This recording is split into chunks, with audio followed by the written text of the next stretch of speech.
Chapter 451, Zero Arctic Domain, Important Information, 1. Yin Huiyu felt that this person who looked exactly like her great-grandmother was an imposter. What a joke! The lifespan of a first-rank martial artist was only 300 to 500 years, but Yin Huiyu was the eldest daughter of the founding ancestor of Great Xia and lived more than 1,000 years ago. In other words, if she was still alive, she would probably be more than 1,000 years old. How was that possible? Try it, Zhou Shu said. What if we kill the wrong person? If they confirmed that Yin Huiyu wasn't from the Yin family, then no matter who she was, Zhou Shu would immediately kill her. This was the demon realm, the enemy's territory. If he didn't kill an unidentified person who had come up and lied, was he supposed to keep her? Yin Huiyu nodded solemnly and walked toward Yin Huiyu. After Yin Huiyu cultivated the God of War catalog with Zhou Shu, her cultivation had long broken through to the first rank, equivalent to Yin Huiyu's, so Zhou Shu wasn't worried that she would encounter danger. Standing still, Zhou Shu saw Yin Huiyu walk up to Yin Huiyu. Come! Yin Huiyu's voice was a little cold. A disdainful smile appeared on Yin Huiyu's lips before she stretched out her right hand. Yin Huiyu frowned, and a hint of displeasure flashed across her eyes. Then she reached out and held Yin Huiyu's hand. She closed her eyes, and a faint glow came over her. A moment later, Yin Huiyu's body actually lit up as well. The light on their bodies connected and transformed into a golden dragon that circled around the two women before entering Yin Huiyu's body and disappearing. The two women's clothes fluttered in the wind. Under the golden light, they looked like fairies who had descended to the mortal world. The corners of Yin Huiyu's mouth curled up slightly. Eldest granddaughter, do you believe me now? Come, call me great-grandmother first. Yin Huiyu's expression turned ugly. She turned to look at Zhou Shu helplessly. Zhou Shu reached out and pulled Yin Huiyu behind him. He stared at Yin Huiyu with a cold expression. Yin Huiyu no longer looked panicked. She sized up Zhou Shu and said, "My eldest granddaughter lost her virginity to you, right? Are you my eldest granddaughter's husband then? Not bad, not bad." She nodded slightly, acting like an elder. The veins on Zhou Shu's forehead throbbed. Although you've proven that you have the Yin family's bloodline, it doesn't mean that you're Yin Huiyu, Zhou Shu said coldly. Even if you're Yin Huiyu, it doesn't mean that you can put on the airs of an elder in front of me. Remember this. It's important. Zhou Shu waved his hand. Wang Xin, bring her back. Watch her and don't let her wander around. Understood. Wang Xin said loudly, joy flashing in the depths of his eyes. Yin Huiyu frowned. She wanted to say something, but Zhou Shu had already pulled Yin Huiyu back into the cave. Miss Yin, please. Wang Xin hesitated for a moment before coming to Yin Huiyu's side and forcing an unnatural smile. Yin Huiyu glanced at him, her eyes flickering. Let's go. Let great-grandmother see what you two are up to here, Yin Huiyu said. She was the first to follow Zhou Shu and Yin Huiyu into the bushes. Wang Xin hurriedly followed. He didn't look a bit like a gentleman who didn't get close to women and only focused on the martial dao. If Zhou Shu saw him like this, he would definitely remove his title as the strongest worker. Mi Ziwen stood frozen for a moment. Then he carefully cleared the immediate area of tracks before returning to the karst cave. In the karst cave, which was also the Huaxia Pavilion's Demon Realm branch, Zhou Shu, Yin Huiyu, Meng Bai, Wang Mu, Cao Chen Yang, Tang Qinshi, Bai Qian Cheng, Zhang Huiyuan, and the others were all present. All the supreme generals of the 9 nations had come. They were about to go out and investigate the nearby terrain when Zhou Shu suddenly called them over solemnly. They were all puzzled. Zhou Shu went straight to the point. That's the situation. General Wang Xin saved a woman outside, and this woman called herself Yin Huiyu. After our identification, she indeed has the bloodline of Great Xia. Now, let's discuss. Is this true? Everyone frowned. Most people didn't know the name Yin Huiyu, but they had a good idea of the daughter of Great Xia's Emperor Xian. Emperor Xian, the founder of Great Xia, was a figure from more than 1,000 years ago. His daughter had to be more than 1,000 years old. Even a first-rank martial artist can't live for 1,000 years, Zhang Huiyuan said. There must be a trick to this. That's right. Bai Qiancheng nodded. If she can't explain why she can live for so long, I don't think we can trust her bloodline either. Your Highness, we're in a dangerous situation. We can't afford any unstable factors. My advice is, it's better to kill by mistake than to let her go. Bai Qianqian's face was brimming with killing intent. As long as Zhou Shu agreed, he would immediately go out and kill that woman. Yin Weiyu opened her mouth. Although she didn't want to believe that that woman was her great-grandmother, killing her just like that. Killing her is not the best idea. Wang Mu shook his head. This person's appearance is too coincidental. Everyone, this is the demon realm. Why is she here by such coincidence? Don't you think there's something wrong? Chapter 452, Zero Arctic Domain, Important Information, 2. Has our whereabouts been compromised? That's the important question. Everyone's expressions were solemn. This place was their base in the demon realm. If it was really discovered by the demons of the demon realm, it would definitely be a life and death crisis for them. Do you mean we should confine and question her? Bai Qiancheng said in a deep voice. I'm afraid it's not that simple. How could a first-rank expert be interrogated so easily? We can't kill her, and it's not appropriate to torture her for information, Meng Bai said seriously. Then, the best way is to watch her closely and slowly observe her. He was in a more difficult position than Wang Mu and the others. To Wang Mu, it didn't matter to him if they tortured or killed Yin Yuzhu. After all, she wasn't part of his nation's imperial family. But Meng Bai was a subject of Great Xia, and this matter was closely related to him. Your Highness, I think the first thing to do is to find out why she's still alive, Meng Bai continued. If she can't give a reasonable explanation for this, I think we can implement the suggestions of the generals. We can torture her to find out why she's here and then kill her. Meng Bai's eyes were also full of killing intent. Compared to the safety of the 10 Nations Alliance, the life of a woman was nothing. Little Wang, you guys are really something. You actually found such a place. While Zhou Shu and the others were discussing what to do with Yin Yuzhu, she was observing the cave excitedly with Wang Xin. Wang Xin, a burly man, was now following Yin Yuzhu like a lackey. He looked very uncoordinated. He forced a smile and said, His Highness found this place. Little Wang, are you also from Great Xia? Yin Yuzhu turned around and glanced at Wang Xin. No, I'm from Great Qin, Wang Xin said. Then, why do you call Great Xia's prince consort your highness? Yin Yuzhu was puzzled. Miss Yin, His Highness isn't the prince consort of Great Xia. Wang Xin said seriously. He's not? Isn't that little girl Great Xia's princess? He has already taken her virginity. You're saying that he's not the prince consort of Great Xia? Yin Yuzhu had an expression that said don't lie to me. He's not. Wang Xin scratched his head. His Highness is the king of the south of Great Xia and also the side-by-side king of Great Qin. That's why I call him your Highness. By the way, he's also the country protector king of Great Liang, King Wuan of Great Zhao, King Weilai of Great Han. Wang Xin counted with his fingers and said one by one. Yin Yuzhu's mouth widened in shock. He alone is a king of 9 nations? Are you lying to me? Of course not. His Highness isn't an ordinary man, Wang Xin said. So, Miss Yin, don't put on airs in front of him. Otherwise, you'll be the one suffering. Before Wang Xin could finish speaking, he felt a gust of wind, and then Zhou Shu's figure appeared in front of them. Your Highness! Wang Xin called. Zhou Shu nodded, then his gaze landed on Yin Yuzhu. Let me ask you a question. How did you survive until now? Yin Yuzhu sized up Zhou Shu curiously, her eyes flickering. If I say that I don't know either, will you believe me? Yes. Zhou Shu nodded. And I'll send you on your way immediately. Killing intent erupted from Zhou Shu's body, and the Earth-grade Great Destroyer sword was unsheathed. Yin Yuzhu pouted. She already looked like a loli, so when she pouted, she looked even more like a little girl. It's no fun. You can't even take a joke, Yin Yuzhu muttered. Then she said. It's fine even if I tell you.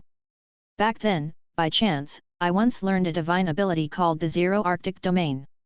This divine ability can produce extreme coldness and freeze everything.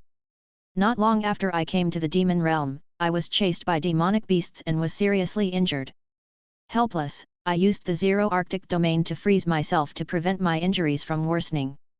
Before that, I didn't expect it either.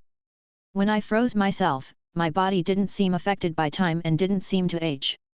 After that, every once in a while, I'd freeze myself for years or even decades. That's how I survived until now, Yin Yuzhu explained reasonably. I was frozen for decades this time. When I opened my eyes, I saw you guys. Use your zero Arctic domain, Zhou Shu said solemnly. Now? At you. Yin Yuzhu was puzzled. Come on. Zhou Shu said coldly. Yin Yuzhu harumphed and no longer hesitated. She raised her hands, and her white jade-like palms were instantly covered in a layer of frost. An extremely cold aura enveloped Zhou Shu's entire body. Zhou Shu didn't resist. Instead, he carefully sensed the cold aura. The aura was extremely cold. In the blink of an eye, Zhou Shu felt his blood freeze, and even his spiritual essence seemed to freeze. How domineering! Zhou Shu's body trembled slightly. His spiritual essence and true qi surged, dispersing the cold in his body. Flames suddenly surged from his hands. The iron smelting hands technique activated, and the high temperature quickly dispelled the cold in his body. It's enough, Zhou Shu said. Now do you believe me? Yin Yuzhu retracted her hands. My zero Arctic domain can extend people's lifespan and retain their youth. It has endless uses. Zhou Shu was expressionless. He had more or less believed her. After personally experiencing it, he was certain that this zero Arctic domain could indeed freeze the human body.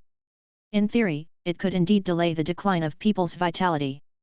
This reason was barely plausible. Zhou Shu stared at Yin Yuzhu.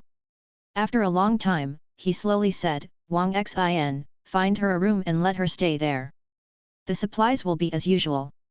If there's nothing, don't let her leave the room. Wait, what do you mean? Are you confining me? Yin Yuzhu said angrily. Do you know who I am? I'm your great-grandmother. I'll get Xiao Jianghe to cooperate with you. Zhou Shu ignored Yin Yuzhu and looked at Wang Xin. If she dares to leave her room, I'll allow you to act first and report later. Bastard! Zhou Shu had already walked far away, but he could still hear Yin Yuzhu's furious voice. After turning a corner, he bumped into Yin Wuo, who was pacing back and forth anxiously. Zhou Shu stepped forward and slapped Yin Wuo's butt. Are you still thinking about Yin Yuzhu? Zhou Shu smiled. Zhou Shu. Yin Wuo was originally shocked. But when she saw that it was Zhou Shu, she immediately heaved a sigh of relief. That person. I didn't kill her, Zhou Shu said. Don't think too much. Whether she's Yin Yuzhu or not, you don't have to treat her like your great-grandmother. Just do what you have to do. Aside from being a bit older, she's not all that remarkable, is she? You mean she's really my great-grandmother? Yin Wuo's mouth was wide open in disbelief. How did she do it? She's already so old, but she still looks so young. She looks about the same age as me. Cultivate the God of War catalog well, and you will be able to stay young forever, Zhou Shu said with a smile. Yin Wuo blushed slightly and wrapped her fingers around the corner of her clothes. Her voice was as soft as a mosquito. Should we cultivate now? Zhou Shu's heart burned, and he almost had a nosebleed. Just as he was about to cultivate with Yin Wuo on the spot, he suddenly heard footsteps behind him. Your Highness! Wang Xin's voice came from afar. Zhou Shu said gloomily, what are you shouting for? I'm here. Yin Wuo was so embarrassed that she flew away to escape. Zhou Shu couldn't stop her even if he wanted to. What are you doing? Didn't I ask you to keep an eye on Yin Yuzhu? Why are you here? Zhou Shu said angrily to Wang Xin. Wang Xin was panting and didn't notice Zhou Shu's displeasure. He said, Mi Ziwen is keeping an eye on her. Your Highness, Miss Yin said that she has important information for you. Chapter 453, A Trade, the first mission of Huaxia Pavilion's Demon Realm Branch, 1. If you have something to say it quickly. Zhou Shu looked at Yin Yuzhu angrily. I want to make a deal with you. Yin Yuzhu didn't care about Zhou Shu's tone and stared at him seriously. Who do you think you are to do that? Zhou Shu snorted coldly. Because I've been in the demon realm for hundreds of years. Yin Yuzhu said. Based on my understanding of the demon realm, I know more than all of you combined. If you want to survive in the demon realm, I can help you.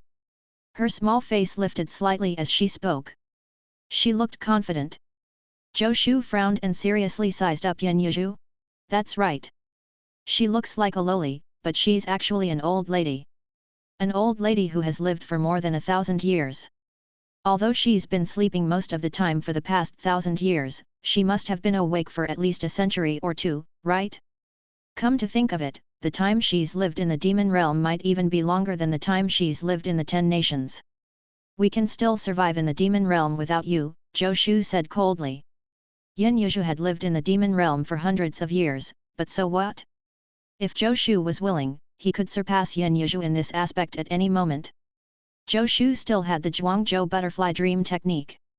If he went all out, he could enter the dream of any demonic beast at any time. His understanding of the demon realm would definitely increase then. But if he did that, he'd be digging his own grave. The Zhuangzhou butterfly dream technique wasn't so easy to use. If you want to make a deal with me, you'll have to show your worth first, Zhou Shu continued. Isn't it just about benefits? Yin Yuzhu curled her lips in disdain. I see that you people are miserable. I know that there's a tribe of the rat race not far from here. They like to hide things the most. If you eliminate them, it will probably be enough for you to eat for a while. You think we can eat what rats eat? Zhou Shu said. Are you stupid, or do you think I'm stupid? Yin Yuzhu rolled her eyes. The rat race, not rats. Demonic beasts are different from ordinary beasts, okay? What the rat race eats might not be worse than what you eat. Besides, what's the difference between you and ground rats if you hide in this hole? She looked around in disgust. In this cave, there was nothing she wanted. It was extremely simple. Tell me first. What do you want? Zhou Shu looked at Yin Yuzhu and knew that she wouldn't easily reveal the location of the rat race tribe. First of all, I'm not a prisoner. You can't restrict my freedom. Yin Yuzhu raised her slender fingers. Second, you have to satisfy my needs. Give up. Without thinking, Zhou Shu got up and walked out. Wait. Yin Yuzhu said angrily. Why aren't you playing by the rules? If the price isn't suitable, bargain.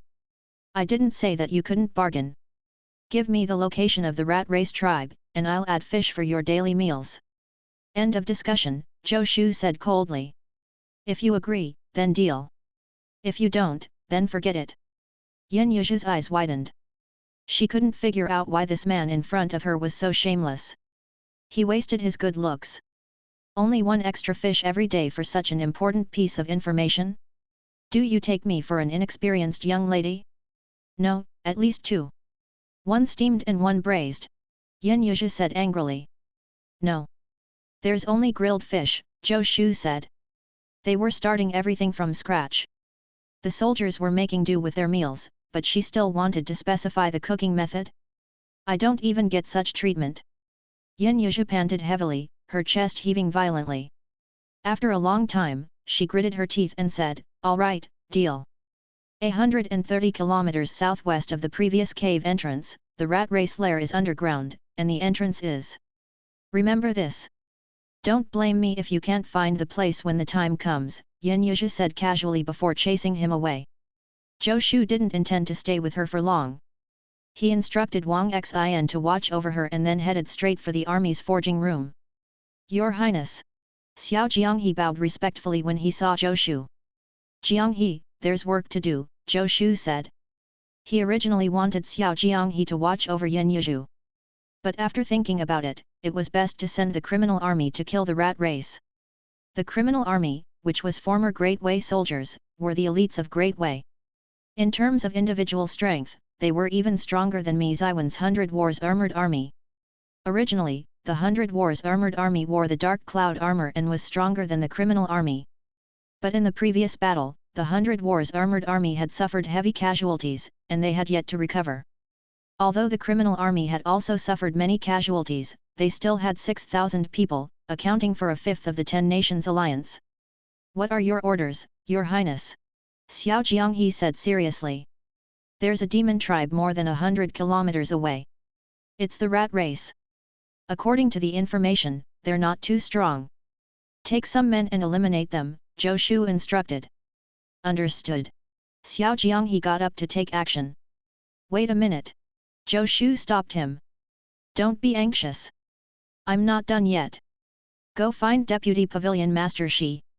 There are still some cosmic bangles in the pavilion. You can all bring them with you to store the spoils of war. Chapter 454, A Trade, the first mission of Huaxia Pavilion's Demon Realm Branch, 2. Before leaving the 10 Nations Martial Arts Tournament space, Zhou Shu had asked all the forgers to forge the cosmic bangles with all their might. In the end, they had managed to forge dozens of cosmic bangles. When they rushed out of the encirclement, some of the generals with the cosmic bangles had died in battle, and these cosmic bangles couldn't be retrieved. After arriving at this camp, the originally distributed cosmic bangles were all collected back. After all, they were only temporarily lent to the soldier. Most of the cosmic bangles were public assets of the Huaxia Pavilion, and people would only be rewarded with a cosmic bangle if they made a contribution. According to the current rules of the Huaxia Pavilion, when someone needed a cosmic bangle, they could apply to borrow one. After all, it was much more convenient to use it to carry things. I understand. Do you have any other instructions, Your Highness? Xiao Jianghe said. Zhou Shu pondered for a moment. Ever since Xiao Jianghe had led the army to follow him, he had never fallen behind in battle. He had seen everything the criminal army did. He was very satisfied with the criminal army. While the information says that this rat race is not strong, there is no guarantee that there will be no problem. Remember, the brothers' safety is the priority, Zhou Shu said solemnly. Where there's life, there's hope. If something goes wrong, retreat first. I have some advice for you. Bear this in mind. When the enemy advances, I retreat. When the enemy is stationed, I disrupt them. When the enemy is tired, I fight. When the enemy retreats, I go after them. Xiao Jianghe's expression turned solemn. The more he thought about these words, the more exquisite they became. His respect for Zhou Shu rose to another level. As expected of His Highness. He keeps saying that he doesn't know how to lead troops to war, but his casual words are supreme military tactics. Thank you for your guidance, Your Highness. Xiao Jianghe said sincerely. All right, go. When you come back, I'll reward you heavily, Zhou Shu said with a smile. Clap clap clap. Xiao Jianghe had just left when Zhou Shu saw Meng Bai clapping his hands and walking over. When the enemy advances, I retreat. When the enemy is stationed, I disrupt them. When the enemy is tired, I fight. When the enemy retreats, I go after them. Meng Bai sighed. These words are the essence of guerrilla warfare. Unfortunately, Your Highness, your ambition is not to lead the army. Otherwise, the number 1 general of the 10 nations would probably be you. Meng Bai was filled with emotion. When he first met Zhou Shu, he had thought of taking him in as his disciple. But at the time, he was about to set off on an expedition and wanted to observe him before making a decision. In the end, when he returned from the expedition, Zhou Shu had already become famous. He was no longer qualified to take him in as a disciple. And then, Zhou Shu rose to his current status one step at a time. Now, his status was already above Meng Bai's. It was too late for regrets. Originally, he didn't really think about this anymore. But when he heard Zhou Shu's words, he felt a wave of regret. Why did I put on airs back then? If only I had managed to take him in as my disciple. What a promising general! He has never led an army before, but he can already make such a statement about the essence of the art of war. If he focused on the art of war, wouldn't I, Meng Bai, have a successor? The thought made him want to slap himself. Don't say that, great general. I'm an amateur in the art of war. Zhou Shu shook his head. I was just saying it casually. You can't take it seriously. Meng Bai shook his head with a bitter smile. Your Highness, your casual sayings can make countless people feel ashamed of themselves. When the enemy advances, I retreat. When the enemy is stationed, I disrupt them. When the enemy is tired, I fight. When the enemy retreats, I go after them. These words can completely be regarded as the highest principle for us to settle down now. Meng Bai continued, it's a pity that you don't cultivate the art of war, Your Highness. It's no pity. Zhou Shu shook his head. Just forging alone is enough. We don't lack generals now. Why would I waste my effort? Zhou Shu changed the topic. What can I do for you, great general? I'm going out to scout the terrain, so I came to tell you, Your Highness, Meng Bai said. General Wang and General Tang have already been mobilized. In the next few days, you'll have to watch over the camp. I'll be around. Don't worry. This was the lair Yao Lian had chosen for himself. Not only were there no demon kings around, but there weren't even great demons. Meng Bai and the others were all first-rank martial artists. As long as they were careful, they shouldn't encounter any accidents. It was also a good thing for them to go out and familiarize themselves with the terrain. After all, they would have to take root here for a long time in the future. As generals, they definitely had to familiarize themselves with the terrain. Meng Bai hesitated before asking, Your Highness, I just heard you say that you want General Xiao to leave the camp. Is that really okay? No problem, Zhou Shu said. That's good. Meng Bai nodded. Oh yes, I almost forgot. Zhou Shu stopped Meng Bai, who was about to leave. He touched his hair and said, Great General, Deputy Pavilion Master Shi and I have set up a points system. All forgers in the camp can exchange points for secret forging formulas and forging techniques. I think the military also needs a reward system to increase the enthusiasm of the soldiers. Meng Bai nodded.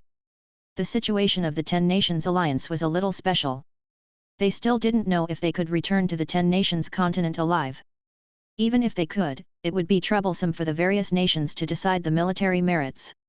Meng Bai, Wang Mu, and the others had long been discussing this matter.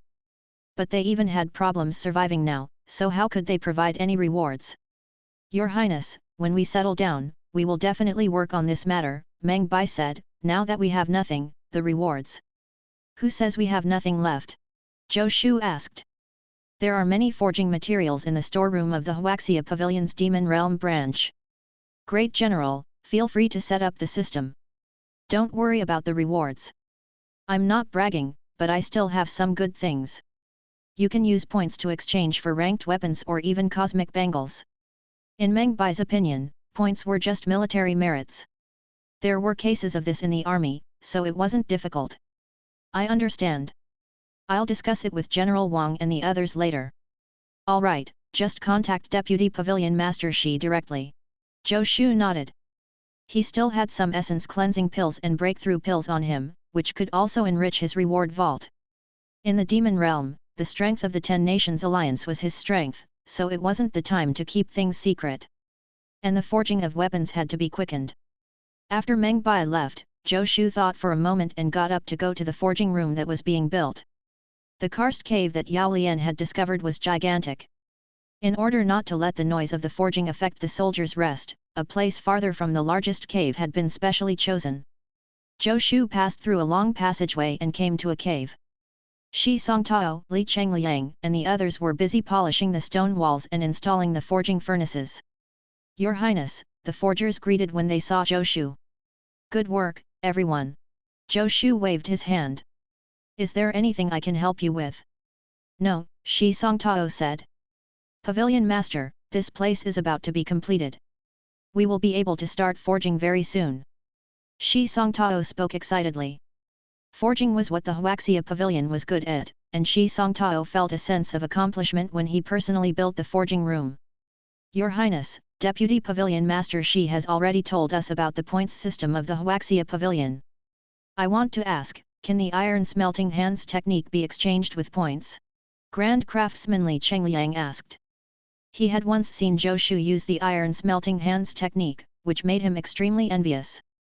No forger could refuse the temptation of forging with their bare hands.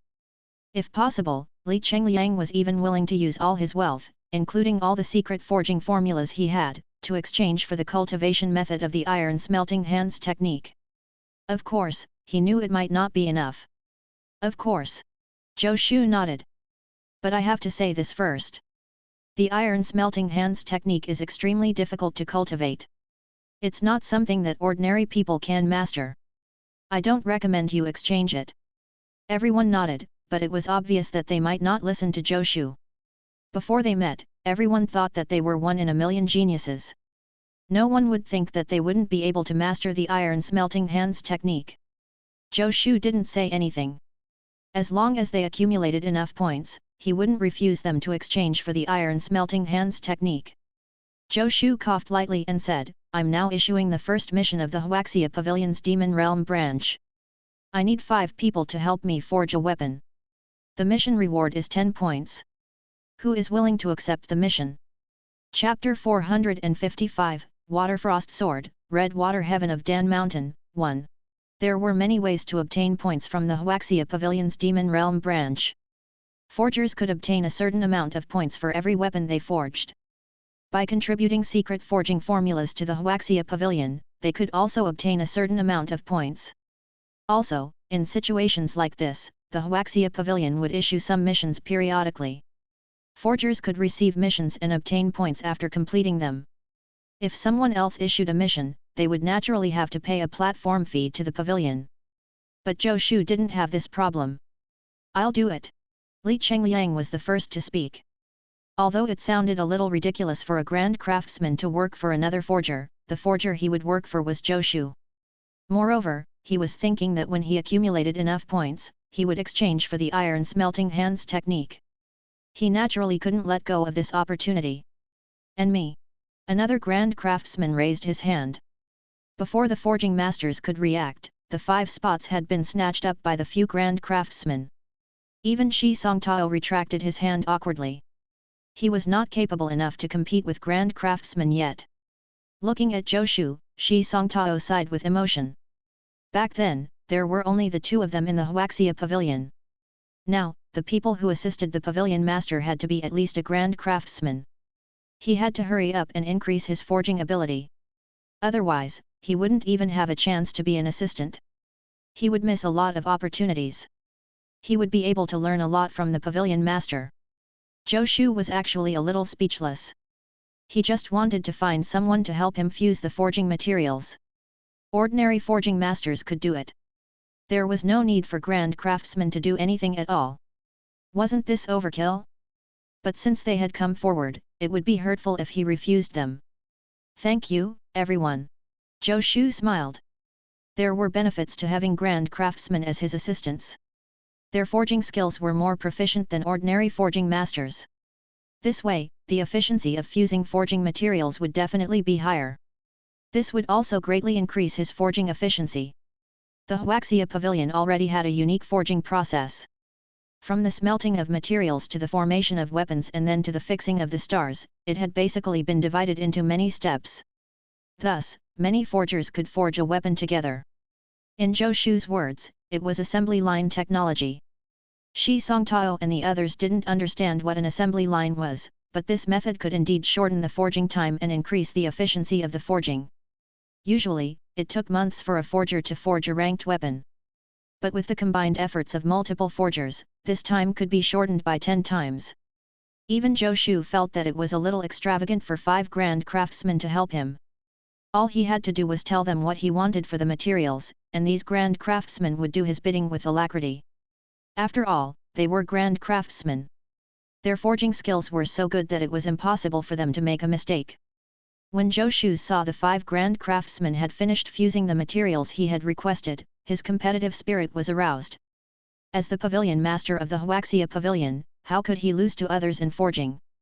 Boom! A ball of flames rose between Zhou Shu's hands as he activated his iron smelting hands technique. As time passed, under the fascinated gazes of the 5 grand craftsmen, a 3-foot-long sword appeared in Zhou Shu's hand. "Every time I watch you forge, I benefit greatly," Li Chengliang said emotionally. "I never thought that snow silver and kunyu stones could be used in this manner." "That's right. Your Highness, your forging is really out of this world. It's unbelievable. Especially your star fixing method. I haven't been able to tell how you determine the star positions so far." The forgers whispered among themselves. As they discussed, everyone's gaze landed on the newly forged earth-grade sword in Zhou Shu's hand. The body of the sword was slender and white and blue. At the ridge of the sword, there seemed to be 2 swords merged together. There was a symmetrical serrated pattern at the tip of the sword and a partial gap in the middle of the sword ridge. There were 2 sets of wavy gaps on the outside of each side of the sword. The middle of the 2 sets of gaps was in the shape of snowflakes, and there was also a symmetrical pattern beside each set of gaps. The entire sword looked exceptionally beautiful, causing the grand craftsman to sigh in admiration. Buzz! Zhou Shu shook his wrist slightly, and light flowed on the sword. Then snowflakes appeared on the sword at a visible speed. Li Chengliang and the others felt the temperature in the air drop significantly. They couldn't help shivering. Your Highness, is there anything you can tell us about your sword? Li Chengliang asked. Nothing. I just had a sudden inspiration and cast it. Zhou Shu retracted his spiritual essence and flicked the sword in satisfaction. Someone lived for 1,000 years with an ice-type divine ability, Zhou Shu said. This sword has ice elements. Although it might not be comparable to the Zero Arctic domain, it's still very useful. Does this sword have a name? Waterfrost. Chapter 456, Waterfrost Sword, Red Water Heaven of Dan Mountain, 2. Little Wang, get your king here. I want to make another deal with him. A voice came from a cave in the Huaxia Pavilion's Demon Realm branch. Miss Yin, His Highness is in seclusion forging. If there's nothing important, no one can disturb him. Wang Xian's voice sounded. Forging, forging, is there no end to forging? Yin Yuzhi said unhappily. Is this how you treat your great-grandmother? Little Wang, let me tell you, I know your great Qin's ancestors. Aren't you afraid that I'll complain about you? No, Wang Xin said weakly. He's been dead for hundreds of years. Yin Yuzhu. She sat on the edge of the bed, fuming. Little Wang, do you want to get stronger? Yin Yuzhu rolled her eyes and looked at Wang Xin. Yes, I do. Wang Xin said honestly. My cultivation has been improving very quickly recently. It shouldn't be long before I can break through to the first rank of the martial Dao. Wang Xin didn't know why, but when he faced Yin Yuzhu, he really wanted to say a few more words. This was completely opposite from his normal personality. Is a first-rank martial artist very strong? Yin Yuzhu said disdainfully. I'm a first-rank martial artist, but I was still imprisoned. Yin Yuzhu said resentfully. If I was stronger and could hang that Zhou brat up and beat him up, would you still dare to treat me like this? His Highness is very strong. Even great demons are not his match, Wang Xin said. If I could have 1% of his strength, I would be satisfied. To think you're so big-sized, Yin Yuzhu said disdainfully.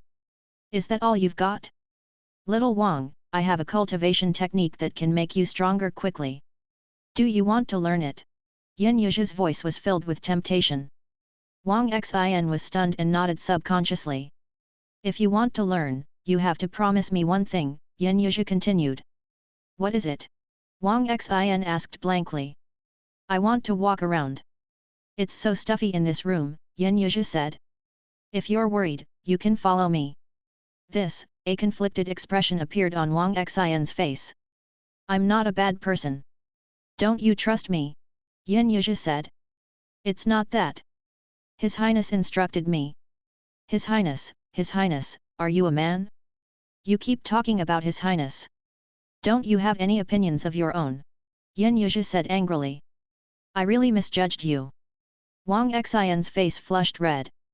As a masculine man who had almost never interacted with women, how could he withstand such provocation? That's not true. I'll allow it. Wang Xin said loudly. Don't you just want to walk around? Where do you want to go? I'll accompany you. The corners of Yin Yuzhu's mouth curled up slightly, and a sly look flashed across her eyes. When Zhou Shu walked out of the forging room, he immediately saw Xiao Jianghe waiting outside. You're back. Zhou Shu smiled in surprise. The operation went well. Although he had the help of 5 grand craftsmen, it still took him 5 days to forge the Waterfrost sword. 5 days was enough for Xiao Jianghe to kill his way back and forth. I didn't disappoint you. Xiao Jianghe cupped his hands. Your Highness, we followed your instructions and successfully killed the rat demons. We obtained countless supplies. I've already handed the supplies to Deputy Pavilion Master Shi for inventory. Those rat demons were also killed. Xiao Jianghe said calmly, I did some preparatory measures. No one should discover that we did it in a short period of time. I trust you to do your job. Zhou Shu patted Xiao Jianghe's shoulder and asked, how are our casualties? 12 soldiers died, and some suffered minor injuries, Xiao Jianghe said. He said it casually, but this battle was actually not easy. Only 12 people had died, which was already a remarkable result. Everyone did a good job, Zhou Shu said. Go and get some essence cleansing pill from Deputy Pavilion Master Shi. You'll be rewarded based on your contributions. Yes, Xiao Jianghe said. Your Highness, I also found some human remains in the rat demon's nest.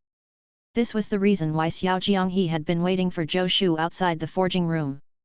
He took something from the cosmic bangle on his wrist. This is what I found on the human remains. Please take a look, Your Highness. Xiao Jianghe held the thing with both hands and handed it to Zhou Shu. Zhou Shu casually took it. It was a palm-sized square bronze plate. It looked a little like the Divine Constable Bureau's waist token, but it was heavier than the waist token, and the patterns on it were more detailed and complicated. Zhou Shu held it in his hand and carefully observed it. After a moment, he suddenly realized that the patterns on the square bronze plate seemed to form several words. This is... Zhou Shu looked surprised. He finally recognized the words that formed the pattern on the square bronze plate. He couldn't help but read them softly: Red Water Heaven of Dan Mountain. Red Water Heaven of Dan Mountain? What does that mean? Xiao Jianghe was puzzled. When he'd gotten the square bronze medal, he had only instinctively thought it might be valuable, but he didn't know exactly what it would do. He had also carefully observed it, but he couldn't tell that there were words on it. As expected of His Highness. I don't know either. Zhou Shu shook his head. This bronze plate should be an identity token. Red Water Heaven of Dan Mountain, it might be a sect or the name of a place. Zhou Shu's heart skipped a beat. Unfortunately, ever since the longevity sword had blocked the first-rank demonic beasts, it had been in hibernation, and Elder Shi didn't appear. Speaking of which, although Yin Yuzhi claimed to have lived for more than 1,000 years, she was nothing compared to the longevity sword, Shi Changsheng. The longevity sword, Shi Changsheng, was an old monster who had lived for countless years. This square bronze plate seemed to mean something, and he would probably be the only one who could recognize it. Did you find anything else? Zhou Shu asked as he continued to study the Red Water Heaven of Dan Mountain bronze plate. There's nothing else. Xiao Jianghe shook his head. Click. Before Xiao Jianghe could finish speaking, the Red Water Heaven of Dan Mountain bronze plate in Zhou Shu's hand suddenly let out a crisp crack. Xiao Jianghe looked over and saw that Zhou Shu was also surprised. The Red Water Heaven of Dan Mountain bronze plate actually split into two from the middle. Don't look at me. I didn't break it, Zhou Shu said casually. He really didn't do anything to the Red Water Heaven of Dan Mountain bronze plate. It was because he had touched some mechanism that caused it to split apart. Such a heavy bronze plate was actually hollow. Zhou Shu raised the two halves of the bronze plate. Between them was a hollow space. There was a white cloth stuffed into the small space inside. Zhou Shu reached out and pulled out the cloth. The rolled-up cloth was actually 3 feet square big when opened. It was covered in black lines, and it was marked in red on some parts. This is a map. Zhou Shu was surprised. Is this a map to the Red Water Heaven of Dan Mountain? The map on the white cloth looked very detailed, but Zhou Shu recognized every word on it. But when combined, he had never heard of it. Even when he was on the 10 Nations continent, Zhou Shu didn't know much about the places in the 10 Nations, let alone the places marked on the map. Zhou Shu looked up at Xiao Jianghe. Xiao Jianghe was from the 10 Nations and was knowledgeable. He should know more about the 10 Nations continents than him. Xiao Jianghe shook his head. He couldn't recognize where this map was either. Have Great General Meng and the others returned? Aren't they mapping the surrounding terrain? Let them all come and take a look. They might recognize where this place is. Zhou Shu rubbed his chin and pondered. If this place isn't far away, we can explore it. This Red Water Heaven of Dan Mountain sounds like it's very valuable. Chapter 457, Legend, The Origin of Ranked Weapons, 1. In the meeting hall, Meng Bai and the others were checking the map drawn on the white cloth. Li Chengliang, who came to the gathering, suddenly asked, Your Highness, are you sure it's the Red Water Heaven of Dan Mountain? Because they weren't discussing military tactics, Zhou Shu had called all the elders in the camp over. Li Chengliang and the other grand craftsmen were knowledgeable. When they were young, they might have even gone around looking for forging materials. They might even be able to recognize the places on the map. It's indeed the Red Water Heaven of Dan Mountain. Grand Craftsman Li, have you heard of this place? Zhou Shu looked at Li Chengliang. If it really is the Red Water Heaven of Dan Mountain, I might have heard of it, Li Chengliang said with a serious expression. Your Highness, have you heard of the legend of ranked weapons? The legend of ranked weapons. Zhou Shu shook his head. He didn't have a professional forging background. Although he had already made up for his lack of forging foundation, he didn't know much about the legends and history. At the beginning of ancient times, there were no weapons in this world. Or rather, there were no ranked weapons, Li Chengliang said. At that time, the human race was weak and far from being a match for the demons. It was not until one day that an ancient mighty figure observed the heavenly Dao and created ranked weapons. From then on, the human race had the possibility of competing against the demons. Li Chengliang sighed. Although ranked weapons could make up for the innate difference between humans and demons to a certain extent, after so many years, humans were still far inferior to the demon realm. Legend has it that the first ranked weapon in the world was from the red water heaven of Dan Mountain. Li Chengliang said in a deep voice. This was the first time most of the people present had heard this legend, and they all looked surprised. So, you suspect that this red water heaven of Dan Mountain is actually the descendant of the mighty being who first created ranked weapons? Meng Bai asked solemnly. That's possible. Li Chengliang nodded. And there's another unconfirmed rumor. It's rumored that the heavenly mountain villa that developed the armament manuals is also related to that mighty being. I suspect that this red water heaven of Dan Mountain is also related to the heavenly mountain villa. Li Chengliang voiced his guess. His guess stunned them all. Even Zhou Shu was surprised. He had thought that he had only discovered the address of an ancient sect. If he was lucky, he might be able to discover something good. Unexpectedly, the red water heaven of Dan Mountain was actually related to the heavenly mountain villa. Zhou Shu had heard the name heavenly mountain villa for a long time. But apart from the armament manuals, he really had no substantial contact with it. If it's related to the heavenly mountain villa, things will be easy. Don't we still have the world wayfarer of the heavenly mountain villa here? Zhou Shu said. Someone go get Sun Gongping. Sun Gongping hadn't joined their gathering. A soldier at the door answered and left. A moment later, Sun Gongping's voice sounded at the door. Old Zhou, why are you looking for me? I'm still busy. Before Sun Gongping arrived, his voice had already arrived. Hearing him call Zhou Shu Old Zhou other than Meng Bai and those familiar with Sun Gongping Bai Qiancheng, Zhang Huiyuan and even Tang Qinshi frowned slightly. Sun Gongping crossed the threshold. Seeing that there were so many people, he scratched his head awkwardly. All the generals are here. He greeted everyone with a smile. What can I do for you, Your Highness? In front of outsiders, Sun Gongping still showed Zhou Shu some respect. You don't have to be so polite. Just call me uncle, Zhou Shu joked. Everyone laughed, and Sun Gongping rolled his eyes. Okay, back to business. Zhou Shu smiled and let Sun Gongping take a seat. Aren't you the world wayfarer of the heavenly mountain villa? Look at this. Do you recognize it? Zhou Shu threw the reconstituted square bronze plate to Sun Gongping. Sun Gongping caught the square bronze plate with both hands and asked curiously, what is this? He raised the square bronze plate high and examined it against the light shining from above. Seeing his reaction, everyone knew that they had wasted their time. No matter how he looked at it, he didn't seem to recognize the bronze plate. Your Highness, we've studied this map. Meng Bai and the others simply ignored Sun Gongping and turned to Zhou Shu. The place recorded on the map is not in any nation on the 10 nations continent. Are you sure, Great General? Although Zhou Shu had expected this, he still frowned.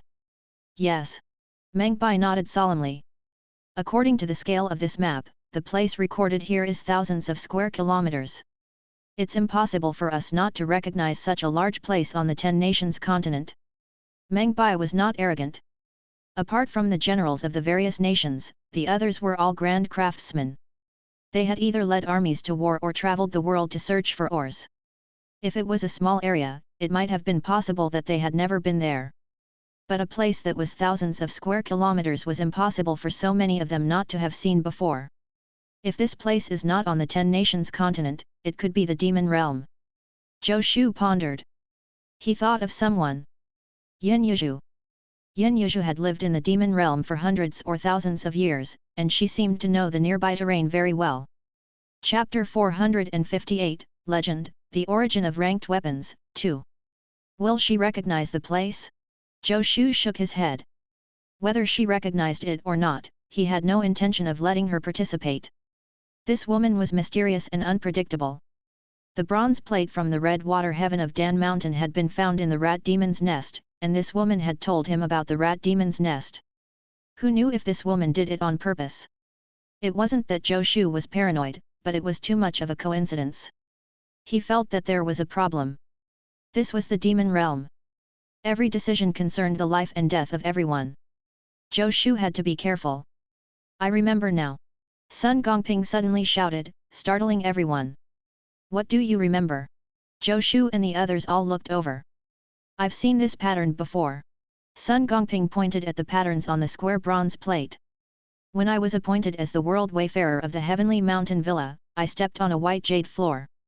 The lines on that floor back then were almost identical to this one.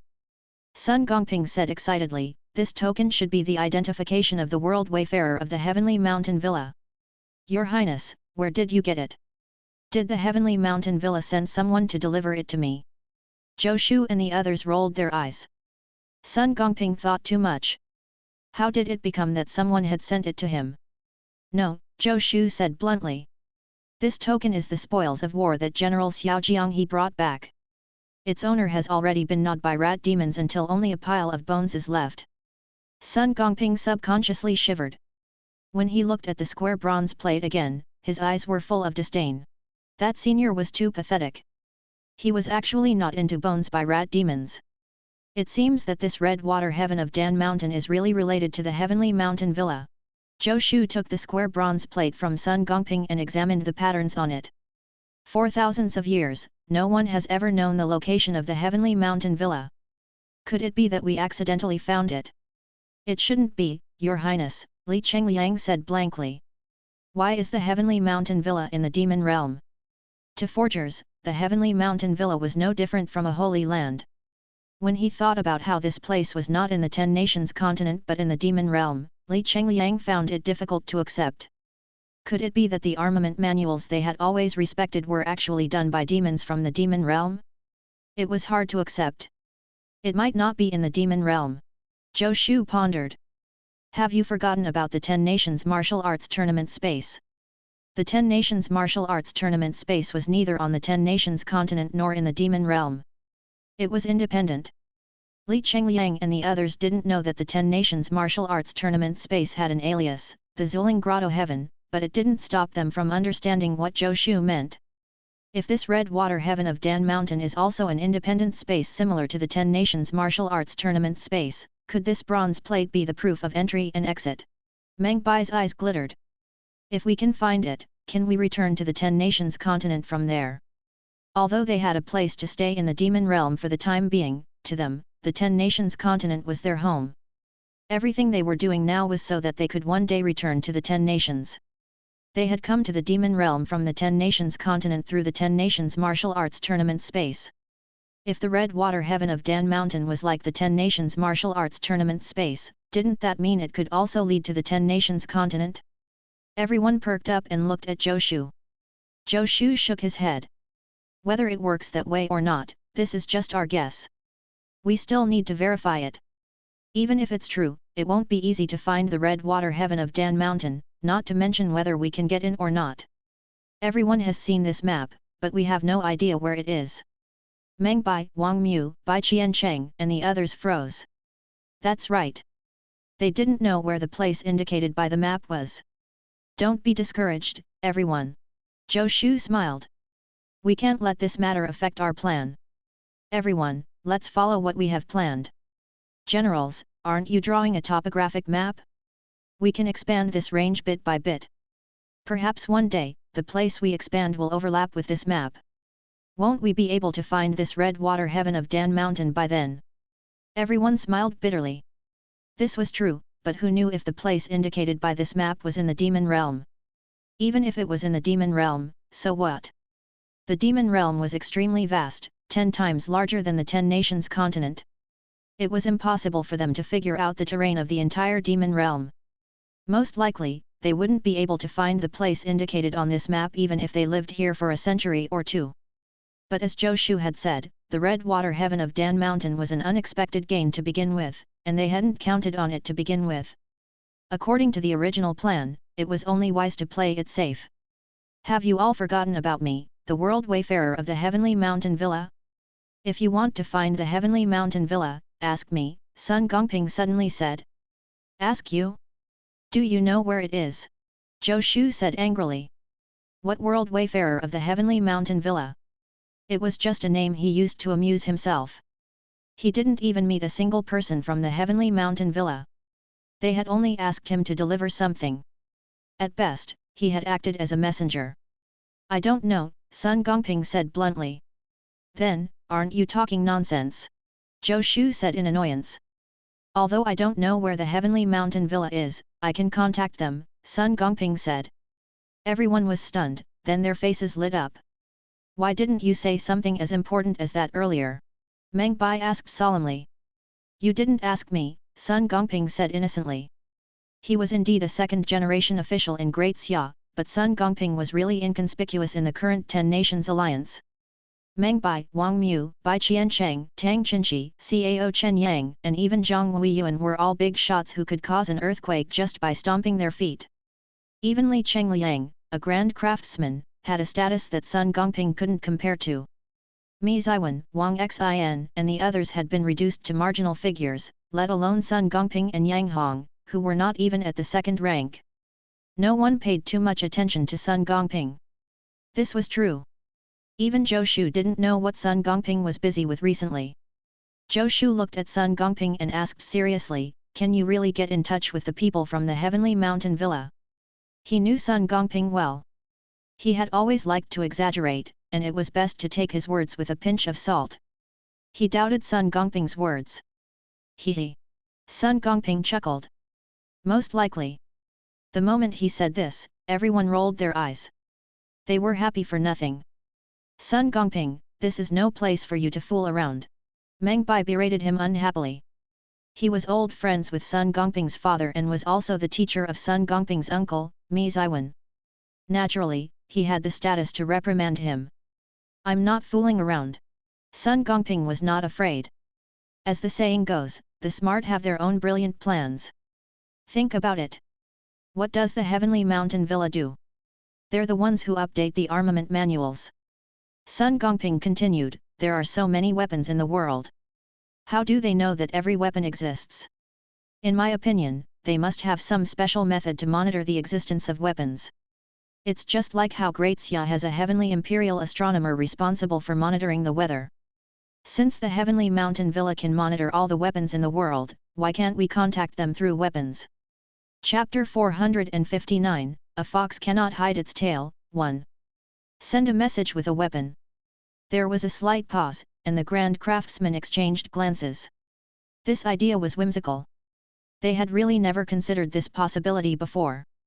In the past, everyone was thinking about how to rank higher on the armament manuals.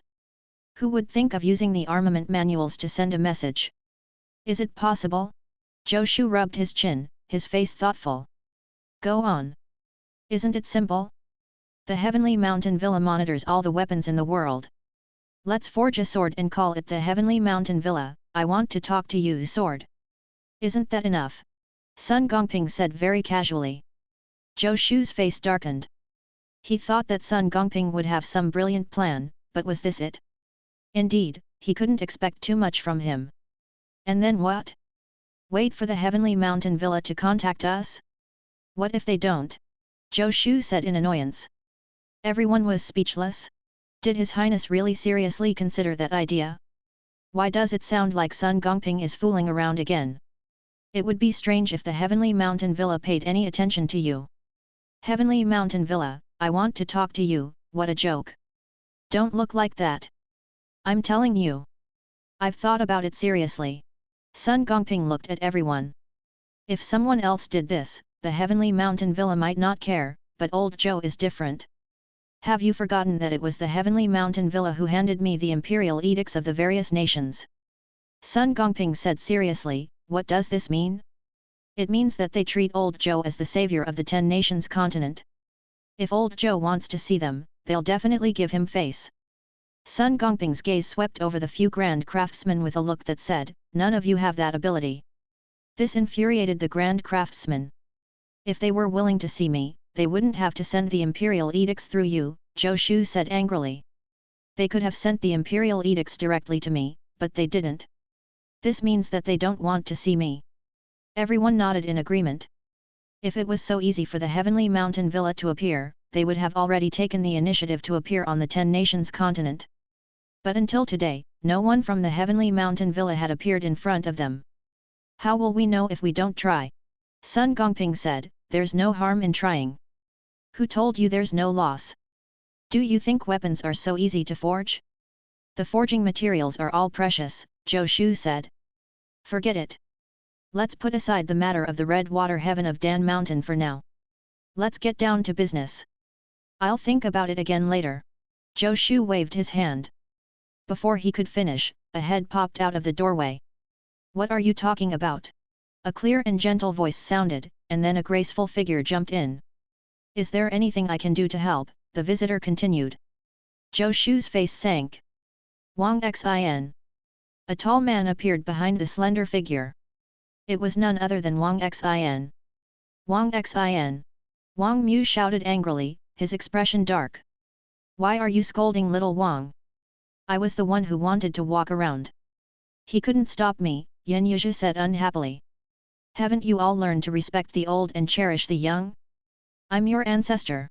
Yin Yuzhi placed her hands behind her back and said proudly, even the founding ancestors of your nations don't dare to be so rude to me. If I hear another word of nonsense, I'll throw you out. Do you believe me? Zhou Shu said coldly. Sure. Just throw me out. I don't want to be here. I'm like a ground rat. Yin Yuzhi's eyes lit up, seemingly saying, hurry up and throw me out. Wang Xin, bring her down. Wang Mu couldn't help reprimanding him. It would be embarrassing if he couldn't even keep an eye on this grandson of his. To think that I had even nurtured him as my successor in the past. Compared to His Highness, he is useless. Miss Yin, let's go back. Wang Xin came to Yin Yuzhi's side and whispered. Seeing how careful Wang Xin was with Yin Yuzhi, Wang Mu was so angry that he wanted to beat him up. You bastard, have you never seen a woman before? Why should I go back? Yin Yuzhi said. It's not like I can't be seen in public. I can go wherever I want. Hit me if you can. Yin Yuzhi looked at Zhou Shu provocatively. Zhou Shu laughed in anger as his spiritual essence surged. Who was the person who made such a request last time? Zhou Shu had always been happy to satisfy people's requests. So what if she was a woman? She still had to be beaten up. Meng Bai stood up and stood in front of Zhou Shu and Yin Yuzhi. No matter what, Yin Yuzhi was the daughter of the founder of Great Xia. Meng Bai couldn't just watch Zhou Shu beat her up in public. Great Xia would lose all face. As for beating her up behind his back, this wasn't a problem. Miss Yin, this is the place where we hold our discussions. Ordinary people can't enter casually. Yin Yuzhi's identity was special, so even Meng Bai didn't know how to address her. He could only address her as a young lady like Wang Xin. Am I an ordinary person? Yin Yuzhi replied seriously. Chapter 460, A Fox Cannot Hide Its Tail, 2. See, Great General Meng? Some people are simply shameless. Zhou Shu sneered. Get out of the way. This woman deserves a beating. Do you despise women? Yin Yuzhi said angrily. Zhou Shu sneered. Does she think this is the era of women's rights of my previous life? Would I be afraid of you? Boom. Zhou Shu's aura exploded. He was about to teach Yin Yuzhi a lesson. Yin Yuzhi shrank and hid behind Meng Bai. Someone, look. Someone is going to hit a woman. Someone is going to hit an old man. Yin Yuzhi shouted. Shut up. Zhou Shu raised his hand to slash out a sword beam. Helpless, Meng Bai could only draw his sword and block Zhou Shu's sword beam. Miss Yin, if you continue to mess around, I won't help you anymore, Meng Bai asked solemnly. How am I messing around? You are the ones being unreasonable, okay. Yin Yuzhi said. I was just passing by and came in to take a look. What did I do? Her aggrieved look softened the hearts of the experienced veterans. Your Highness, forget it. The uninitiated are not to blame, Li Chengliang persuaded. That's right, Your Highness. We didn't discuss any classified information. It's okay as long as she doesn't do it again. Wang Mu also spoke up. Zhou Shu snorted. He had naturally discovered the problem. Yin Yuzhi seemed to have a special magic that made people involuntarily like her.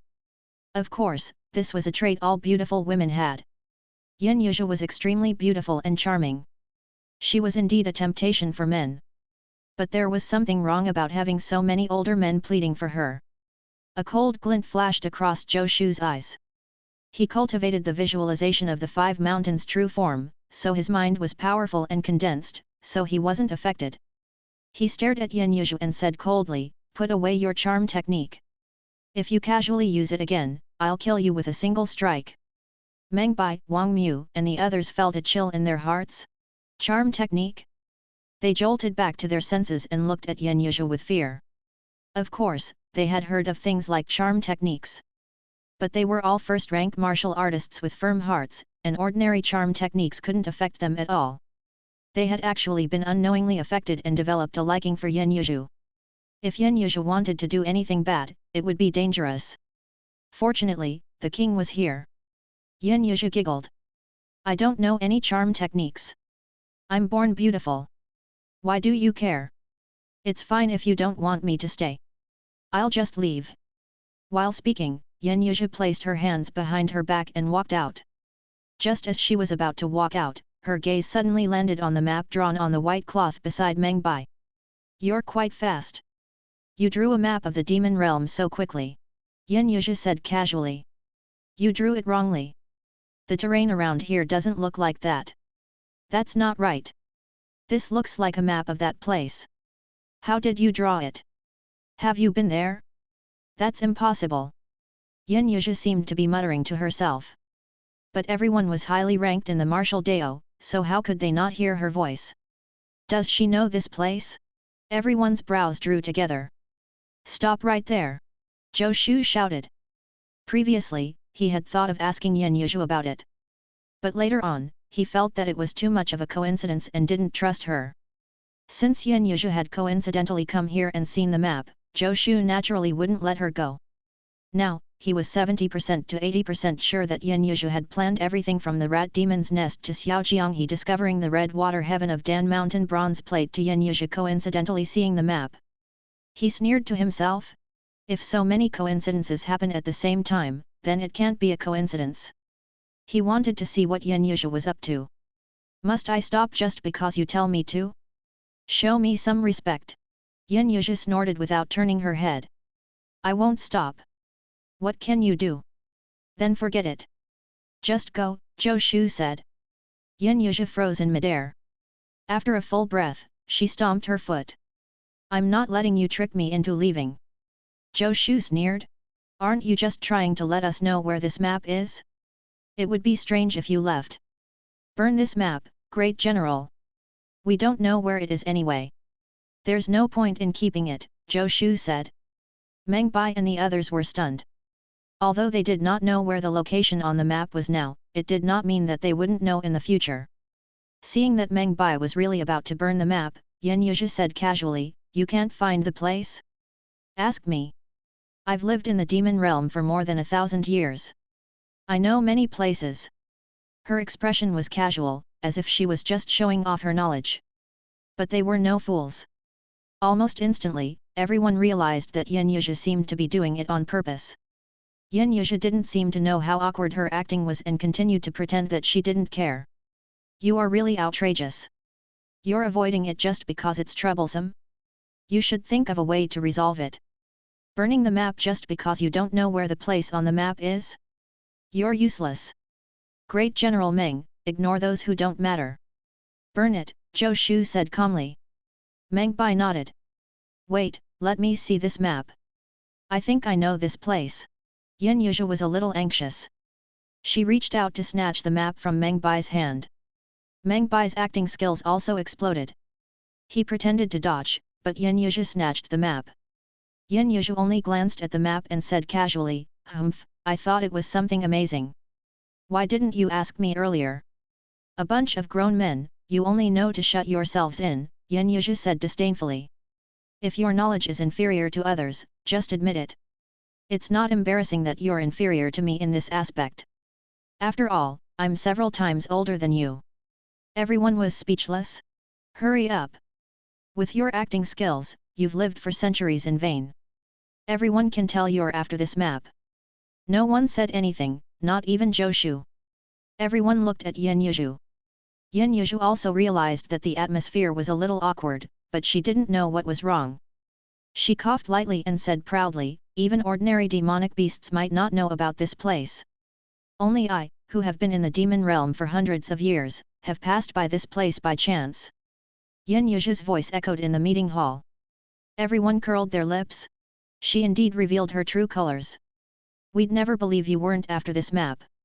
The only person in the group who didn't understand what was going on was Wang Xin. He was originally standing behind Yin Yuzhu like a lackey, but he had already been pulled behind Wang Mu's back and was feeling depressed. Do any of you know where this place is? Yin Yuzhu asked. There was complete silence.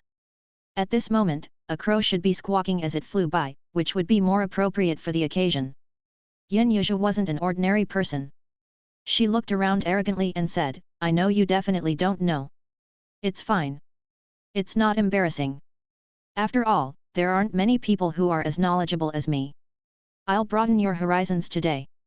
Yin Yuzhu wasn't afraid of the awkward atmosphere and continued, this place isn't far from here, but ordinary people won't be able to reach it because the demonic beasts who have been there are already dead. If you want to go there, beg me. In the entire demon realm, only I know how to find it safely. Chapter 461, Long Lost Forging Technique, Borrowing Soldiers, 1. After Yin Yuzhu finished speaking, she raised her head slightly with a look that said, hurry up and beg me. 1, 2, 3. Silence filled the room. Yin Yuzhu didn't see the scene she imagined. Zhou Shu, Meng Bai, Wang Mu and the others looked at her expressionlessly. All right, show's over. Everyone, disperse. Go about your business. Zhou Shu waved his hand and walked out of the meeting hall first. Alas! Yin Yuzhu was anxious. Aren't you looking for the place on the map? I know it. Yin Yuzhu shouted. I can bring you there. This place is mysterious and has a map.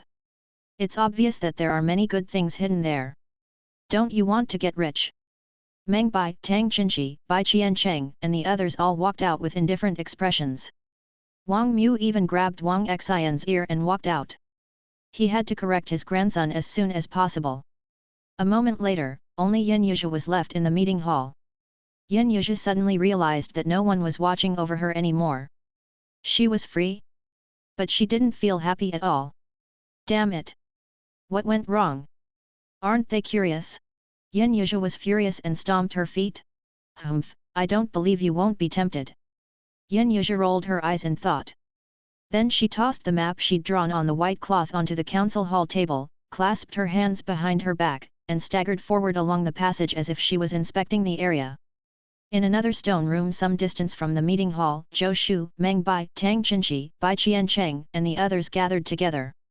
Other than Wang Mu, who was lecturing his grandson, everyone else in the meeting hall had arrived. Moreover, this time, Xiao Jianghe brought the criminal army and personally guarded outside the entrance. The same thing would definitely not happen again. Originally, there was no need to be so vigilant in the Huaxia Pavilion's Demon Realm branch.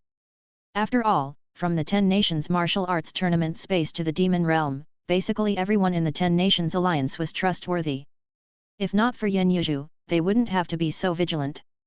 What does everyone think? Zhou Shu went straight to the point. The red water heaven of Dan Mountain should be a real place, but whether this map is real or not is another matter. Li Chengliang pondered. Even technical staff like him could tell that there was something wrong with Yin Yuzhu, let alone experienced generals like Meng Bai and Bai Qiancheng. From the looks of it, Yin Yuzhu had most likely deliberately let them obtain the bronze plate of the red water heaven of Dan Mountain. I don't think we should go there. Yin Yuzhu can't be trusted, Bai Qiancheng said. Everyone nodded. Although everyone wanted to find the red water heaven of Dan Mountain, the heavenly mountain villa, and return to the 10 nations, the situation was obvious. This map might not lead them to the red water heaven of Dan Mountain. They couldn't afford to take risks now. Very well. Then, we are all in agreement. Zhou Shu clapped his hands. Let's pretend this never happened and move on. Now, let's talk about how to deal with Yin Yuzhu. He had deliberately started this discussion because he didn't want to be the one to make all the decisions at this place. Although he had the final say in everything, it might not be a good thing for the development of the entire camp. Meng Bai pondered and said, Your Highness, although Yin Yuzhu is suspicious, her bloodline. Yin Yuzhu's bloodline had been tested by Yin Wu's secret technique. From this aspect, she was indeed of the Yin family bloodline. And while she has secrets, she hasn't directly threatened the security of the camp. I don't think it's appropriate to kill her outright. I think so too. Cao Chenyang nodded. It's not easy for a human to survive in the demon realm for so long. She might have secrets, but who doesn't have secrets? As long as she doesn't threaten the camp, I think we can keep her for the time being and find out her true intentions. Cao Chenyang had once been a spy in the demon realm for 10 years. During these 10 years, he had lived in complete darkness. He knew all too well the difficulty of surviving in the demon realm. Therefore, he had compassion for Yin Yuzhu. It doesn't matter if she stays, Bai Qiancheng said. She's just a first-rank martial artist. She can't do anything here. Bai Qianken's words made Cao Chenyang, Meng Bai and the others roll their eyes.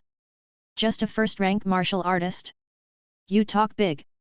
If His Highness wasn't here, would you still dare to speak like that? If not for His Highness, a first-rank martial artist could turn the entire camp upside down. Then, let's keep her for now. Zhou Shu nodded. Is there anything else you want to discuss? If not, let's end the meeting. Somewhere in the Huaxia Pavilion's Demon Realm branch, Yin Wu stared at Yin Yuzhu with wide eyes. Do I look like a fool to you, great grandma? She pointed to her nose. My good granddaughter, I forbid you to say that about yourself. Yin Yuzhu said angrily. Yin Wu rolled her eyes. I'm not a fool. You should give up. I won't leave this place with you to find some secret treasure.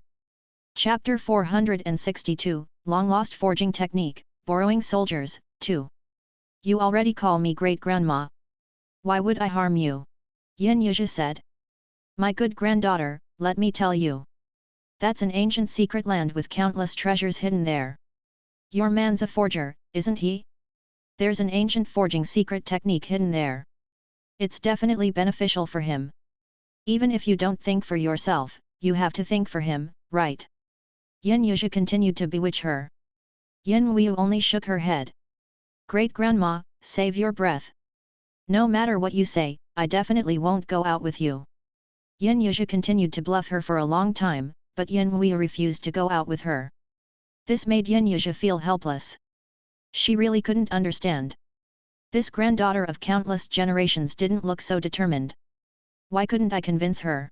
She sighed and left Yin Wu's residence. She didn't walk far before she bumped into Lu Wen's Huang. Yin Yuzhu's eyes darted around. Just as she was about to trick Lu Wen's Huang, a sword beam slashed toward her before she could speak. Yin Yuzhu was shocked. She leaped several feet to avoid her. What are you doing? If you dare to talk nonsense, I'll slay you with my sword. Lu Wen's Huang said coldly without any expression. Yin Yuzhu, why are all of them like this? Do they really think that I'm easy to bully? If not for the fact that... Yin Yuzhu's eyes widened as her gaze landed on the long sword at Lu Wenshuang's waist. Slay me? With a yellow-grade weapon? Yin Yuzhu said disdainfully. Do you see this? Heaven grade. She patted the short sword at her waist. Your cultivation is inferior to mine, and your weapon is inferior. What makes you think you will be able to slay me? I just don't want to argue with you juniors. Do you think you will be my match? Why don't you try? Lu Wenshuang's face was brimming with fighting spirit, and sword chi surged from her body. Yin Yuzhu rolled her eyes. Are these people serious? Why do none of them play by the rules? I don't like bullying juniors, Yin Yuzhu said proudly and turned to leave. Lu Wenshuang regretfully sheathed the abyss rainbow sword. She really wanted to fight this old woman who was said to have lived for more than 1,000 years? Too bad. The old woman doesn't have guts. If Yin Yuzhu knew what Lu Wenshuang was thinking, she would definitely turn around and fight her to the death. But Yin Yuzhu didn't know how to read minds, so she naturally didn't know what Lu Wenshuang was thinking. She was strolling in the karst cave, and it was unknown if she had been forgotten or something. There was no one around to restrict her actions. Yin Yuzhu felt both free and bored. Every soldier she met along the way, no matter what she said, ignored her. Several times, she almost couldn't help but use some tricks.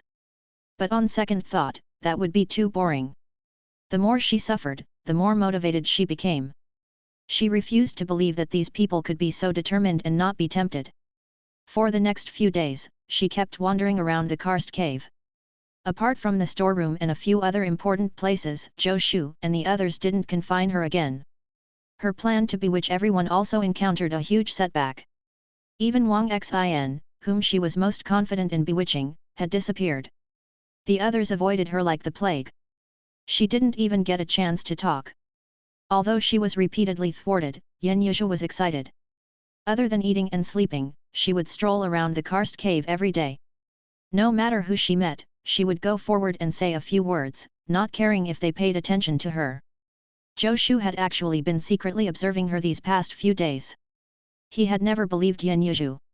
He was also thinking that once this woman dared to seduce anyone in the 10 Nations alliance with her charm, he would have a reason to cripple her.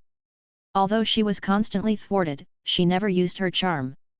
Actually, Yan Yuzhu didn't use any charm techniques in the meeting hall that day. It was just that she was naturally charming. It was fine if she deliberately restrained herself, but once she didn't, not many men could withstand her charm. Zhou Shu was unable to find an excuse to attack Yan Yuzhu with her caution. In the end, he couldn't be bothered to continue observing her and only arranged for Xiao Jianghe and the others to pay attention to her. As for Zhou Shu himself, he returned to the forging room and discussed forging techniques with a few grand craftsmen every day. If he didn't consider that they were behind enemy lines, such days would be relaxing and comfortable. On this day, Zhou Shu was about to try a forging technique that he had just discussed with the grand craftsman when he suddenly saw Yan Yuzhu's head poke in from the door of the forging room. His face darkened. Although the forging room wasn't considered a confidential place in Huaxia Pavilion's Demon Realm branch, there was actually no movement at all after Yan Yuzhu entered.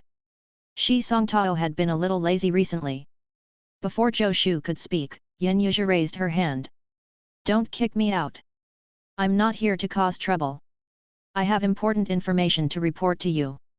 Zhou Shu snorted. "You have 3 sentences to make things clear. Otherwise, get lost." Zhou Shu didn't have any patience with Yan Yuzhu. No matter how good-looking she was, it didn't change the fact that there was something terribly wrong with her. Zhou Shu was already being merciful by keeping her alive. "Okay, 3 sentences it is." Yan Yuzhu pouted. "The first sentence," Zhou Shu said coldly. Yan Yuzhu was stunned, and her eyes widened. She opened her mouth, but when she thought of what Zhou Shu had just said, she was furious. "I want to make another deal with you," Yan Yuzhu said. Second sentence. Zhou Shu raised 2 fingers. "I'll use the streaming water sound forging technique to exchange for 1,100 War's armored army soldiers," Yan Yuzhu said angrily. "The streaming water sound forging technique." Zhou Shu frowned. "The legendary method of using flowing water to sense the internal structure of a weapon and use the sound of water to set the star paths," Li Chengliang said excitedly. "At least you're knowledgeable," Yan Yuzhu said proudly. "Your Highness, this streaming water sound technique is a lost forging technique," Li Chengliang explained. "It's said that those who are proficient in this technique only need to put the weapon into flowing water to understand the structure of the weapon and easily set the paths." Li Chengliang's face flushed red with excitement. Not every forger was like Zhou Shu. To Li Chengliang and the others, it would take a lot of time to calculate and deduce the paths. They had to be very familiar with the materials and procedures of forging. Even so, the probability of being able to point to the exact star positions was not that high. The streaming water sound technique was similar to some methods that used sound to determine star positions. But it had the highest accuracy in this school. Li Chengliang really wanted to ask Zhou Shu to agree. This was a legendary forging technique. If he could learn it. But Li Chengliang also knew he didn't even have the right to make suggestions in front of Zhou Shu. "You sure talk big," Zhou Shu snorted. "Do you know what 1,100 War's armored army soldiers represent?" Yan Yuzhu had heard a lot. She even knew the name of the 100 War's armored army. These soldiers still had to continue training. They couldn't be used as part of a deal. Yan Yuzhu had no self-awareness at all as she said, "Of course. Don't you know what I want them for? Don't worry. I'm just borrowing them for a while. I'll return them to you after I'm done." You'll definitely gain from it. Tell me about it first. What do you want the soldiers for? Before waiting for Yin Yuzhi to say anything, Zhou Shu continued, if it's to deal with the demonic beast army, then shut your mouth. Chapter 463, If the price is right, I'll do whatever you want me to do. 1. Yin Yuzhi had a very special existence in the Huaxia Pavilion's Demon Realm branch. To say that she was one of them, everyone was extremely wary of her. To say that she was an enemy, she wasn't, at least not yet. On the surface, her imperial bloodline had already been verified. Before there was conclusive evidence that she would harm the camp, Zhou Shu couldn't kill her directly. No matter what, she was still Yin Wu's relative. Don't worry. Yin Yuzhi waved her hand. I don't want to die. How can a mere 1,000 people attack the Demon Realm army? I'm not crazy. I just want them to dig some things up for me. Yin Yuzhi's eyes lit up. These armored soldiers of yours are all strong young men. They will definitely be energetic when they work. Zhou Shu's face darkened. Why is her description so awkward? Dig up what? Zhou Shu asked. As soon as he heard about digging, he thought of his miners. Unfortunately, he hadn't brought them with him when he passed through the passageway from the 10 Nations Martial Arts Tournament space. He was worried they would create trouble, so he didn't bring them along. He wondered if they had left the 10 Nations Martial Arts Tournament space before it collapsed after he left. They were all good miners. What a shame. He had to think of a way to get a batch of miners in the demon realm. Demonic beasts were top miners. I can't tell you that, Yin Yuzhi said proudly. If you want to know, that's another deal. What can you offer? As long as the price is right, there's nothing we can't discuss. As Yin Yuzhi spoke, she even puffed up her chest. Even if you want me, it's no problem. Zhou Shu rolled his eyes. Yin Yuzhi didn't look like someone from an imperial family at all. She was even bolder than Lu Wen's Huang. But thinking about it, she was the daughter of Emperor Xian, the founder of Great Xia. When she was young, Emperor Xian might not have even ascended the throne yet. She might even have grown up in the wilderness. Thinking about it this way, there was nothing wrong with her personality. It was normal for a woman who had grown up in the wilderness to be a little more unrestrained. Zhou Shu glanced at her and pretended to be nonchalant. I'm not interested. In terms of appearance, Yin Yuzhi was actually on the same level as Yin Wu and Lu Wen's Huang. But her charm was definitely not something that the two little girls could compare to. This woman could only be described as a rare beauty. Zhou Shu pondered for a moment and said, I can lend 1,000 Hundred Wars armored army soldiers to you. But these soldiers won't listen to your orders. In addition, I can only lend them to you for 3 days. 3 days? We can't even get there in 3 days. Yin Yuzhi said angrily. As for not listening to her orders, this was normal. Yin Yuzhi didn't expect Zhou Shu to completely hand over the 1,000 soldiers to her. He would definitely send a general to keep her in check and to control them. This was within Yin Yuzhi's expectations, so she didn't care about it. You can only have 1,000 Hundred Wars armored army soldiers for 3 days, Zhou Shu said calmly. If you want to extend the time, fine. More money. As long as the price is right, it doesn't matter how long it takes. Zhou Shu repeated what Yin Yuzhi had just said. Yin Yuzhi's eyes widened as she panted heavily, her chest heaving violently. Next, she raised her hands in front of her and then pressed her palms down. She repeated this several times while muttering, I'm not angry. I'm not angry, turtle bastard. I'm not angry. After a while, Yin Yuzhi gritted her teeth and said, when I dig out the things, I will give you 10%. Extend the time to a month. It's a small business. No credit terms. Zhou Shu shook his head. Yin Yuzhi wanted to skin Zhou Shu alive. Do you think I have money on me now? Why don't I take off my clothes and show you? Swoosh. Several eyes shot over in unison. The Grand Craftsman, Shi Songtao, and the other forging masters were green with envy. We get to see something like that? What are you doing? What are you thinking? Zhou Shu berated her speechlessly. Everyone retracted their gazes in embarrassment and busied themselves with their work. But they still stole a glance at Yin Yuzhi from time to time. As a result, the forging masters made mistakes and almost destroyed the weapons they were forging. Zhou Shu pulled Yin Yuzhi out of the forging room with a dark expression. If he let her stay here any longer, there might really be weapons destroyed. Why are you pulling me? Yin Yuzhi shouted. 500 taels for a touch. It's a small business, so I won't put it on credit. Yin Yuzhi's voice came from outside the forging room. The already hot forging room immediately felt even hotter. Damn, the weather is so dry that my nose is bleeding, Shi Songtao muttered. He wiped the blood from his nose. Gotta humidify this place. Yes, yes. It's too dry. A few other forgers who were discreetly wiping away the blood from their noses spoke in agreement. 500 taels is a little expensive, but I'm a forging master. I have no lack of money. This thought flashed through the minds of the forging masters. Zhou Shu dragged Yin Yuzhi away from the forging room and flung her a few steps away. Behave yourself. Chapter 464, If the price is right, I'll do whatever you want me to do, too. Why are you slandering me? Yin Yuzhi said angrily. How am I not behaving myself?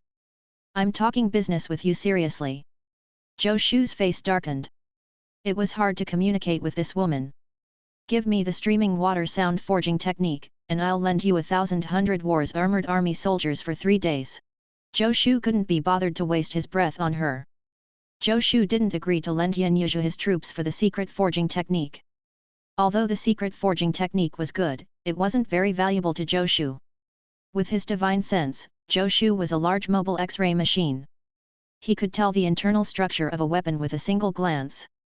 He didn't need to use any methods like running water, sound, or calculation to fix stars. He had agreed to lend the soldiers mostly because he wanted to find out more about Yin Yuzhi. The more Yin Yuzhi did, the more she would expose her motives. As for whether it would be dangerous, they were in danger every day in this enemy base. He couldn't possibly let the 100 War's armored army stay in their hole and not go out. 3 days isn't enough. Yin Yuzhi puffed up her cheeks. You touched me just now. You have to add another day. Give me another 6 or 10 days. That should be enough. Name your price. What's the price for borrowing soldiers for 6 days? Don't quote a sky-high price. I'm experienced and knowledgeable. You can't cheat me. Yin Yuzhi was actually bargaining seriously. Zhou Shu didn't know whether to laugh or cry. The 100 War's armored army had become mercenaries. But then again, the Huaxia Pavilion's Demon Realm branch was still accumulating strength. It wasn't bad to be mercenaries and increase their income. At the same time, he could also figure out what Yin Yuzhi wanted to do. It was killing 2 birds with 1 stone. Don't worry. I'm honest with everyone, Zhou Shu said. My 100 War's armored army soldiers are all elite soldiers. Lending them to you for 3 days in exchange for the streaming water sound forging technique is already a discount. If you want them for another 6 days. Zhou Shu rubbed his chin and continued, I'll give you a discount. 100,000 taels of gold or something of equal value. Well, it's cheap, isn't it? A superior heaven-grade weapon costs more than that. It's a good deal. Zhou Shu bragged about the strength of his 100 War's armored army as if he was promoting his business. He didn't say anything. The 100 War's armored army was indeed elite soldiers. Moreover, they wore dark cloud armor and were very resistant to beatings. What a good-for-nothing. Yin Yuzhi shook her head. You're really getting worse with each generation. I thought that you could become a prince consort, but how grand is your vision? Is it just 100,000 taels of gold? Yin Yuzhi said disdainfully. I have plenty of money. Thump. She slapped the short sword at her waist in front of Zhou Shu. Is this sword enough? Zhou Shu rolled his eyes inwardly. Didn't she say she has plenty of money? Why is she using her weapon to pay off her debt? Women, het. A weapon. Zhou Shu picked up the short sword and examined it. Would I lie to you? My sword is an out-and-out heaven-grade weapon. Its power is extraordinary. Yin Yuzhi curled her lips when she saw Zhou Shu's serious expression. Let me tell you, it's definitely worth more than 100,000 taels of gold. You got a good deal. But I won't be calculative over the difference. I'll take it as a gift to you, my eldest grandson-in-law. Yin Yuzhi said generously. It's indeed a heaven-grade weapon. Zhou Shu automatically filtered out Yin Yuzhi's words. This woman definitely couldn't be trusted. Otherwise, there was no way to get down to business. But it's barely worth 100,000 taels, Zhou Shu said casually. 10 days, I'll lend you the 100 Wars armored army for 10 days. But I'll say this first. What you've given me isn't enough to make the 100 Wars armored army work for their lives. Don't make them do things that are too dangerous, don't make them do things you're not sure of, and don't make them do things without good reason. All right, stop nagging. Yin Yuzhi said impatiently. I guarantee that none of them will die. I'll compensate you for everyone who dies, all right. How are you going to compensate for their deaths? Zhou Shu snorted coldly. I'm a woman. I can give birth. Yin Yuzhi said disdainfully. Zhou Shu was defeated. Facing a woman who didn't care about anything but was extremely enchanting, he really didn't know where to start. She was too difficult to deal with. Big brother, I'll leave you to take care of this matter. The largest karst cave in the Huaxia Pavilion's Demon Realm branch had been transformed into the camp of the 10 Nations Alliance. Zhou Shu found Mi Ziwen and told him about lending his soldiers to Yin Yuzhi. Yin Yuzhi is a first-rank martial artist. Big brother, your cultivation is slightly weaker, Zhou Shu said. Mi Ziwen smiled bitterly. Is a second-rank martial artist weak? In the past, when he was in Great Xia, he had never thought that he could even become a second-rank martial artist in his life. In his imagination, it was already extremely lucky for him to become a third-rank grandmaster. In the 10 nations, a third-rank grandmaster was already at the top of the martial Dao pyramid. They were not considered weak no matter where they went. A second-rank martial artist was definitely an overlord, and a first-rank martial artist was the peak of the martial Dao. But it seemed that a second-rank martial artist was really nothing here. Among the 10 Nations Alliance, there were many first-rank martial artists. After all, most of the top experts of the 10 nations had entered the 10 Nations Martial Arts Tournament battlefield. And there were not many weaklings who could survive until now. Not to mention anything else, just the 30,000 troops of the 10 Nations Alliance were all ranked martial artists. Cao Chen Yang, Prince Cao, is a steady person. He has been undercover in the demon realm for many years and is very experienced, Zhou Shu continued. I asked him to assist you. Cao Chen Yang was not Zhou Shu's subordinate, but in the Huaxia Pavilion's demon realm branch, everyone had to give Zhou Shu some face. Cao Chen Yang wouldn't reject such a small matter. Miss Yin. Mi Ziwen addressed her awkwardly. What exactly does she want to do with the borrowed soldiers?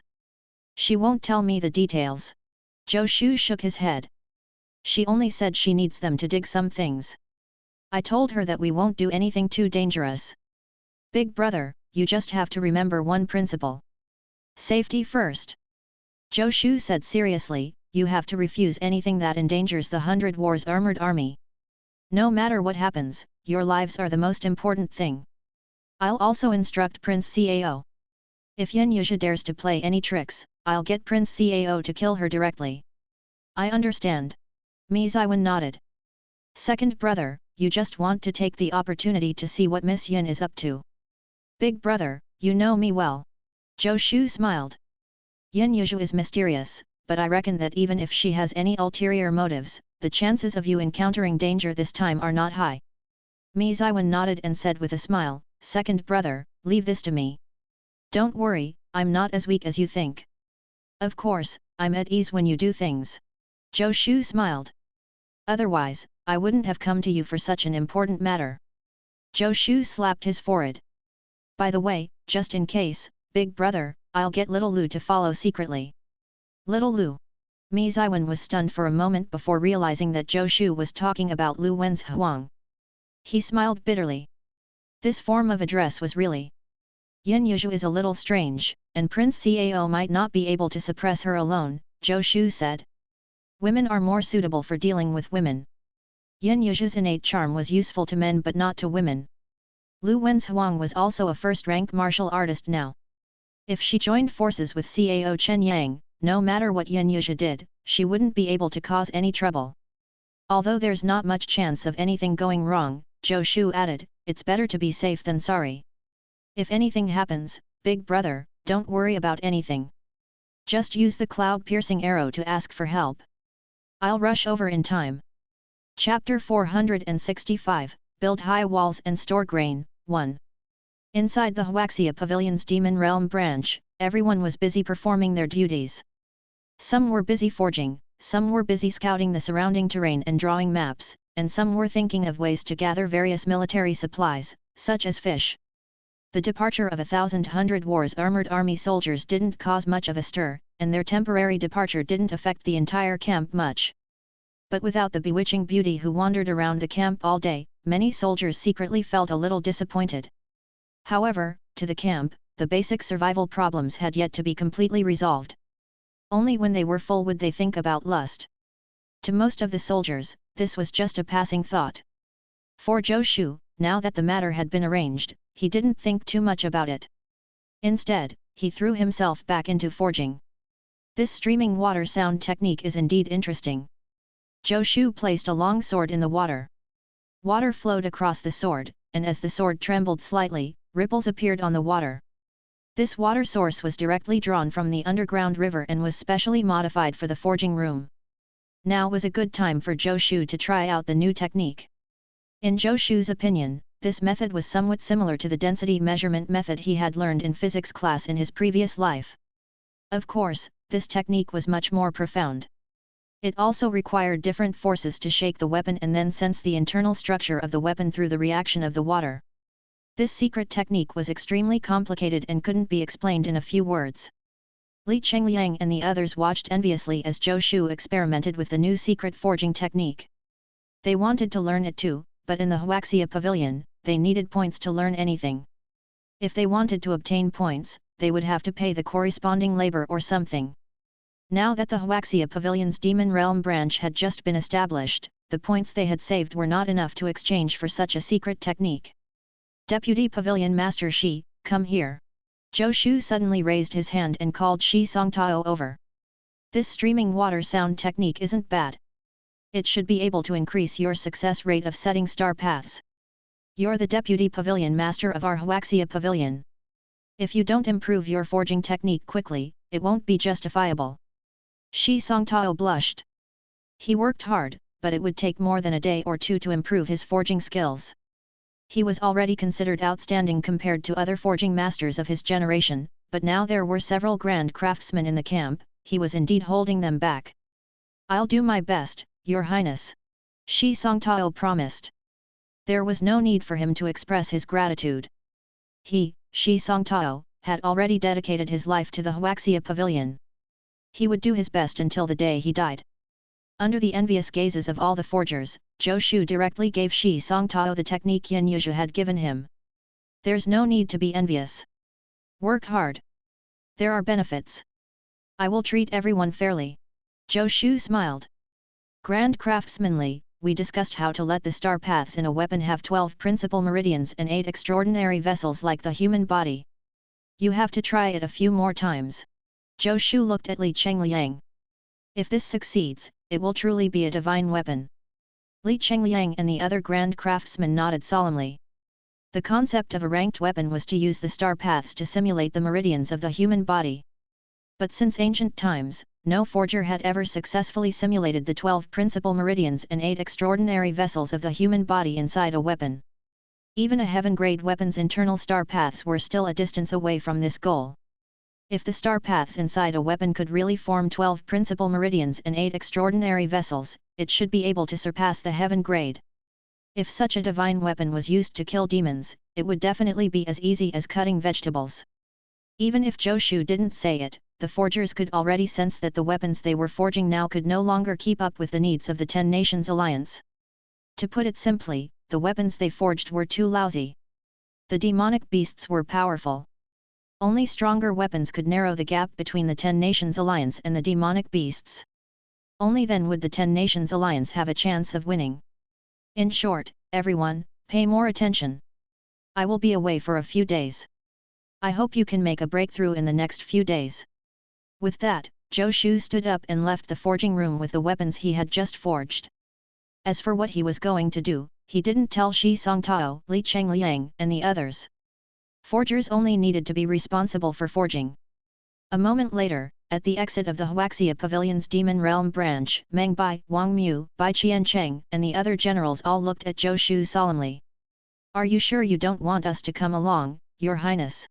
Bai Qiancheng couldn't help saying. Although my cultivation level is inferior to yours, I can fight too. No, I'm not going there for a fight. Zhou Shu shook his head. If we really fight, one more first-rank martial artist won't make much difference. I can come and go as I please. Wang Mu, Bai Qiancheng, and the others sighed. They already knew about the invasion of the 10 nations, but even if they were worried, it was too late for them. The 10 nations alliance couldn't even take care of themselves now. How could they have the energy to save the 10 nations continent? Now that Zhou Shu said that he wanted to go back alone to take a look at the situation, Wang Mu, Bai Qiancheng, and the others knew that even if they followed, they wouldn't be much help. Chapter 466, Build High Walls and Store Grain, 2. I'm mainly going to see if I can close the gap between the 10 nations continent and the demon realm, Zhou Shu said solemnly. As long as we can close the gap, the demon realm army invading the 10 nations will become a lone army. Then, it won't be difficult for the 10 nations to join forces and kill them. The only problem is that if I go there, I might not come back. Zhou Shu's gaze swept across Meng Bai and the others. If I can return, there's no need to say anything. If I can't, the first thing you do is kill Yin Yuzhu. Don't hesitate, and don't care whether she's really the daughter of Emperor Xian. Kill her immediately. I understand, Meng Bai said in a low voice. Yin Yuzhu's identity was mysterious, and he didn't know if she was an enemy or a friend. If Zhou Shu didn't return this time, it would be the best choice for the 10 Nations Alliance. They had to eliminate all the unstable factors. The second thing is not to rush things. Everyone must continue to accumulate strength secretly. To tell you the truth, even if I can close the gap between the two worlds this time, the barrier between the two worlds won't last much longer. There aren't many stable days left for the 10 nations. The demon realm had invaded the 10 nations continent through the gap opened by Emperor Wei Wu. Zhou Shu had Great Wei's imperial cauldron, so he was very confident that he could make up for this gap. But there was another problem. There was also a problem with Great Qian's imperial cauldron. Therefore, the barrier between the 10 nations continent and the demon realm was already in danger, and it was unknown when it would completely collapse. 6 words. Build high walls and store grains, Zhou Shu said solemnly. This is all I ask of you. Build high walls and store grains, the generals murmured and gave him a thumbs up. The king always claimed that he didn't know how to lead troops, but his talent made them all embarrassed. A casual sentence could enlighten people. This 6-word policy and the advice he gave previously were simply the foundation of the 10 Nations Alliance in the demon realm. With these few words and what he had said before, Zhou Shu could become a master of the art of war, the kind that no one dared to refute. Zhou Shu looked up in the direction Mi Ziwen and the others had gone. He had wanted to wait for them to return to see the situation. But recently, Great Wei's imperial cauldron was acting strangely. He knew that he couldn't wait any longer. If he waited any longer, the 10 nations might really be wiped out. Then, all of them would become homeless. All right, generals, although demon kings can't pass through the gap between the two worlds, it's easy for great demons to pass through. It's hard to say how many demonic beasts have already gone to the 10 nations continent. It's better to block the passage as soon as possible. Zhou Shu cupped his hands. I'll leave this place in your hands. On behalf of the 10 nations, thank you, Your Highness. The generals all bowed solemnly. Wuyo, let's go, Zhou Shu said. Zhou Shu didn't have the ability to bring the 10 nations army back to the 10 nations continent for the time being, but it wouldn't be a problem to bring one person. Of course, bringing Yin Wuyo along was also for Zhou Shu's selfishness. How could his woman stay in a dangerous place? As long as the passage was blocked, the 10 nations continent would definitely be much safer than the demon realm. The passage opened by Emperor Wei Wu was at most a narrow path. Even if the demon realm invaded, the number of people who could pass through was limited.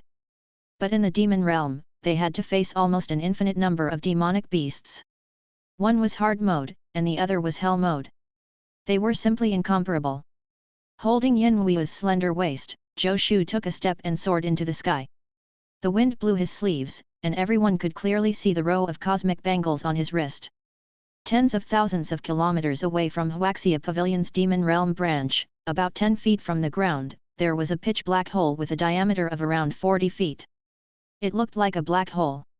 Outside the black hole, on the endless plain, there were countless demonic beasts. Every 2 hours, some of the demonic beasts would line up and enter the black hole. When the black hole trembled and threatened to collapse, they would stop. Then in another hour, when the black hole was stable, they would continue. Among the densely packed demonic beasts, there were also some humanoid demonic beasts. These humanoid demonic beasts were either riding on the backs of some bigger demonic beasts or sitting cross-legged on rocks. They didn't look like they were going to the 10 Nations continent at all. Instead, it looked like they were going on an outing. Boom! Suddenly, a sonic boom sounded, and a stream of light instantly appeared in front of the black hole. Who is it? A few shouts sounded, and the aura of first-grade demonic beasts exploded. Several divine power lights smashed toward the figure. Boom! The figure didn't even turn around. A sword beam shot out and collided with the divine powers. With a bang, energy spread in all directions. The violent wind and waves overturned all the demonic beasts within a few meters. At this moment, the demonic beasts saw a man and a woman appear in front of the black hole. That's right. There were two people. The auras of dozens of first-rank demonic beasts soared into the sky. The demonic beast army split into a few groups, and the first-rank demonic beasts scattered throughout the army appeared. Where did you come from? A first-rank demonic beast shouted. The auras of this man and woman were both at the first rank.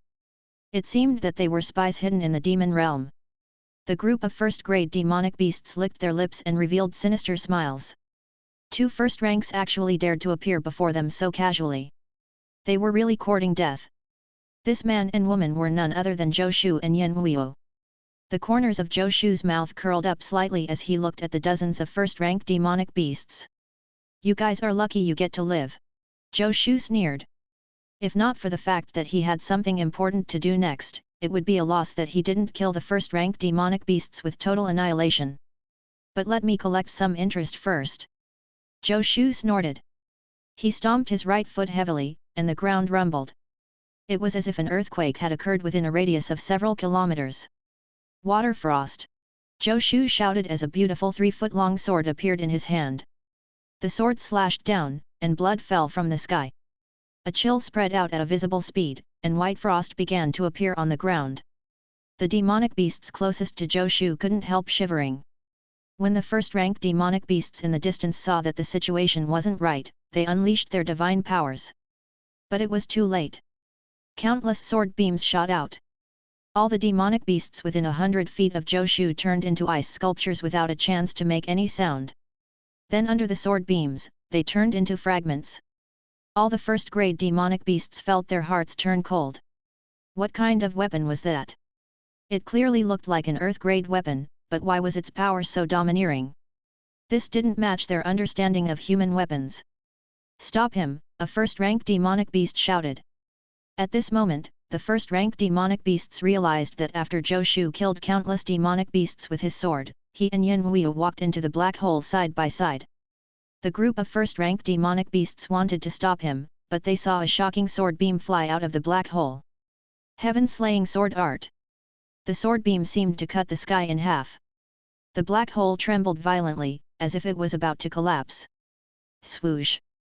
A line of blood appeared between the eyebrows of the first-rank demonic beast at the front, and the expression on his face gradually froze. A moment later, his body split in half and fell to the ground with a thud. Blood and internal organs flowed all over the ground. The scene instantly fell silent, and the group of first-rank demonic beasts stopped in their tracks. Chapter 467, Underestimated, The Siege of the 10 Nations, 1. Boom! A dazzling light exploded, and a humanoid demonic beast flew out and landed in a city. A man wearing a flat crown stood proudly in the air. His black dragon robe was stained with blood, and there was a deep gash on his cheek. But his eyes were calm, as if the wound was not his own. Before I die, don't even think about leaving the city, the man said coldly. This place was the capital of Great Wei, and this man was the Great Qin Emperor. At this moment, the capital of Great Wei was surrounded by large armies. Some of these armies were the elite soldiers of Great Qin, and most of them were the armies of various nations, including some soldiers of Great Wei. Emperor Wei Wu had used the Great Wei's cauldron to open a gap in the barrier of the 10 Nations continent, and the gap happened to open above the capital of Great Wei. The Demon Realm army entered the 10 Nations continent at the capital of Great Wei.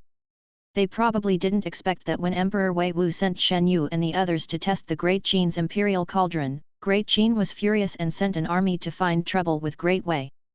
Even when the 10 Nations Martial Arts Tournament began, Great Qin was still looking for trouble with Great Wei. When the Demon Realm army invaded, Great Qin's elite soldiers were attacking Great Wei. With the invasion of the Demon Realm, Great Wei was in chaos. Great Qin's elite soldiers immediately marched in and surrounded Great Wei's capital. The Demon Realm army didn't expect that they would be surrounded in the city as soon as they invaded the 10 Nations continent. The city wall originally protecting the capital of Great Wei had now become a wall blocking the demonic beast's path. Surrounded by the elite soldiers of Great Qin, the Demon Realm army was unable to leave the city. Moreover, it was during the 10 Nations Martial Arts Tournament. When the armies of the various nations received the news, they immediately came to help. At this moment, other than Emperor Wei Wu, the emperors of the other 9 nations had all personally come to the capital of Great Wei. The elite armies of the 10 nations even surrounded Great Wei's capital. The only one that was more miserable was the capital of Great Wei. At this moment, the capital of Great Wei was already a living hell. Everyone in the capital of Great Wei had become food for the demonic beasts. If Emperor Wei Wu saw this, he might have regretted his decision. Pooh! The Great Qin Emperor landed from the sky and avoided the gazes of the demonic beasts in the city. He opened his mouth and spat out a mouthful of blood. Your Majesty! Zhou Shu and the other important ministers of Great Qin hurriedly went forward to support the Great Qin Emperor. The Great Qin Emperor waved his hand, indicating that he was fine. At this moment, Emperor Yuanfeng and the other emperors also came forward. We've finally stopped them again. Emperor Yuanfeng sighed. There are more and more demonic beasts in the city. I wonder how long we can hold them off. No matter what, we have to keep the demonic beasts in the city. It was the Great Zhao Emperor who spoke. If the demonic beasts leave the city, things will be troublesome. Aren't things already troublesome now? The Great Liang Emperor sighed. Damn Emperor Wei Wu, how could he do this? We really should cut him to pieces. It's too late to say anything now. The Great Jin Emperor said, Qin Emperor, how are you now? He looked at the Great Qin Emperor. If the Great Qin Emperor hadn't repelled the attacks of the first-grade demonic beasts in the city several times, the demonic beasts in the capital of Great Wei would have already broken through their encirclement. Once the demonic beasts charged out of the 10 Nations army's encirclement, the 10 Nations continent would probably become their territory. In fact, they didn't expect the Great Qin Emperor to be so powerful. In the beginning, he actually killed a few first-rank demonic beasts. It was also because of this that the first-rank demonic beasts in the city were afraid of him. I can still use my full strength once, the Great Qin Emperor said in a deep voice. It was impossible to tell from how he looked, but inside, he was almost broken. The fact that he had lasted this long was proof of his strong will. It's fine. Even if I can't attack again, my Great Qin still has first-rank martial artists, the Great Qin Emperor said in a low voice. There are also experts from various nations. For now, we still have the advantage. Although the Great Qin Emperor said this, he was not that optimistic. At present, the Demon Realm army was indeed surrounded in the capital of Great Wei. But the demonic beasts in the city were still increasing, and the pressure on the 10 Nations armies was increasing. At this rate, the 10 Nations armies wouldn't be able to last much longer. We've expedited the mobilization of our domestic troops. Reinforcements will arrive in a few days, the Great Jin Emperor said. The emperors smiled bitterly. They knew very well that although the nations could still mobilize some troops, it wouldn't be much. Some of the elites of the various nations had been sent to the 10 Nations Martial Arts Tournament battlefield. Most of the rest had already been gathered here. Ordinary soldiers wouldn't be of much use even if they came. To deal with demonic beasts, one had to either be a ranked martial artist or have a divine weapon. Otherwise, demonic beasts had thick skin and flesh, so it was difficult to effectively kill them. The Great Xia Forging Division is already working day and night. A batch of Great Xia Dragon Sparrow sabers is being transported over, Emperor Yuanfeng said in a deep voice. Although the Great Xia Dragon Sparrow saber was only a standard weapon, its lethality was not bad. It was one of the few standard weapons that could cause damage to demonic beasts. In order to deal with the demonic beasts, Emperor Yuanfeng didn't hold back anything. The Great Xia Dragon Sparrow sabers and horse-slaying sabers that the Great Xia Forging Division had rushed to produce were distributed to the elite soldiers of the various nations. Chapter 468, Underestimated, The Siege of the 10 Nations, 2. Even if we continue to defend, the demonic beasts will rush out sooner or later, the Great Qin Emperor said gravely. Once we let them disperse, it won't be so easy to kill them all. Therefore, we must trap them in Great Wei's capital and kill them all. How is that possible? The Great Liang Emperor smiled bitterly. We can't even kill our way into the city. Who knows if they can block our attack? The words between the different emperors vividly portrayed their personalities. The Great Liang Emperor was weak. His tone was extremely pessimistic. But the Great Qin Emperor was powerful, and his words were domineering. The only way is for us to rush in and close that passage, the Great Qin Emperor said with a murderous expression. How do we close it? Everyone spoke in unison. A dark glint flashed across the Great Qin Emperor's eyes. Just as he was about to say something, there was a loud bang, and the ground shook violently. Oh no! Your Majesty, the demonic beasts have left the city! Zhou Shu shouted. All the emperors turned pale and rushed out of the tent together. On the city wall of Great Wei's capital, demonic beasts continued to jump down. In a moment, demonic beasts were everywhere. The 10 nations' armies surrounding Great Wei's capital reacted quickly. They picked up their weapons and started fighting the demonic beasts. Swish! Crack! The sound of weapons sinking into flesh and tendons breaking continued. At this moment, the strength of the various nations could be seen. This strength was not just the strength of the soldiers' cultivation but also their military equipment. Demonic beasts had rough skin and thick flesh. It was very difficult for humans to injure them with just their bare strength. Only with sharp weapons in hand could they barely fight demonic beasts. Great Xia's strength was originally only below average among the 10 nations. But the 3 armies of Great Xia were in the limelight this time. The horse-slaying saber, the 100 refinements ring pommel saber, the Great Xia dragon sparrow saber, and even the 8-sided Han sword all shone on the battlefield. Although they were only standard weapons, in the hands of martial artists, they were enough to cause damage to 8th or 9th rank demonic beasts. When the standard weapons of other countries struck demonic beasts, they were unable to cause any harm to them. Emperor Yuanfeng looked at the overwhelming demonic beasts and sighed in his heart. If only Zhou Shu was still here? If he could develop some more weapons, it would definitely be of great help to the 10 nations' armies. It's a pity. They didn't know what the situation was like on the 10 nations martial arts tournament battlefield. 3 days had passed, and they had once tried to open the passage with the imperial cauldrons to receive them. But for some reason, the imperial cauldrons could no longer open the passage. Emperor Yuanfeng suppressed his worries, drew his sword, and charged forward with the other emperors. Among the demonic beasts, there were many first-rank demonic beasts. On the 10 nations side, there were not many first-rank experts. No matter what, the emperors were first-rank experts. At this moment, they had to go into battle. Boom! In the capital of Great Wei, a monstrous aura surged into the sky. A burly man more than 2 meters tall walked over. His aura was also of a first-rank martial artist, but it was clearly stronger than ordinary first-rank martial artists. The air rippled with each of his steps, as if it couldn't withstand his power. Boom! He swung his sandbag-like fist down. His fist seemed to compress the air. On the ground, a fist mark with a radius of dozens of feet appeared. The soldiers of the 10 nations within the range of the fist mark turned into a pile of minced meat. Don't be arrogant. Your opponent is me. Emperor Yuanfeng's eyes were red as he roared and pounced forward. Boom! A cold glint flashed across the burly man's scarlet eyes. He punched forward with both fists and collided with Emperor Yuanfeng's sword beam. The sword beam was instantly shattered like glass by the force. Then the transparent fist condensed by the force continued to blast toward Emperor Yuanfeng. Emperor Yuanfeng was shocked. He retracted his sword and felt a huge force land on the sword ridge. Swish! The longsword smashed into Emperor Yuanfeng's chest with boundless force. Emperor Yuanfeng spat out a mouthful of blood and was sent flying. Your Majesty! Father! Perhaps it was an illusion, but Emperor Yuanfeng actually felt like he heard his daughter's voice. Oh, Wuo, I wonder how you are now?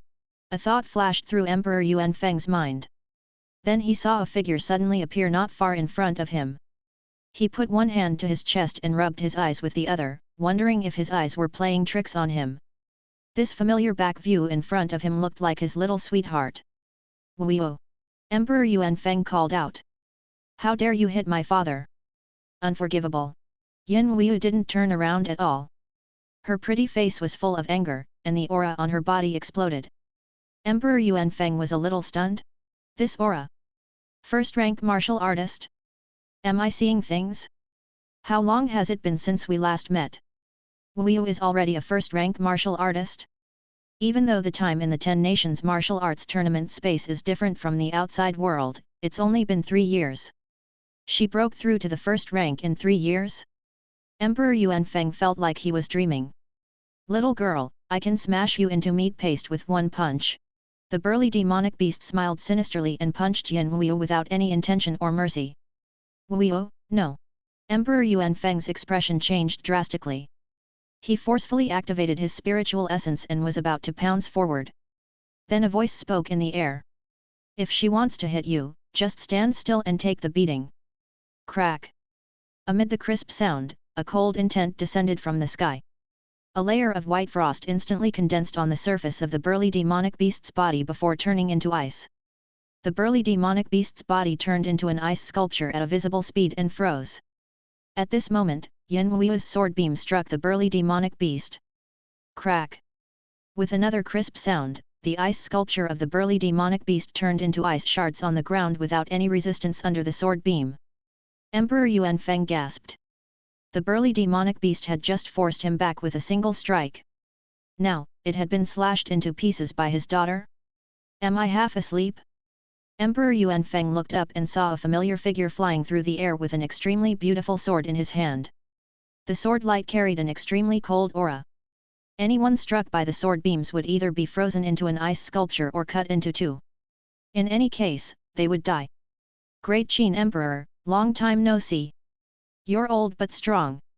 The Great Qin Emperor staggered a few steps back and was about to fight to the death with the first-rank demonic beast in front of him when his vision suddenly darkened. A figure appeared in front of him and forced the first-rank demonic beast dozens of feet back. Then the man turned back to him and grinned, showing even white teeth. Surprise flashed across the Great Qin Emperor's eyes. Before he could speak, Zhou Shu smiled and said, Great Qin Emperor, please gather the emperors of the various nations. I want to borrow your imperial cauldrons. What do you want to do? The Qin Emperor said solemnly. Zhou Shu's sword beams scattered as he continuously reaped the lives of demonic beasts. To block the passage between the 10 Nations continent and the demon realm, naturally, Zhou Shu said. Qin Emperor, you don't think the 10 Nations can withstand the invasion of the demon realm now, do you? Can you do it? The Great Qin Emperor said in surprise. I have to try to see if I can, Zhou Shu said loudly. But now, we have to force these demonic beasts back to the city. I have to say, Qin Emperor, I really underestimated you before. Zhou Shu laughed. You're really something. You actually trapped the invaders of the demon realm in the city. Well done. Zhou Shu laughed loudly, and his aura rose steadily into the clouds. Demon cubs, this path is blocked. Get back to the city. A sword beam that filled the sky slashed forward. Under the sword light, both ordinary demonic beasts and first-rank demonic beasts were sent flying. Chapter 469, Repair, The Legendary Armament Canon Mutates, 1. The Water Frost sword you forged effectively completed a kill. The divine ability 10,000 miles of ice has improved by 30%. Zhou Shu stood with his sword as messages flashed before his eyes. Frightened by the sword beam, the demon realm army slowly retreated into the city. The 10 Nations armies wanted to chase after them, but they were blocked by the walls of Great Wei's capital. The situation looked a little strange to Zhou Shu. The 10 Nations, which should have been invaded, now looked like they had become invaders. As for the actual invaders, they looked like they were defending the city. The scene in front of him completely exceeded Zhou Shu's imagination. Be it in the 10 Nations martial arts tournament space or the demon realm, Zhou Shu had always been worried that the demon realm's invasion had already destroyed the 10 Nations. Even if the 10 Nations hadn't been destroyed, could the 10 Nations have already been reduced to living hell by the demon realm army's invasion? It wasn't that he hadn't thought that the 10 Nations armies could temporarily resist the invasion of the demon realm. But to be honest, the current situation was far better than he had imagined. The 10 Nations had actually trapped the demon realm army in the capital of Great Wei. Although doing this was equivalent to sacrificing everyone in Great Wei, compared to letting the demon realm army wreak havoc everywhere, there would definitely be fewer casualties. Even though the people in Great Wei's capital were innocent, this was still the best choice. Speaking of which, Emperor Wei Wu had done a good deed. He had built the walls of Great Wei's capital very firmly. The city walls were firm.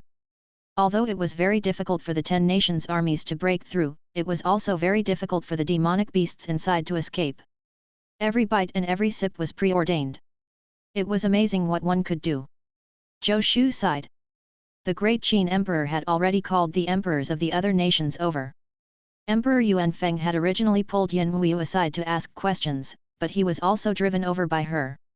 The demon realm army had retreated into the city, and the crisis was temporarily resolved. The Qin Emperor asked anxiously as he coughed up blood, "What happened on the 10 nations martial arts tournament battlefield? How did you get back? Where are the others?" Zhou Shu glanced at the Qin Emperor, worried that he would faint at any moment. "The 10 nations martial arts tournament space is gone," Zhou Shu said. Emperor Yuan Feng was more familiar with Zhou Shu, so he asked unrestrainedly, "Gone? What do you mean?" "It literally means what I said. There will never be a 10 nations martial arts tournament battlefield again." Zhou Shu said in a low voice, "Now is not the time to talk about this. Solve the situation here first." Zhou Shu pointed at the black hole in the capital of Great Wei and said in a low voice, "On the other side of this passage, countless soldiers have already gathered in the demon realm. If they attack, the 10 nations won't be able to stop them. So we have to plug this passage back up." "We know that too, but that bastard Emperor Wei Wu took Great Wei's imperial cauldron. We can't do anything if we can't find him," Emperor Yuan Feng said. "Emperor Wei Wu is dead." Zhou Shu flipped his wrist, and a small imperial cauldron appeared in his palm. "The Great Wei imperial cauldron is here." Everyone was stunned. Over the past few days, they had been wishing they could hack Emperor Wei Wu into pieces. But when they heard the news of Emperor Wei Wu's death, they still had mixed feelings. Emperor Wei Wu was on par with them. As the ruler of a country, he died just like that? The Great Wei imperial cauldron had fallen into Zhou Shu's hands. Didn't that mean that he also had a chance to establish a nation and become an emperor? The emperors recalled the imperial edicts they issued at the request of the Heavenly Mountain Villa. Everyone's mood became extremely complicated. Everyone, including Emperor Yuan Feng, didn't know how to face Zhou Shu. How should they treat him? Originally, even if he was the king of 9 nations, he was only king and slightly inferior to emperors like them. But now that the Great Wei imperial cauldron was in his hands, should they treat him as a king or as an emperor?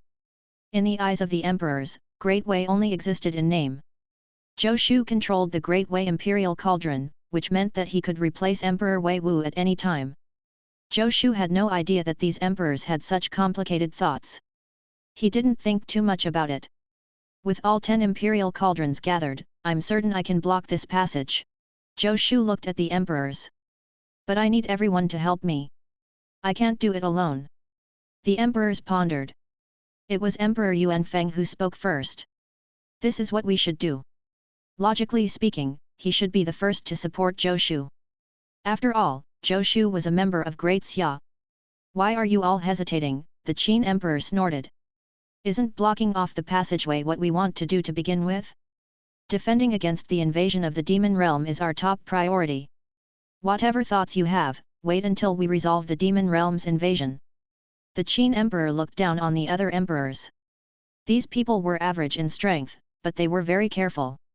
With Emperor Wei Wu dead, these guys were probably thinking about how to divide up some of Great Wei's territory.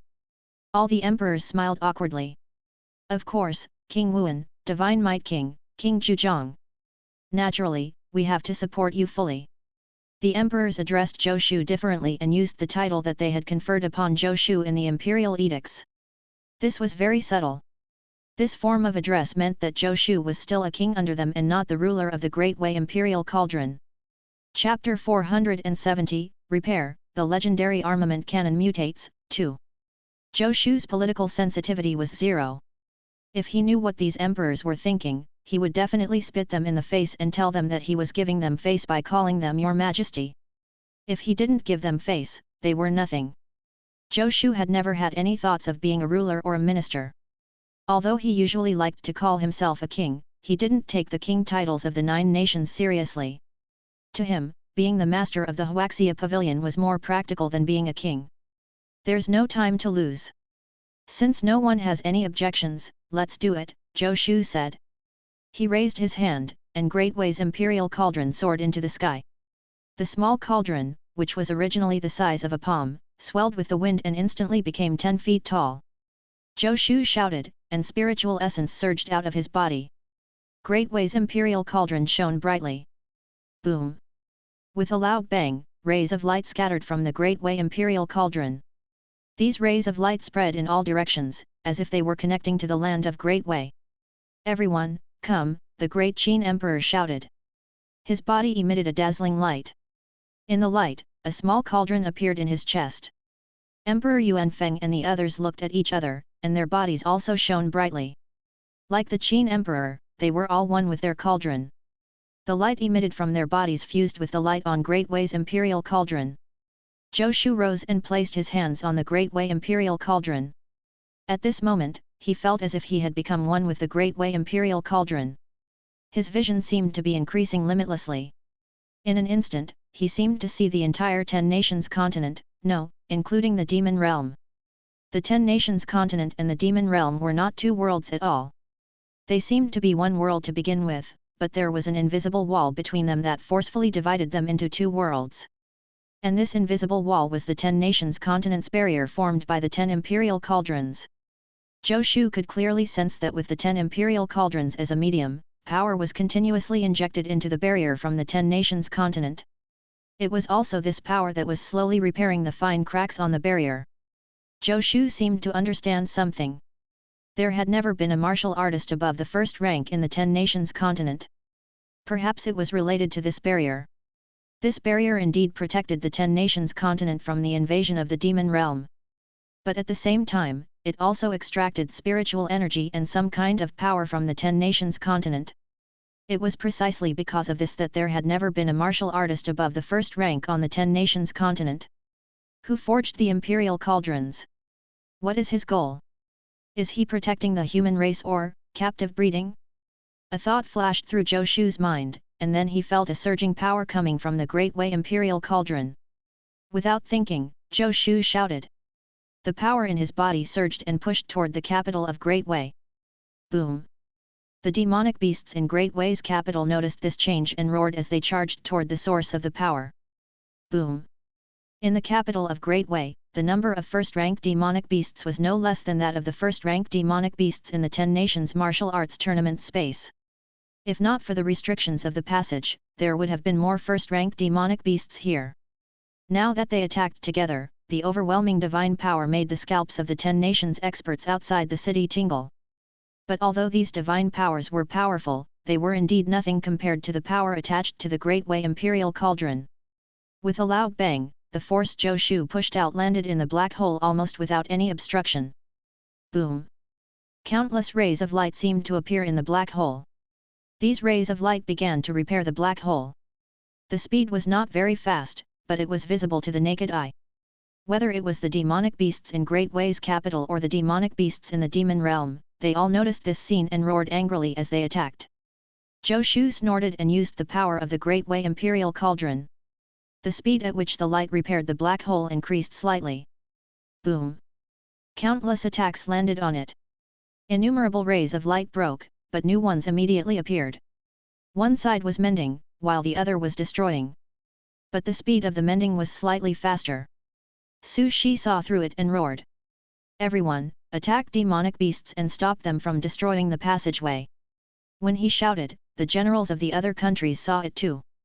Although the emperors of the various nations were busy activating the imperial cauldrons and had no time to issue orders, as the saying went, generals should judge and act according to the real situations on the battlefield. At this time, they couldn't care too much. They issued orders one after another, and the armies began to attack the city.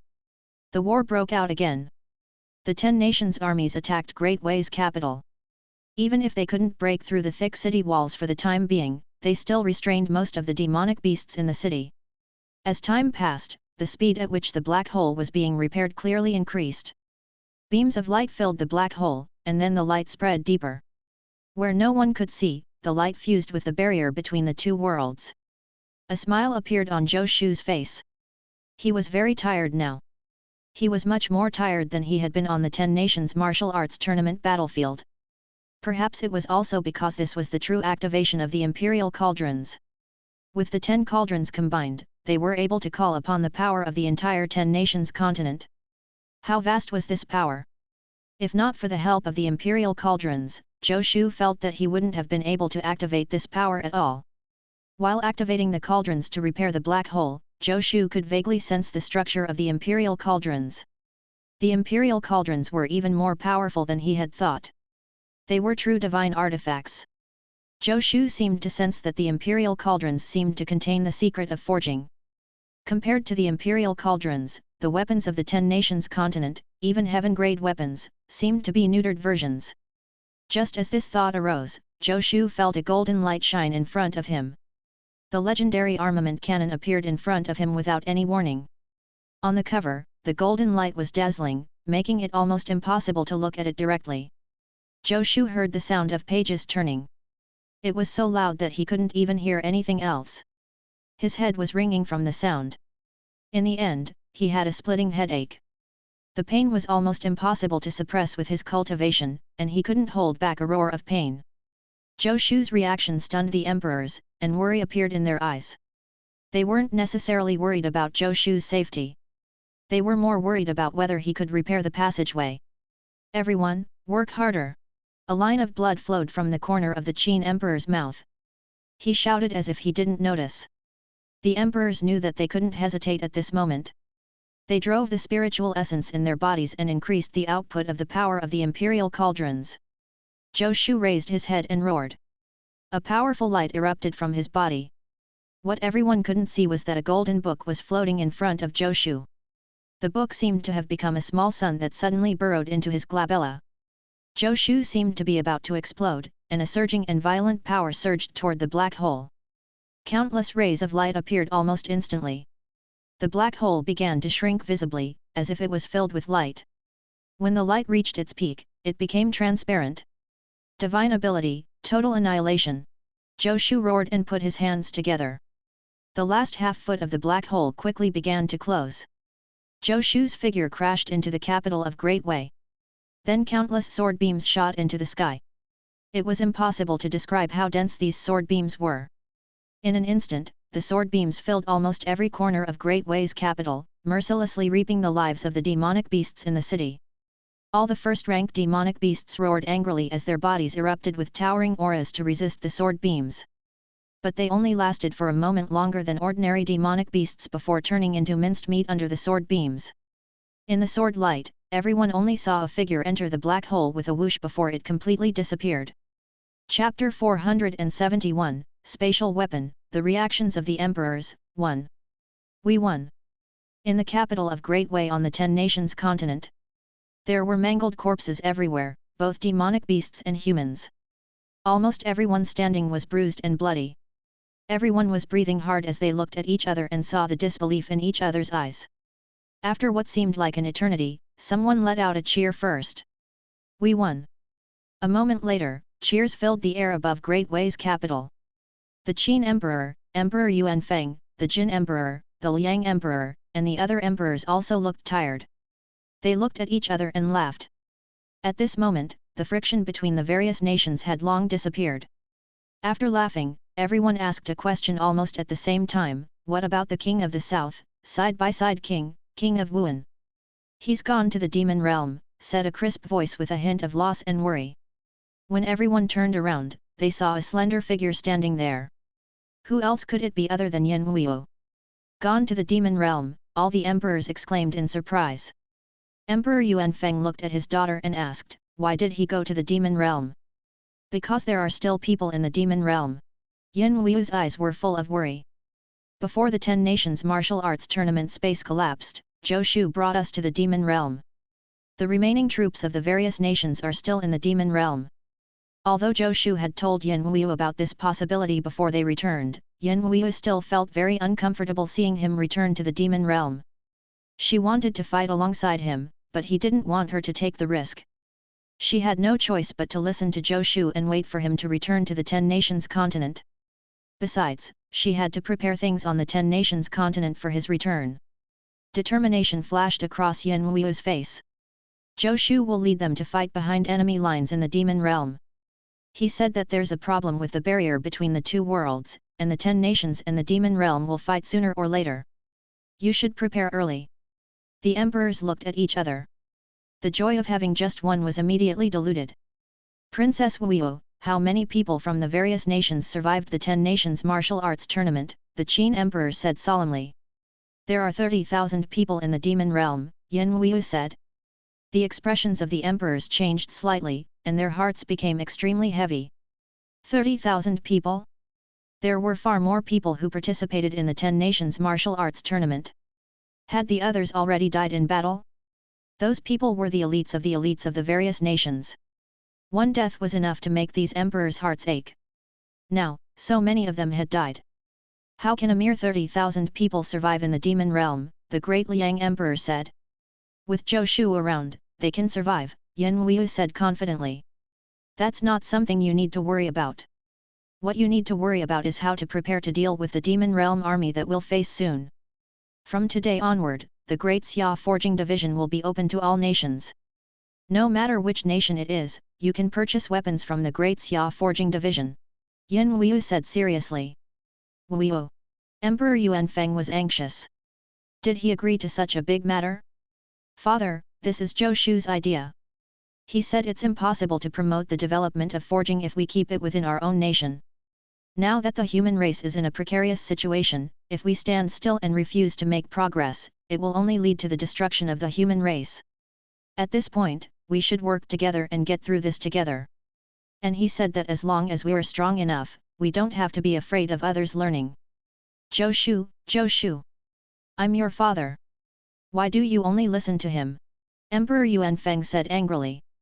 Zhou Shu is my man, Yin Wu thought gently, but she was too embarrassed to say it in front of so many people. I know you're my father, Yin Wu said. The money from the forging division selling weapons will go to Great Xia's treasury. This is also a good thing for Great Xia. Father, if you don't agree, then I'll only sell the weapons Zhou Shu developed. Emperor Yuanfeng clutched his chest, his vision darkening. Only selling weapons developed by Zhou Shu? What was the difference between this and selling them all? Emperor Yuanfeng, I'm impressed. Great Xia indeed has the demeanor of a great nation, the Liang Emperor said with a smile. In that case, Great Liang will order 10,000 horse-slaying sabers first. No. Yin Wu shook her head. You're mistaken. I didn't mean that you could buy weapons from Great Xia's forging division. Your Highness, what do you mean? The Liang Emperor asked in confusion. It's very simple. You'll buy whatever I have, Yin Wu said. Just like now. I have this. Do any of you want to buy it? Yin Wu raised her arm, revealing a fair wrist with several bangles on it. The bangles didn't look like anything precious. They were grey and dull. All the emperors were puzzled. Was Great Xia so poor that they had to take out a few lousy bangles to sell? Or did she have other intentions? There's a discount. 5 million taels of gold for one. You can exchange for it with forging materials of equal value.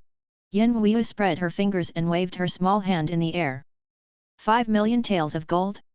Why don't you rob? The Han Emperor exclaimed. Why should I rob? Yin Wu blinked. Zhou Shu said that we open our doors to do business. The prices are clearly stated, and we don't cheat anyone. Chapter 472, Spatial Weapon, The Reactions of the Emperors, 2. By the way, this is a product of the Huaxia Pavilion. The materials used were all obtained by Zhou Shu on the 10 Nations Martial Arts Tournament battlefield. It has nothing to do with Great Xia. Even if my father wants to buy one, the price will be the same. At most, I will pay taxes to Great Xia in accordance with the law, Yin Wu said. Emperor Yuanfeng was stunned, and his right hand involuntarily covered his chest. Could his injuries be acting up? My chest hurt so much that it felt like it was about to split open. 5 million taels of gold, the Qin Emperor suddenly said. Not much. Great Qin wants one. However, I don't have that much money on me. Can I send it to the Great Xia Forging Division within 3 months? All the emperors were stunned. What did the Qin emperor mean? He was giving Zhou Shu so much face? Oh right, back then, he was the first to confer Zhou Shu the title of the side-by-side king. Perhaps the two of them had some special relationship. The Qin emperor was supporting him. As expected of Great Qin, they had thrown out 5 million taels of gold just to support Zhou Shu. They were rich. I want one too. Emperor Yuanfeng snorted in his heart. How could he fall behind in his daughter's business? This money would be his daughter's pocket money. I can trust father and the Qin emperor. Yin Wu smiled. She took off 2 bangles from her wrist and threw them to Emperor Yuanfeng and the Great Qin emperor. I'll give you the items first. Remember to send the money later. Otherwise, our forging division's Huaxia pavilion will blacklist you. Yin Wu continued, there are 3 more. Who else wants them? They'll be sold out later. There won't be such a good deal after this. Yin Wu's voice was crystal clear, and she seemed a little incompatible with the battlefield. All the emperors frowned slightly. 5 million taels of gold was not a small sum even for the ruler of a nation. Spending so much money on a dusty and ugly bangle, did they have that much money to burn? The Liang emperor gritted his teeth and said, I'll buy one. But we're poor and can't take out so much gold. I'll use some forging materials to offset the price. Is this okay? No problem, Yin Wu said straightforwardly. We welcome everyone to pay with forging materials. She threw a bangle to the Liang emperor and said crisply, there are 2 more left. This time, Zhou Shu had only left her 5 cosmic bangles. In fact, Yin Wu had asked him why he didn't bring more over. At the very least, he could sell one to the emperor of each nation. He told her that what was rare was precious. Yin Wu didn't understand, but she didn't think too much about it. She just followed Zhou Shu's arrangements. In any case, cosmic bangles were not a necessity and didn't affect the combat power of the various nations. The remaining emperors exchanged glances. They really weren't that interested. Spending 5 million taels of gold to buy such a bangle, even giving it to a concubine was embarrassing. Why would they buy one? Princess Wu, can I buy one? A voice suddenly sounded. It was Great Qin's grand craftsman Zhou Shu. He stared at the bangle on Yin Wu's hand, his eyes flickering as he pondered. Okay, Yin Wu said. Our forging division's Huaxia pavilion is open to all and doesn't reject any customers. You're also from the 10 nations, so of course you can buy one. Princess Wu, if you trust me, I will find a way to raise 5 million taels of gold within 3 months. Zhou Shu cupped his hands. There's no need. The Qin emperor waved his hand. Great Qin will pay for Minister Su. 10 million taels of gold will definitely be sent to the Great Xia forging division within 3 months. All the emperors were speechless. As expected of Great Qin. He spent 10 million taels of gold just like that. The number 1 person in the world, the Qin emperor, was so bold to casually throw out 5 million taels of gold for a minister. Thank you, Your Majesty. Zhou Shu didn't appear too excited. He cupped his hands toward the Qin emperor. Among the emperors, a few of them were deep in thought. No wonder it was said that Great Qin had many talented officials, and people like Zhou Shu were loyal to Great Qin. This Qin emperor was indeed good at buying people's hearts. Since no one is interested, I'll take the last one, the Jin emperor said. He was on good terms with the Qin emperor. Since Great Qin had already done so, he couldn't fall too far behind. Great Jin could still afford 5 million taels of gold. Here you go. Yin Wu didn't hesitate and directly threw the last cosmic bangle to the Jin emperor. In front of all the emperors, Yin Wu wasn't worried that these people would go back on their word. Unless they were really shameless, they would have to obediently pay. All right, we're done selling. Don't forget to send the payment to Great Xia.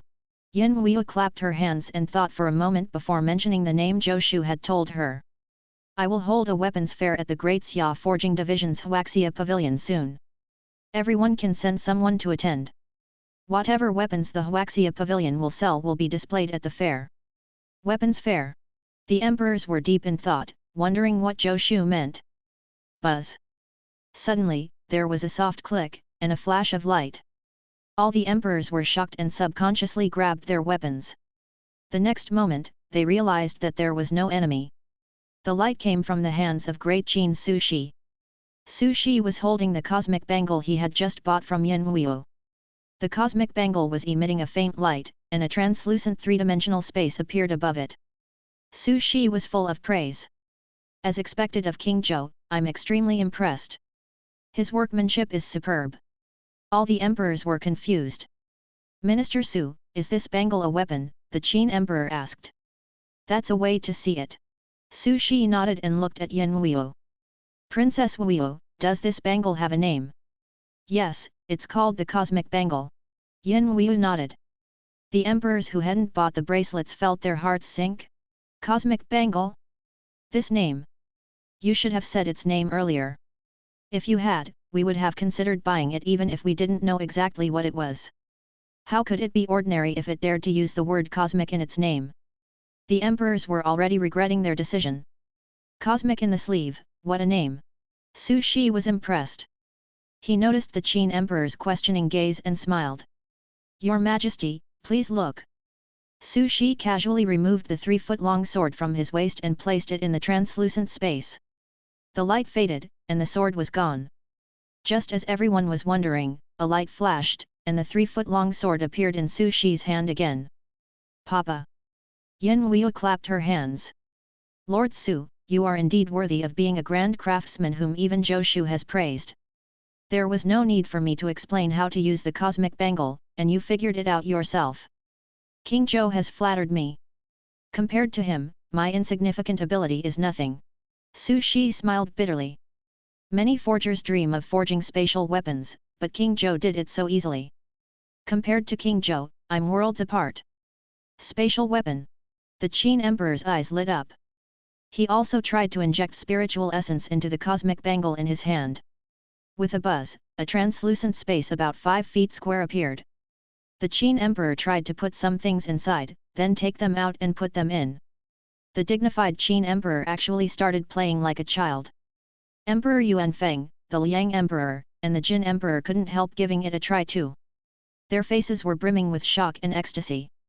They had just thought that they had thrown away 5 million taels of gold for nothing, but now they realized that they had profited greatly. Princess Huiyu, do you still have any cosmic bangles? The Zhao Emperor looked envious and regretful. I'm willing to add 500,000 taels. There's no more. Yin Huiyu shook her head. The Zhao Emperor looked around, and his gaze landed on the Liang Emperor. Liang Emperor, how about you sell your cosmic bangle to me? I'll pay 6 million taels of gold. Your nation is weak. 6 million taels of gold is not a small sum. Get lost. I'm not selling, the Liang Emperor replied bluntly. Chapter 473, Connate Divine Weapons and Acquired Weapons, 1. The cosmic bangles diluted the war atmosphere on the 10 Nations continent. Before Zhou Shu left, he had killed countless demonic beasts. The remaining demonic beasts had been wiped out under the siege of the 10 Nations armies. The first invasion of the demon realm had ended in complete defeat. Overall, the 10 Nations had achieved a complete victory.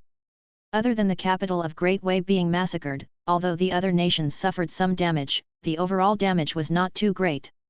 It was still within an acceptable range. After cleaning up the battlefield, the emperors tacitly didn't mention Emperor Wei Wu.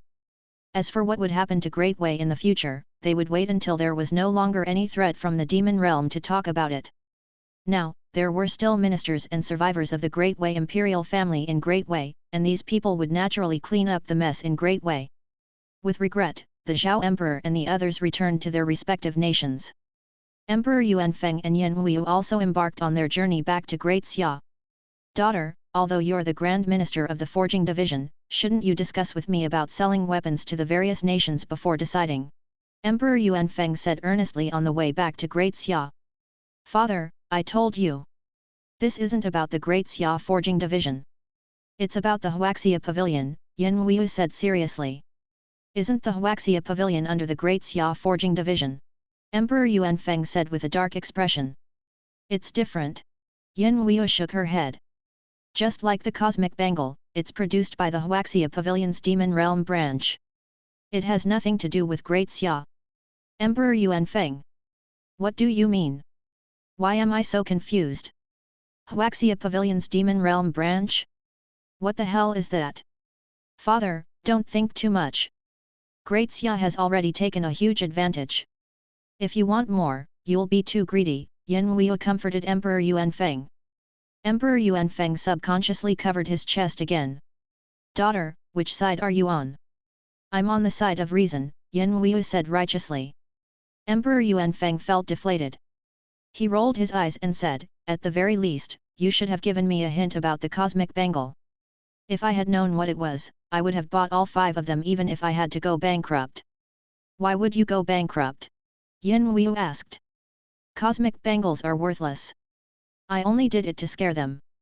Father, if you want them, I can get you a few later. The cosmic bangle was almost a standard item in the Huaxia Pavilion's Demon Realm branch. Every general had one, and if Yin Huiyu wanted more, it would be no problem to obtain 8 or 10 of them. Worthless. Emperor Yuanfeng was surprised. That's right.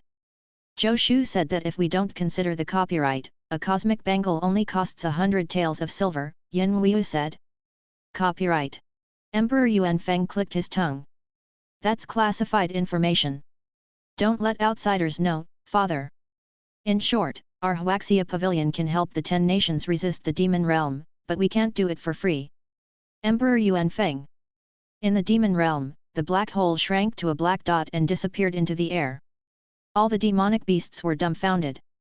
They hadn't even seen the 10 nations continent, but the passage was gone? If the demon kings knew about this, they would be furious. When the demonic beasts thought of the consequences, they couldn't help shivering. Look, there's a meteor, one of the demonic beasts roared. A flash of light appeared in the sky. All the demonic beasts followed the customs of the demon realm. They placed their hands on their chests and prayed silently that the demon king's punishment wouldn't be too severe. Boom! Zhou Shu slammed into the ground. He was lying on his back in a huge pit dozens of feet deep. His eyes were closed, and his body twitched from time to time. He looked pathetic. Zhou Shu's consciousness was in a daze. One moment, he felt like he had fallen into cold seawater, and the next moment, he felt like he was in a flaming mountain. The alternation between cold and hot made his face turn green and red. After an unknown period of time, he seemed to have returned to his mother's womb. He seemed to see life begin to evolve from a single cell. 4 limbs and a head grew out, and he gradually became a small baby before growing up. He seemed to be in a trance as he watched the process of life. After an unknown period of time, his consciousness regained a trace of clarity. Zhou Shu grabbed this trace of clarity and visualized the 5 mountains' true form in his consciousness. With a loud bang, 5 mountains appeared in his consciousness, suppressing the waves in his sea of consciousness. Unknowingly, Zhou Shu sat cross-legged. The surface of his body lit up with a faint golden light, and the spiritual essence in his body surged. The injuries on his body also began to heal at a visible speed. Repairing the gap between the 2 worlds was far more dangerous than Zhou Shu had expected. Previously, when he was in the 10 Nations martial arts tournament space, he had used Great Wei's Imperial Cauldron. Although the power summoned by Great Wei's Imperial Cauldron was massive, it was completely under his control. But this time, perhaps because 10 cauldrons had gathered, the power summoned by the Great Wei Imperial Cauldron was far beyond Zhou Shu's control. Even though he had used the divine ability Total Annihilation, in the face of the power mobilized by the Great Wei Imperial Cauldron, he was like a child brandishing a sledgehammer. He hurt himself before he hurt anyone. Chapter 474, Connate Divine Weapons and Acquired Weapons, 2. The powerful backlash had nearly shattered his body and scattered his consciousness. Fortunately, Zhou Shu had reached perfection in his Dragon Elephant Prajna Technique and Golden Bell Shield Technique, and his body was incomparably sturdy. In addition, he had recently cultivated the 8-9 arcane art, which was how he managed to keep his body from collapsing. Even so, if not for the visualization of the 5 mountains' true form, he wouldn't have been able to grasp that trace of clarity. In any case, he had finally survived and gained a lot. For the first time, Zhou Shu felt that his strength had increased greatly, not because of the legendary armament cannon. He even felt that he had almost broken through the first rank of the martial Dao and into the earth immortal realm that Shi Changsheng had mentioned. But he still couldn't take this step. Previously, the legendary armament cannon seemed to have changed. What exactly happened? Zhou Shu recalled that when he had used the power of the Great Wei Imperial Cauldron to fill the gap, just as he had vaguely seen the panorama of the barrier between the 2 worlds, the legendary armament cannon had suddenly appeared. Then golden light had shone brightly, causing him to almost lose control. This had never happened before. With a thought, the legendary armament cannon appeared before him. The originally colorful legendary armament cannon seemed to have turned black and white. It also looked like a phone app from Zhou Shu's previous life waiting to be installed. There was also a long strip on the cover of the legendary armament cannon, and one end of the strip was bright. In an instant, Zhou Shu understood that the legendary armament cannon was upgrading. The legendary armament cannon can upgrade?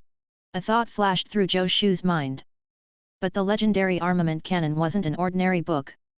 He didn't know where it came from, but it could give him rewards. Leveling up didn't seem to be impossible. Zhou Shu observed for a while. The progress bar was progressing very slowly. It seemed that it would take at least half a month for the legendary armament cannon to finish upgrading. I can't open the legendary armament cannon when it's upgrading. I wonder if there will be a reward if I complete any kills with the weapons I forged. As Zhou Shu thought this, he controlled the legendary armament cannon to disappear. The upgrade of the legendary armament cannon wasn't something he could control. It was useless to think too much about it. He was looking forward to it.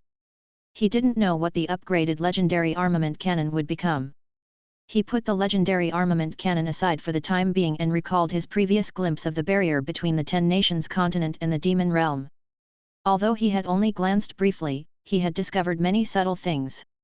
The two realms are artificially separated. I wonder why they were separated?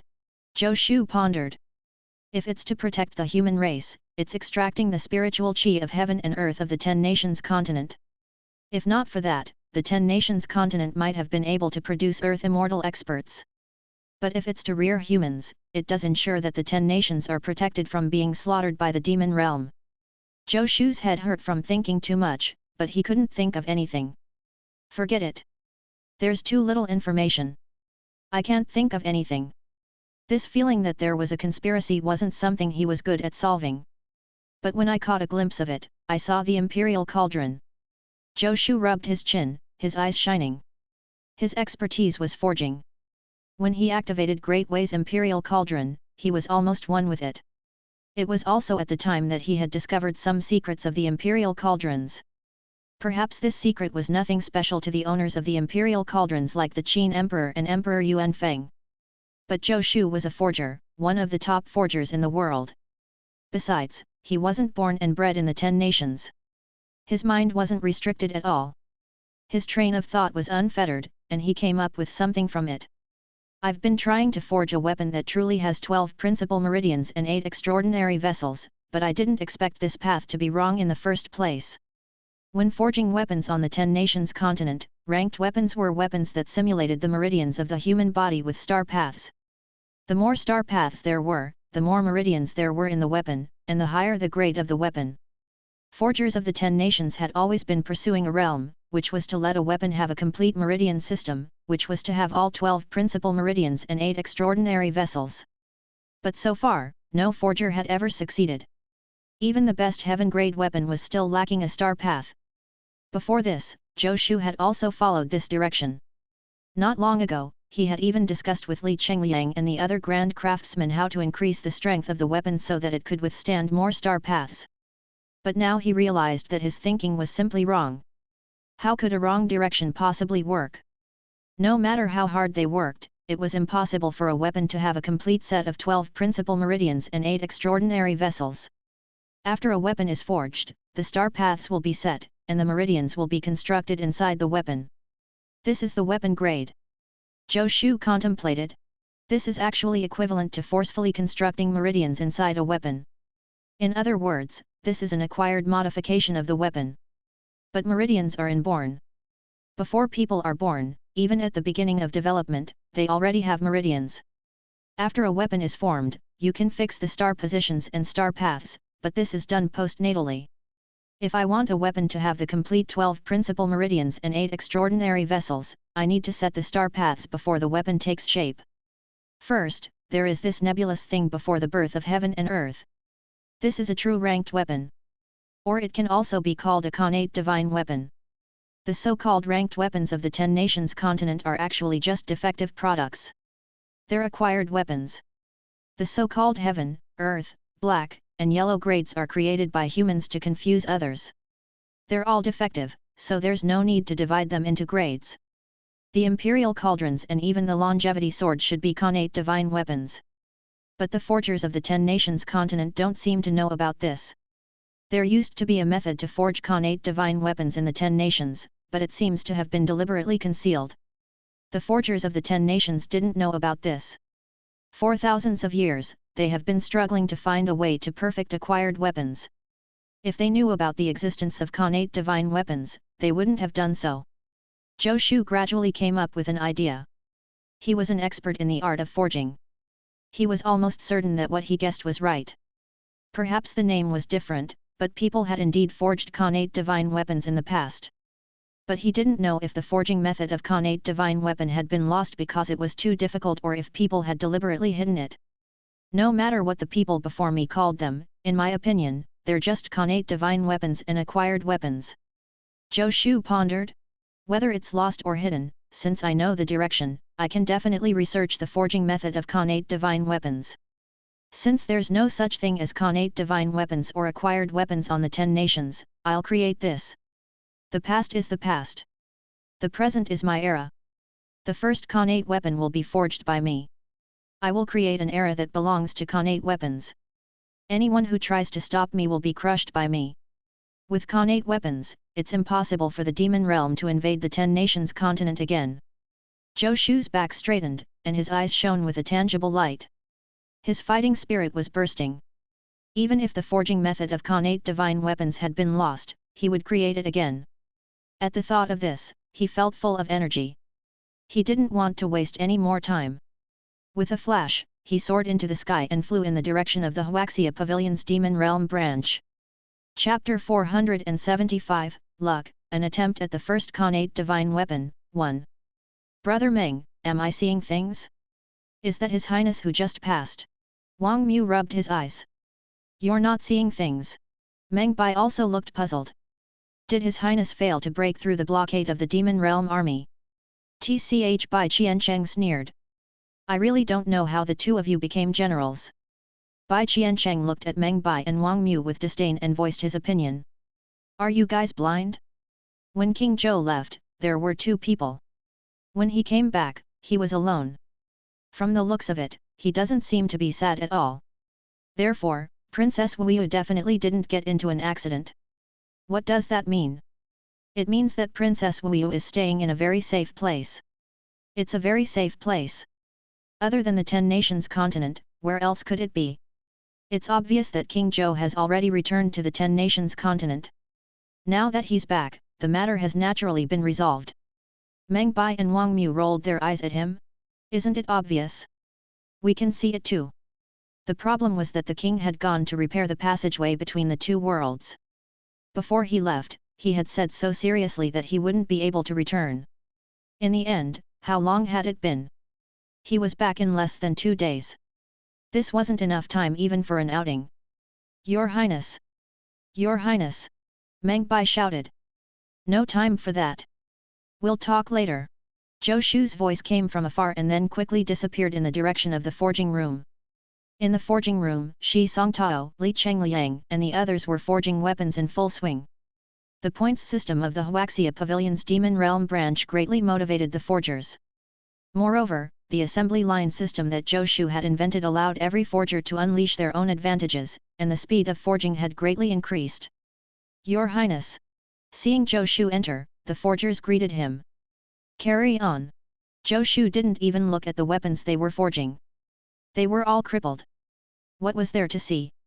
Deputy Pavilion Master, go and get Yang Hong for me, Zhou Shu instructed.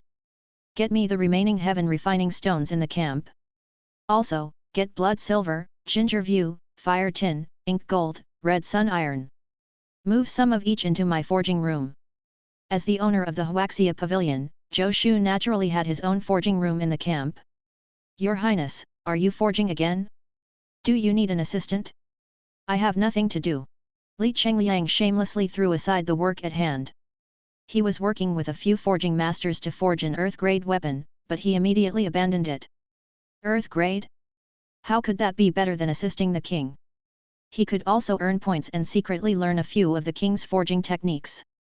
It was much more interesting than working with the other forgers to forge earth-grade weapons. He was a grand craftsman.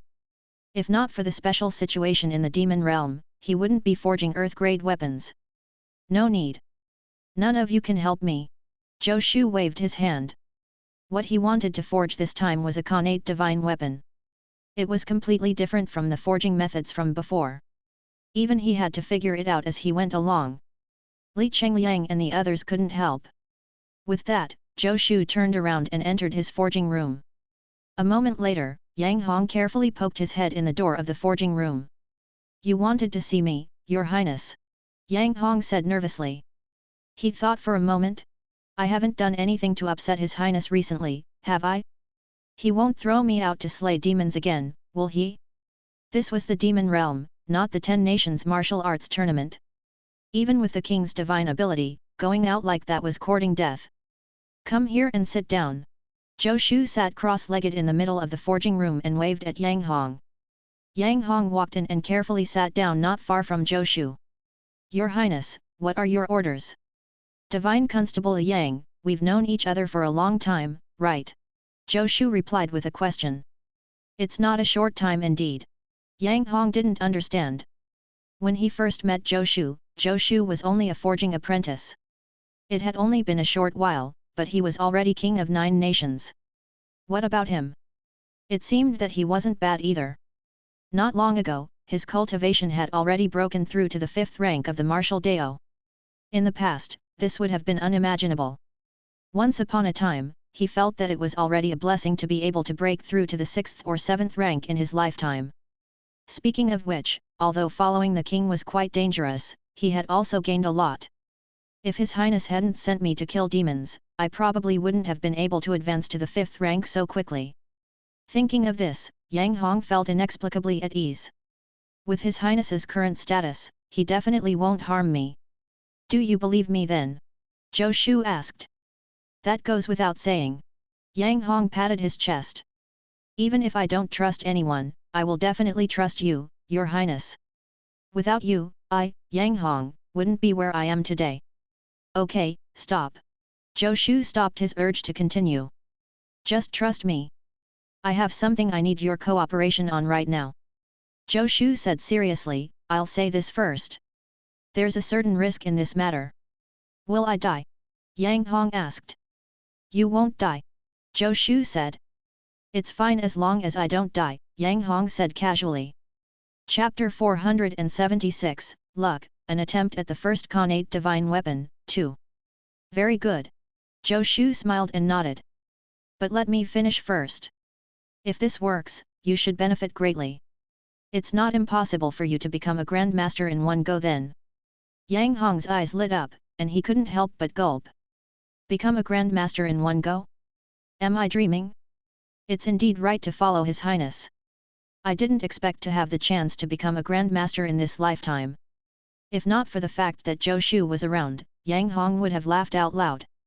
Of course, profits and risks come hand in hand, Zhou Shu continued. If you fail, your meridians might be damaged. You could lose all your cultivation and become a cripple. At worst, you could even be paralyzed. Buzz. Yang Hong was stunned. I could lose all my cultivation, and at worst, I could be paralyzed? If that happens, it's true I won't die, but that's worse than death. How could I have forgotten? Every time I go near His Highness, I will be unlucky. Yang Hong, oh Yang Hong, you really deserve a beating. His Highness, is it too late for me to change my mind? Yang Hong gestured at Zhou Shu with his eyes. Yes? Zhou Shu answered him with his eyes. Don't worry. Even if you're paralyzed, Great Xia will let you live comfortably. Your Highness, has anyone ever told you that you are really bad at comforting people? How can you say that? If I'm paralyzed, what's the point of not having to worry about food and clothing? Okay, let's get started, Zhou Shu said solemnly. Yang Hong. Yang Hong had not gotten ready when he suddenly felt a strong force. He felt as if he was grabbed by an invisible hand and thrown into the air. Before he could react, he felt a wave of fire wash over him. Bear with it. The process might be uncomfortable. Zhou Shu's voice sounded. Yang Hong was wondering what Zhou Shu meant when he felt a sharp pain. He couldn't help screaming like a pig being slaughtered. Yang Hong's hair and eyebrows all burned, and a solution of heaven refining stone appeared in the air. The solution formed after the heaven refining stone melted followed Yang Hong's pores and entered his body. Yang Hong was shocked. Is His Highness going to kill me? He wanted to beg for mercy, but when he opened his mouth, all he could do was scream in pain. He couldn't say a word. In the public forging room next door, Li Chengliang and the others looked at each other. This noise next door. Why does it sound like someone is being tortured? Didn't His Highness go inside to forge? Don't ask what you shouldn't, and don't listen to what you shouldn't. Shi Songtao said in all seriousness, but his ears were pricked, eavesdropping on the commotion next door. He was also full of curiosity. His Highness called Yang Hong in. This scream is from Yang Hong, right? What is His Highness doing to him? This doubt also surfaced in the hearts of Meng Bai, Wang Mu, and the others. They had come over to find an opportunity to ask Zhou Shu about what had happened, but as soon as they arrived near the forging room, they heard the tragic cries. The assembled generals shuddered. His cries were too tragic. It seemed like he had been tortured. Meng Bai, Wang Mu, and the others looked at Bai Qiancheng at the same time. And you still say His Highness succeeded? It looked like the operation failed, and he's venting his resentment. Bai Qiancheng looked hesitant. Could it be that he had guessed wrongly? King Zhou didn't manage to block the passageway between the two worlds? Zhang Weiyuan coughed lightly and said, well, I have some military matters to attend to. Why don't you ask His Highness what the situation is? Just let me know later. Before he finished speaking, he had already turned and walked away quickly. He felt that the king wasn't in a good mood, and it was safer to hide farther away first. Meng Bai, Wang Mu, and the others looked at each other and said in unison. His Highness seems to be busy. Let's not disturb him yet. The generals turned and slowly left. After a distance, they separated before disappearing into various parts of the karst cave. In the forging room, Zhou Shu's expression was serious. His hands were as steady as a mountain, as if he didn't hear Yang Hong's screams at all. Yang Hong was in a miserable state. His clothes, including his hair, had been burned clean by the high temperature. He was like a hairless pig that had been scalded by boiling water. It was really an eyesore. The solution formed by the heaven refining stone had already entered his body through his pores. With the naked eye, it was even possible to see the heaven refining stone's liquid flowing in his body. His skin looked like there was a living creature wandering around his body. It was abnormally terrifying. In other words, Zhou Shu was completely unaffected. He experimented step by step with his vision. Zhou Shu didn't know how connate divine artifacts like the imperial cauldrons were forged. The ancient people might have their ways, but he had no way of knowing. What he was doing now was an unprecedented attempt. Even Zhou Shu himself wasn't very confident. This was why he had asked Yang Hong. Actually, in theory, it might be better to find someone with a higher cultivation level to cooperate with. After all, the higher the cultivation level, the more pain they could endure. But Yang Hong's physique was special. When he entered the 10 Nations martial arts tournament space, he was only a 9th-rank martial artist. In the end, many 9th-rank martial artists had died in battle. However, not only did he not die, but his cultivation level kept increasing. Although a 5th-rank martial artist was not eye-catching in the camp, if one thought about it carefully, Yang Hong's cultivation speed could be said to be terrifying. In the entire camp, there were probably not many people whose cultivation speed was faster than his. This was more than luck could describe. Zhou Shu even suspected that Yang Hong had the legendary destiny. Otherwise, how could he have survived so smoothly and been so lucky? Of course, there was no such thing as destiny in this world. But in short, Yang Hong was definitely lucky. Zhou Shu hoped to borrow his good luck to make his attempt succeed. If it succeeded, it meant that the method he had thought of was useful. Then connate divine weapons would no longer be an illusion. Yang Hong's screams grew louder, reached a peak, and then began to fall. His voice had begun to crack, and he no longer had the strength to shout. If not for the fact that his suspended body still twitched from time to time, one would have thought he was dead. Zhou Shu's expression remained unchanged as he continued. After an unknown period of time, Zhou Shu suddenly shouted, stood up, formed a seal with both hands, and pulled out his weapon. Ah! Yang Hong, who had already fainted, suddenly let out a shocking scream. He jerked upright, then doubled over, and finally dropped to the floor with a thud. During this process, Zhou Shu extracted a ray of light from his body.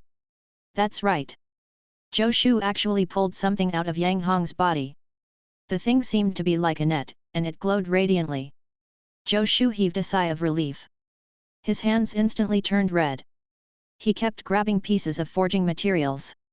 After melting them in his palms, he threw them into the net. The net rose and fell, intertwining with the forging materials that Zhou Shu had thrown out. Thunder seemed to echo in the sky. As Zhou Shu smelted more and more forging materials, the net that was originally made of light gradually became more and more solid. In the end, it was no longer a net but a ball of a strange colored liquid. The light in Zhou Shu's eyes grew brighter and brighter. He let out a soft grunt, and light appeared on his body. His hands and under his elbows had turned into magma, and his hot aura seemed to melt everything. The liquid mass in the air changed shape like rubber paste under his hands. Eventually, the shape of a sword appeared in the air. Chapter 477, The Might of a Connate Divine Weapon, 1. The moment the long sword took shape, lightning flashed and thunder rumbled in the sky outside the karst cave. The spiritual essence of heaven and earth surged crazily, forming a funnel shape. It disregarded the mountain walls and landed directly in the cave. 7 colored lights appeared in the cave. The 10 Nations Alliance was shocked. The expressions of Meng Bai, Wang Mu, Bai Qiancheng, and the other generals changed drastically. Oh no! Such a huge commotion might attract the attention of the demon realm. In the forging room, Zhou Shu frowned slightly. He didn't expect there to be such a huge commotion when the Connate divine weapon was formed. But at this moment, the arrow was on the string and had to be fired. If he stopped, this weapon would be destroyed. Meng Bai, listen up! Zhou Shu's voice sounded in the cave. Meng Bai activated his spiritual essence and replied in a deep voice, yes.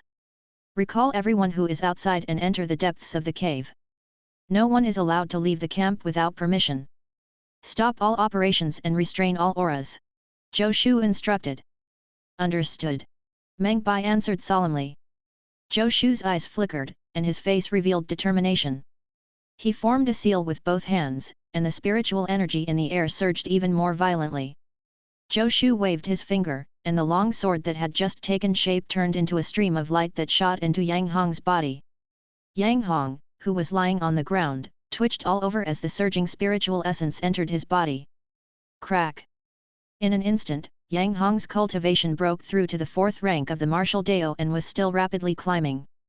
A few seconds later, another soft sound came from his body. A 3rd rank martial artist.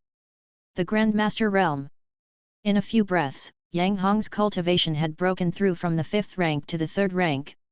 Moreover, this momentum hadn't stopped. Yang Hong had already woken up from his coma, but he couldn't understand what was going on.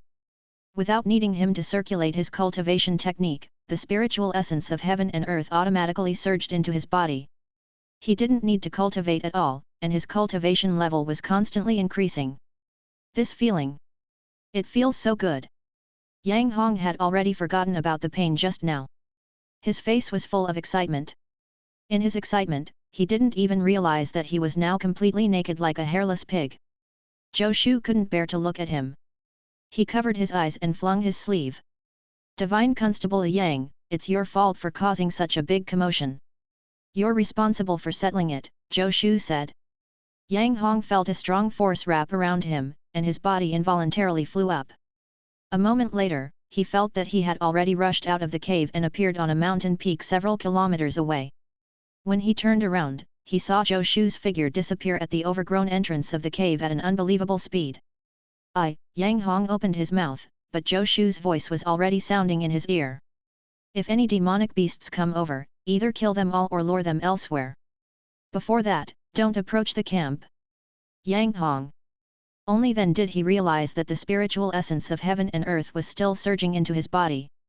From afar, he looked like he was carrying a huge spiritual energy funnel that was exuding a 7-colored light.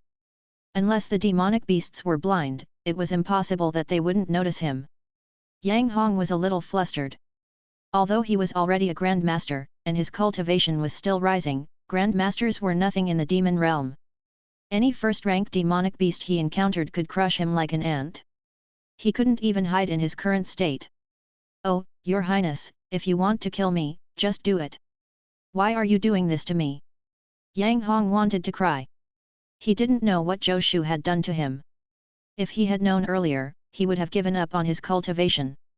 Boom! Powerful auras appeared in the distance. Clearly, the commotion here had already attracted the attention of the demonic beasts. Yang Hong glanced in the direction of the camp. He gritted his teeth and ran away from the camp. With a push of his feet, Yang Hong suddenly fled hundreds of meters away. In the air, he suddenly realized that he could fly. His spiritual essence surged, and Yang Hong floated in the air. Overjoyed, he activated his spiritual essence and fled. At this moment, a few humanoid demonic beasts appeared in the air. They looked at Yang Hong, who was flying naked in the air, and were slightly stunned. "Is that a human? Why is this human so shameless? Even demonic beasts know that we can't be naked, but he's actually acting so high profile? How shameless!" The seven-colored vortex was too eye-catching. The demonic beasts didn't have to consider who was causing the huge commotion. This was clearly triggered by the shameless human. "There's something strange about him. Take him down," a humanoid demonic beast said. Everyone nodded. They turned into a few streams of light and quickly chased after Yang Hong. Although Yang Hong's cultivation had improved greatly, he was only a third-rank martial artist after all. He was still far from the first rank. Moreover, he had just broken through and was not familiar with flying. Soon, the first-rank demonic beasts caught up to him. The few humanoid demonic beasts surrounded Yang Hong, and a humanoid demonic beast shouted, "Who are you, human? Why are you like this?" Yang Hong looked around and realized that he had nowhere to go. At this moment, he realized that he was actually naked. Chapter 478, The Might of a Khanate Divine Weapon, 2. He glanced at the humanoid demonic beasts around him. There was actually a female demonic beast among them. He clutched his crotch awkwardly. "How do you know I'm human?" "I'm a demonic beast," Yang Hong said freely. "A demonic beast?" The demonic beasts sneered. "Demonic beasts are not so small." The few humanoid demonic beasts didn't take Yang Hong, a third-rank martial artist, seriously at all. They mocked Yang Hong wantonly. Yang Hong was furious and cursed. When he was a divine constable, he had dealt with many people from all walks of life. He cursed the humanoid demonic beasts viciously, stunning them. Although they understood human language, it was a foreign language to them. Most of Yang Hong's curses were incomprehensible to them. But just because they couldn't understand it didn't mean they couldn't feel the meaning. "A mere third-rank martial artist dares to be so arrogant," a humanoid demon beast shouted. "I'll take you down first and then interrogate you." As he spoke, the humanoid demon beast stretched out his palm and grabbed Yang Hong. The other humanoid demonic beasts crossed their arms and watched the show. The female demonic beast even licked her lips. She had never tasted a human man before. The difference between a first-rank martial artist and a third-rank martial artist was even greater than the difference between a third-rank martial artist and an unranked martial artist. None of the demonic beasts thought that the humanoid demonic beast making a move would fail. Even Yang Hong himself never thought of having the chance to escape. Knowing that he wouldn't be able to escape today, his ruthlessness was stimulated. Since he was going to die either way, he would bite off a piece of their flesh. "It's a pity my Mo sword isn't with me. Otherwise..." Just as Yang Hong had this thought, he suddenly felt a sword in his hand. Almost subconsciously, Yang Hong raised his hand and slashed at the first-rank demonic beast's hand. The first-rank demonic beast sneered and continued to grab at Yang Hong. As for Yang Hong's slash, a third-rank martial artist couldn't hurt him even with a heaven-grade weapon.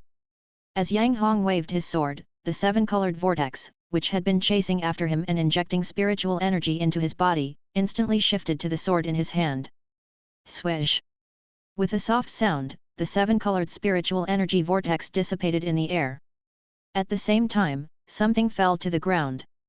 Yang Hong and the other first-rank demonic beasts were all stunned on the spot. What fell to the ground was a hand. Several gazes shifted from the hand on the ground to the first-rank demonic beast that attacked Yang Hong. Only then did the first-rank demonic beast react and let out a tragic scream, which was no weaker than Yang Hong's earlier. Only then did he realize that his hand had been cut off. It was only now that he realized that his hand had been cut off. It was obvious how fast the sword had been. A third-rank martial artist had slashed off the hand of a first-rank demonic beast? It had to be known that demonic beasts had rough skin and thick flesh. Their bodies were far stronger than that of humans. Even at the same cultivation level, it wasn't easy for a human to cut off the hand of a demonic beast unless they had a divine weapon. Apart from the demonic beast hugging his arm and screaming, the gazes of the other demonic beasts landed on the sword in Yang Hong's hand. To be able to allow a third-rank artist to cut off the hand of a first-rank demonic beast with a single strike, it was definitely not an ordinary heaven-grade weapon. All the demonic beasts looked vigilant. "What weapon are you holding, human?" a humanoid demonic beast said coldly. "Are you blind? It's a sword. Haven't you seen one before?" Yang Hong was actually a little confused. How did this sword appear, and how did it cut off the hand of a first-rank demonic beast? He didn't even know. But he couldn't embarrass himself in front of the demonic beasts. "Oh right. What do you know about weapons? Watch carefully. Let me tell you. This is a sword. Come, repeat after me. Sword." The first-rank demonic beasts were furious. This was outrageous. A mere third-rank martial artist actually dared to mock them, first-rank demonic beasts. Did he really think that he could ignore the difference in ranks just because he had a divine weapon? "Are you courting death?" The demonic beast who had his hand cut off erupted with a violent aura. His eyes were as red as blood, and his hair and beard were disheveled. His killing intent was almost tangible. He, a first-rank demonic beast, had actually lost his hand to a third-rank martial artist. Demonic beasts couldn't regrow their limbs unless they had a special bloodline. He would have to endure this humiliation in the future. Missing a hand was not fatal, but this humiliation made him almost go crazy. He would tear this human apart. Seeing the first-grade demonic beast pounce over, Yang Hong shivered. Without hesitation, he activated his spiritual essence and raised the sword again. This time, Yang Hong finally noticed something unusual. When he activated his spiritual essence, he felt the sword in his hand tremble slightly. He could clearly feel that the sword seemed to have fused with him. When he circulated his spiritual essence, the sword was also automatically absorbing the spiritual energy of heaven and earth. Then according to the way he circulated his spiritual essence flowed into the sword. Yang Hong felt as if the sword had come alive and become a second him. In the past, when he swung his sword, he needed to inject his spiritual essence into the sword to unleash the power of the sword. Now, he also needed to input spiritual essence, but the spiritual essence he produced was more like a primer. Compared to the spiritual essence the sword automatically absorbed, it was nothing. Under such circumstances, he could unleash the full power of the sword with just 10% of his strength. It was simply incomparable to before. Swish! There was another soft sound. The first-rank demonic beast retreated rapidly. A bloody wound appeared on his chest. If he hadn't retreated quickly enough, his stomach would have been cut open. All the first-rank demonic beasts, including Yang Hong, were dumbfounded again. If the first-rank demonic beast had underestimated the human when his hand was cut off previously, this time, he had the intention to kill the human and definitely didn't underestimate him. But the sword in this human's hand was incomparably sharp. Even with the defense of a first-rank demonic beast, he was easily cut open. This was definitely not an ordinary heaven-grade weapon. "What kind of weapon are you holding?" a first-rank demonic beast shouted in a deep voice. A new divine weapon had appeared in the human race. This wasn't good news for the demon realm, which had always wanted to invade the 10 nations continent. This first-rank demonic beast instinctively felt that this news was very important. "Idiot!" Yang Hong said disdainfully. "Didn't I tell you? This is a sword." After forcing back a first-rank demonic beast with one strike, Yang Hong was practically floating in the sky. "I knew His Highness wouldn't abandon me. He actually left me such a powerful weapon. This weapon feels like a part of my body. Its power far exceeds that of a heaven-grade weapon. Although I'm only almost at the second rank of the martial Dao, with this sword, what can a first-rank demonic beast do to me? Who else wanted to taste the power of my sword?" Yang Hong shouted provocatively. The first-rank demonic beasts were actually a little hesitant. They had just witnessed the power of the sword. Although it might not be able to kill them, it was still extremely embarrassing to be injured. Just as the first-rank demonic beasts were hesitating, Yang Hong held his sword and turned into a ray of light that slashed at a humanoid demonic beast. The humanoid demonic beast didn't hesitate. The scene of the broken hand flashed across his mind, and he couldn't help dodging slightly. Then Yang Hong flew near his body and fled into the distance like the wind. Damn it, I fell for it. The first-rank demonic beasts also reacted. Although the human held a divine weapon, he was only a third-rank martial artist. He was definitely not a match for so many first-rank demonic beasts. He was just bluffing. Chase him. We can't let him get away. The few first-rank demonic beasts chased after him angrily. Chapter 479, Changes in the Armament Manual, Divine Weapon Crimson Firmament, 1. The few first-rank demonic beasts chased after Yang Hong. Just as they disappeared, a figure appeared in the sky. It was Zhou Shu. Zhou Shu rubbed his chin as his gaze fell on the severed hand of the first-rank demonic beast on the ground. The power of a connate divine weapon isn't bad. But the main reason why it could cut off the hand of a first-rank demonic beast is because of the phenomenon of the weapon's initial form. Zhou Shu pondered. Unfortunately, Yang Hong's cultivation can only reach this level. Otherwise, the benefits of the phenomenon would be enough to push his cultivation to the second rank of the martial Dao. Zhou Shu shook his head regretfully. There was only one chance for the phenomenon caused by the forging of a connate divine weapon. If one missed it, there would be no more. But to Yang Hong, being able to break through to the third rank of the martial Dao was already not bad. The phenomenon has disappeared, and Yang Hong has a connate divine weapon. With his luck and experience, it shouldn't be difficult for him to escape from those first-rank demonic beasts. Zhou Shu didn't save Yang Hong but returned to the camp. Although he had succeeded in forging a connate divine weapon this time, he had also discovered many problems in the process. He still needed to improve it further. He was lucky to have succeeded this time. But forging couldn't be done by luck alone. If it couldn't be replicated, it meant that his method was wrong. Yang Hong fled frantically in the forest. The tree branches whipped at his bare skin, causing him to grimace in pain. But the few first-rank demonic beasts behind him were hot on his heels, leaving him no time to stop and wear clothes. He was now Yang Naked Hong. If not for the complicated terrain in the forest, he would have long been caught up by the first-rank demonic beasts. Even so, it probably wouldn't buy him much time. He raced to familiarize himself with the sword in his hand. Whether he could survive or not depended on this sword. Yang Hong had already realized that this sword was very magical. With a thought, the sword could be retracted into his body, as if it had fused with his body. Then with a thought, the sword could appear in his hand. This was much faster than him drawing it. At the same time, he also discovered that the star paths inside the sword seemed to have a connection to the meridians in his body. How should he put it? He felt that the star paths inside the sword were also a part of his meridians. When he circulated his spiritual essence, there was also a strand of spiritual essence circulating in the same trajectory inside the sword. It was as if they were cultivating at the same time. A sword could also be cultivated. This almost overturned Yang Hong's worldview. He had never heard of such a thing before. Yang Hong could even sense that as his spiritual essence circulated, the sword was actually becoming stronger. This feeling was very subtle. Perhaps to outsiders, the power of this sword didn't change. But Yang Hong was very sure that it was really becoming stronger, like a person cultivating. After sensing this, Yang Hong even felt a little dazed. What has His Highness done? Has the weapon he forged formed a spirit? But Yang Hong clearly felt that this sword didn't have any evil aura at all. It was completely like a part of his body. With a thought, Yang Hong felt a force surge out of his meridians and instantly transform into a 3-foot-long sword. Holding the sword, he had the illusion that he was extremely powerful.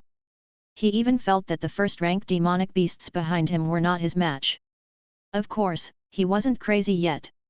He knew very well that this was just an illusion. He was definitely no match for the first-rank demonic beasts behind him. Where are you going? Stop! A loud shout came from behind. It was a first-rank demonic beast. He erupted with a powerful divine power and directly charged through countless trees, instantly arriving a few feet behind Yang Hong. Yang Hong didn't have time to think. He bent his body and slashed backward. The surrounding spiritual energy surged into the sword in Yang Hong's hand, and it suddenly erupted with flames like a fire dragon. The entire body of the sword turned red and emitted intense heat. The first-rank demonic beast was afraid of the sword in Yang Hong's hand and subconsciously moved dozens of feet to avoid it. Taking this opportunity, Yang Hong once again distanced himself from the first-rank demonic beast. Seeing the power of the sword in his hand again, Yang Hong couldn't help laughing. So what if it's a first-rank demonic beast? It's still eating dust behind my butt. Yang Hong liked this sword more and more. He even temporarily forgot about the Mo Mei sword.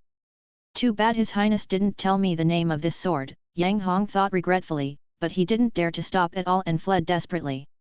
In the forging room of the Huaxia Pavilion's Demon Realm branch, Shi Songtao's face was rigid as he held a small mirror in his hand. On the mirror, lines of writing were projected. Beside him was a group of people, including Li Chengliang and the others. They were also staring at the handwriting projected by the mirror in Shi Songtao's hand, their expressions almost identical to Shi Songtao's. What is this situation? Why hasn't the armament manual changed? Li Chengliang seemed to be muttering to himself and asking everyone. Naturally, no one could give him an answer. They were equally puzzled. Chapter 480, Changes in the Armament Manual, Divine Weapon Crimson Firmament, 2. Do you remember what His Highness told us once? He said that the ranked weapons we forged were nothing more than neutered versions, a grand craftsman suddenly said. Could His Highness be referring to this? You're saying His Highness already knew this? Li Chengliang and the others looked at the grand craftsman. The grand craftsman looked innocent. You're asking me, but who should I ask? I'm just guessing. Look, the original Heavenly Mountain Villa's Yellow Great Armament Manual is gone, and so is the Standard Armament Manual. This Great Destroyer Sword is His Highness's personal weapon. It's ranked 10th in the Acquired Armament Manual, and the Shadow Sword is ranked 81st in the Acquired Armament Manual. And this is the Great Xia Dragon Sparrow Saber, ranked 1789th in the Acquired Armament Manual. In the past, these weapons were either on the Earth Great Armament Manual, the Yellow Great Armament Manual, or the Standard Armament Manual.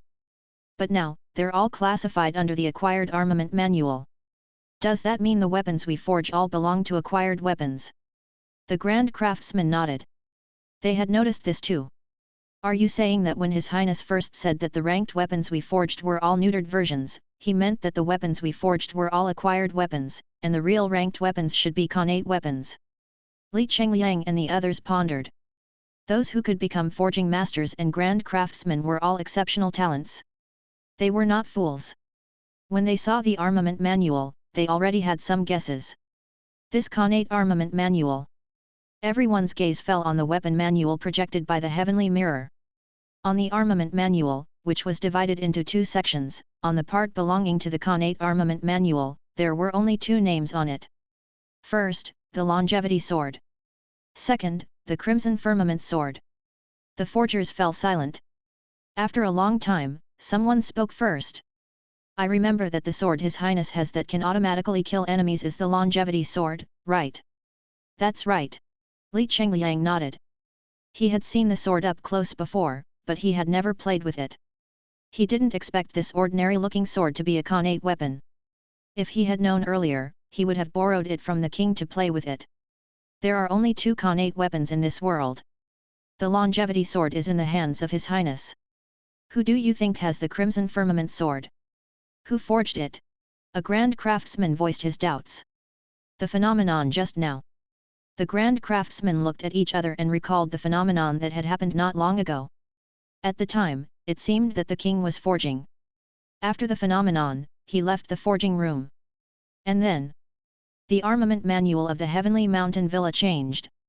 The Heaven, Earth, Black, Yellow, and Standard Armament manuals combined and became the Acquired Armament Manual. Apart from the Acquired Armament Manual, there was an additional Khanate Armament Manual. There were only two weapons in the Khanate Armament Manual. One was the king's previous sword, and the other. Could this Crimson Firmament Sword have just been forged by the Pavilion Master? Shi Songtao blinked, his emotions churning. Every time he felt that his forging skills had improved greatly and he was closer to the Pavilion Master, he would realize that he was even further away from the Pavilion Master. What kind of realm had the pavilion master's forging technique reached? I can't even see his back. Perhaps it's really because His Highness forged a Khanate weapon that the Heavenly Mountain Villa changed the armament manual. He single-handedly changed the armament manual of the Heavenly Mountain Villa, which has been passed down for thousands of years. The forgers looked at each other and fell into a long silence. Is that so strange? A forging master said weakly. His Highness isn't an ordinary person. Isn't it normal that he can do this? The forgers were speechless. What he said made sense. All the things that the king had done in the path of forging since he started forging had subverted everyone's inherent impression of things. Be it standard weapons or the top 10 of the Yellow Grade Armament Manual, he had always been so shocking in the path of forging. I wonder what this Khanate weapon is all about. Li Chengliang sighed. I really want to see for myself what kind of power this Crimson Firmament sword has. Simple. When Yang Hong comes back alive, you will have a chance to see the Crimson Firmament sword. A voice sounded in everyone's ears. It was Zhou Shu. Your Highness. All the forgers stood up and looked at Zhou Shu with admiration. When they thought about how Zhou Shu had single-handedly changed the armament manual of the Heavenly Mountain Villa, their admiration for him was endless. The Heavenly Mountain Villa sure is fast. Zhou Shu glanced at the armament manual projected by the Heavenly Mirror. He also had a Heavenly Mirror on him. He had obtained it from Shi Songtao. But Zhou Shu no longer paid attention to the armament manual. To him, rankings had long become meaningless. He didn't expect the actions of the Heavenly Mountain Villa to be so fast. As soon as he forged the Crimson Firmament sword, the armament manual had already been changed. Khanate Armament Manual and Acquired Armament Manual? This name was probably a coincidence. After all, Zhou Shu had only called the name of the Khanate divine weapon in his heart and had never told anyone. If the Heavenly Mountain Villa could even read his thoughts, Zhou Shu definitely wouldn't believe it. After cultivating for so long, Zhou Shu was certain that this couldn't happen. But thinking about the difference between Khanate divine weapons and acquired weapons, it was not surprising that the Heavenly Mountain Villa named the armament manual after them. The longevity sword is indeed a Khanate divine weapon, Zhou Shu thought when he saw the name of the longevity sword on the Khanate armament manual. His earlier speculations were now confirmed. But Zhou Shu was surprised that the imperial cauldrons weren't included in the Khanate armament manual. Moreover, there were only 2 Khanate divine weapons in this world. Since the longevity sword was a Khanate divine weapon, it meant that the forging method of Khanate divine weapon had once existed. Then, why were there only these 2 Khanate divine weapons now? Logically speaking, even if the forging method of Khanate divine weapons was lost, there should still be Khanate divine weapons left behind. A martial artist's lifespan was limited, but the lifespan of a weapon was almost unlimited. This thought flashed through Zhou Shu's mind, and Li Chengliang's voice sounded in his ears. Li Chengliang suddenly knelt on the ground and said loudly, Your Highness, I want to take you as my master and learn the art of forging Khanate weapons. Please allow me. Li Chengliang was a famous grand craftsman. In terms of age, he was old enough to be Zhou Shu's grandfather. Zhou Shu was shocked when this elder suddenly knelt in front of him. What are you doing, Grand Craftsman Li? Zhou Shu said. Get up first. Your Highness, although I'm a little older, I ask myself that I'm no worse than those young people anywhere. As long as you accept me, I'll definitely be at your beck and call. Stop, Zhou Shu interrupted. I don't need you at my beck and call, and I won't take you as my disciple. If you want to learn the art of forging Khanate divine weapons, fine. As long as you earn enough points, you have a chance. You don't have to acknowledge me as your master. Zhou Shu shook his head. Let me reiterate. My Huaxia Pavilion is a very fair place. If you give, you will definitely gain. Similarly, if you want to receive, you have to give. Here, points can be exchanged for everything you want, including the forging technique of Khanate divine weapons. Zhou Shu swept his gaze across the forge. What you can learn depends on what you can contribute. So, can divine skills be learned with points? Li Chengliang's jaw dropped in disbelief. Of course, Zhou Shu said. Hiding these things won't promote the development of forging techniques. In my opinion, forging techniques should become open for study. Those who want to learn should have a chance to learn them. Chapter 481, The Huaxia Pavilion's Ambition, Clues to Red Water Heaven of Dan Mountain, 1. Zhou Shu's words were like thunder in the ears of the forgers. To give everyone who wanted to learn the art of forging a chance to learn? If someone had said this in the 10 nations, it would have been outrageous. Forging techniques had always been secret techniques passed down from father to son, master to disciple. Not to mention ordinary people, even most forging apprentices in the various forging divisions would never have the chance to learn a true forging technique. No one was willing to publicize the ability that earned their livelihood. Even the imperial families of the various nations had never dared to risk universal condemnation. But now that Zhou Shu had said it, Li Chengliang and the others didn't find it strange at all. First, Zhou Shu had already raised this point of view long ago. Second, they felt that someone like Zhou Shu was always right and had his own reasons. Of course, most importantly, Zhou Shu's words were beneficial to them. People were always selfish. If it concerned their interests, they would definitely not give in. But if they could learn the forging technique of Khanate divine weapons, why would they object? Shi Songtao wanted to stop Zhou Shu several times, but the excitement of the forgers gave him no chance to speak. He sighed inwardly. The pavilion master is muddle-headed. How could he teach the Khanate divine weapon forging technique to outsiders so easily? This is the exclusive secret technique of the Huaxia Pavilion, the foundation of the Huaxia Pavilion. Your Highness, you really shouldn't have said that in public. How can the forging technique of Khanate divine weapons be revealed so easily? Shi Songtao chased after Zhou Shu and tried his best to persuade him. When did I reveal it easily? I said people could learn it with points, but I didn't say how many points it would take, Zhou Shu said casually. Can't you just set up an impossible point amount? Although we can do that, it's better to be safe than sorry. What if someone achieves it? Your Highness, you shouldn't have taken out the forging technique of Khanate divine weapons. At this moment, there were no outsiders, so Shi Songtao spoke without any scruples. Even though he really wanted to learn the forging technique of Khanate divine weapons, in his opinion, for the future of the Huaxia Pavilion, the forging technique of Khanate divine weapons had to be a secret that couldn't be easily taught. I understand what you're saying. Zhou Shu smiled. But you're overthinking it.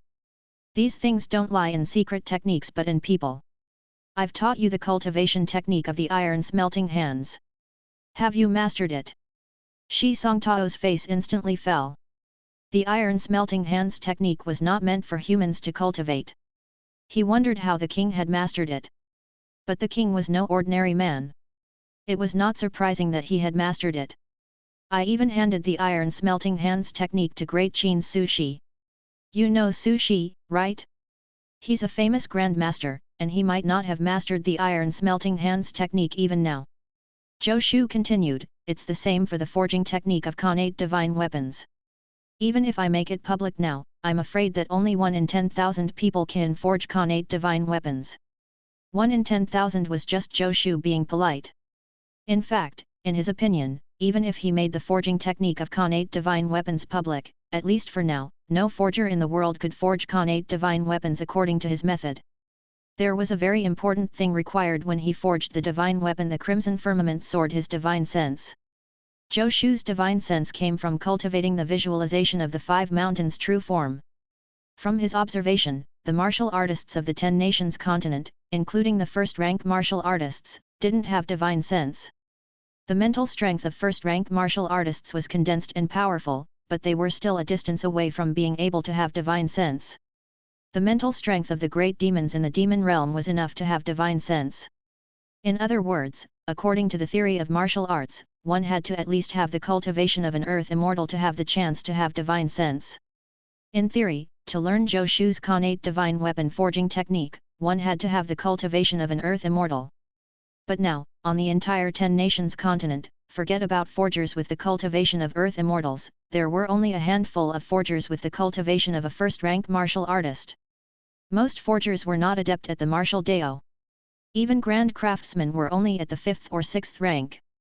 In other words, none of the forgers in the 10 nations could learn Zhou Shu's Khanate divine weapon forging technique. Not only not now, but probably not for a long time to come. That was unless Zhou Shu also made his visualization of the 5 mountains' true form public. Even if the visualization of the 5 mountains' true form was made public, no one would necessarily be able to master it. The visualization of the 5 mountains' true form was even more demanding than the iron smelting hands technique. Zhou Shu naturally wouldn't explain these details to Shi Songtao. Deputy Pavilion Master Shi, look at the big picture. Zhou Shu smiled. We should focus on the entire forging world of the 10 nations. Only with the art of forging can the forging world rise. Previously, everyone kept things to themselves, and this led to the continuous decline of the 10 nations' forging standards. What you're worried about is actually very easy to solve. Our Great Xia's forging division had a similar system in the past, but it just wasn't implemented thoroughly enough. Shi Songtao was thoughtful. He was also from the Great Xia forging division. He was thinking about what Zhou Shu meant. Chapter 482, Huaxia Pavilion's Ambition, Clues to Red Water Heaven of Dan Mountain, 2. Your Highness, do you mean that even if we publicize the forging technique, the ownership of the forging technique will still belong to our Huaxia Pavilion? Shi Songtao had already divided the Huaxia Pavilion and the Great Xia forging division. The Huaxia Pavilion was the Huaxia Pavilion, and the Great Xia forging division was the Great Xia forging division. In his opinion, the Huaxia Pavilion was no longer a subordinate organization of the Great Xia forging division. That's right.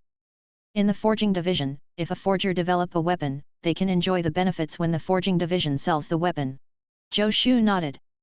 The Great Xia forging division had such a system, but it was only implemented loosely. The forging division didn't supervise enough, so there were many problems. I call this system patents. It can also be called intellectual property, Zhou Shu said. Patents? Intellectual property. Shi Songtao looked puzzled. He couldn't guess what these words meant at all. Yes. For example, if you develop a weapon, it's equivalent to owning the patent. In the future, no one can take away your patent even if they learn the forging method of this weapon. They can learn the forging method, but they have to pay you a certain fee for every weapon they forge according to this forging method. It's called a patent fee, Zhou Shu explained. Shi Songtao's eyes flickered. He quickly analyzed what Zhou Shu said. In fact, every nation had a prototype for this system, but it was not as clear as what Zhou Shu said. This patent is not only a secret forging formula for a weapon but also includes the art of forging, which is intellectual property. For example, if streaming water sound technique is your patent, and if I use the streaming water sound technique to forge a weapon, then a portion of the profits of this weapon will belong to you. Your Highness, I think I understand what you mean. Shi Songtao pondered. But who cares about such things? Who defines the ownership of a patent? Who can guarantee that the patent owner's rights will be protected after they make the patent public? Good question. Zhou Shu approved. This is the responsibility of our Huaxia Pavilion. In my opinion, the reason why the Heavenly Mountain Villa set up the armament manual is that they want to see the world in chaos. They are irresponsible, Zhou Shu continued. Our Huaxia Pavilion is different. Our goal is to make the art of forging prosper. It is our duty to implement patents.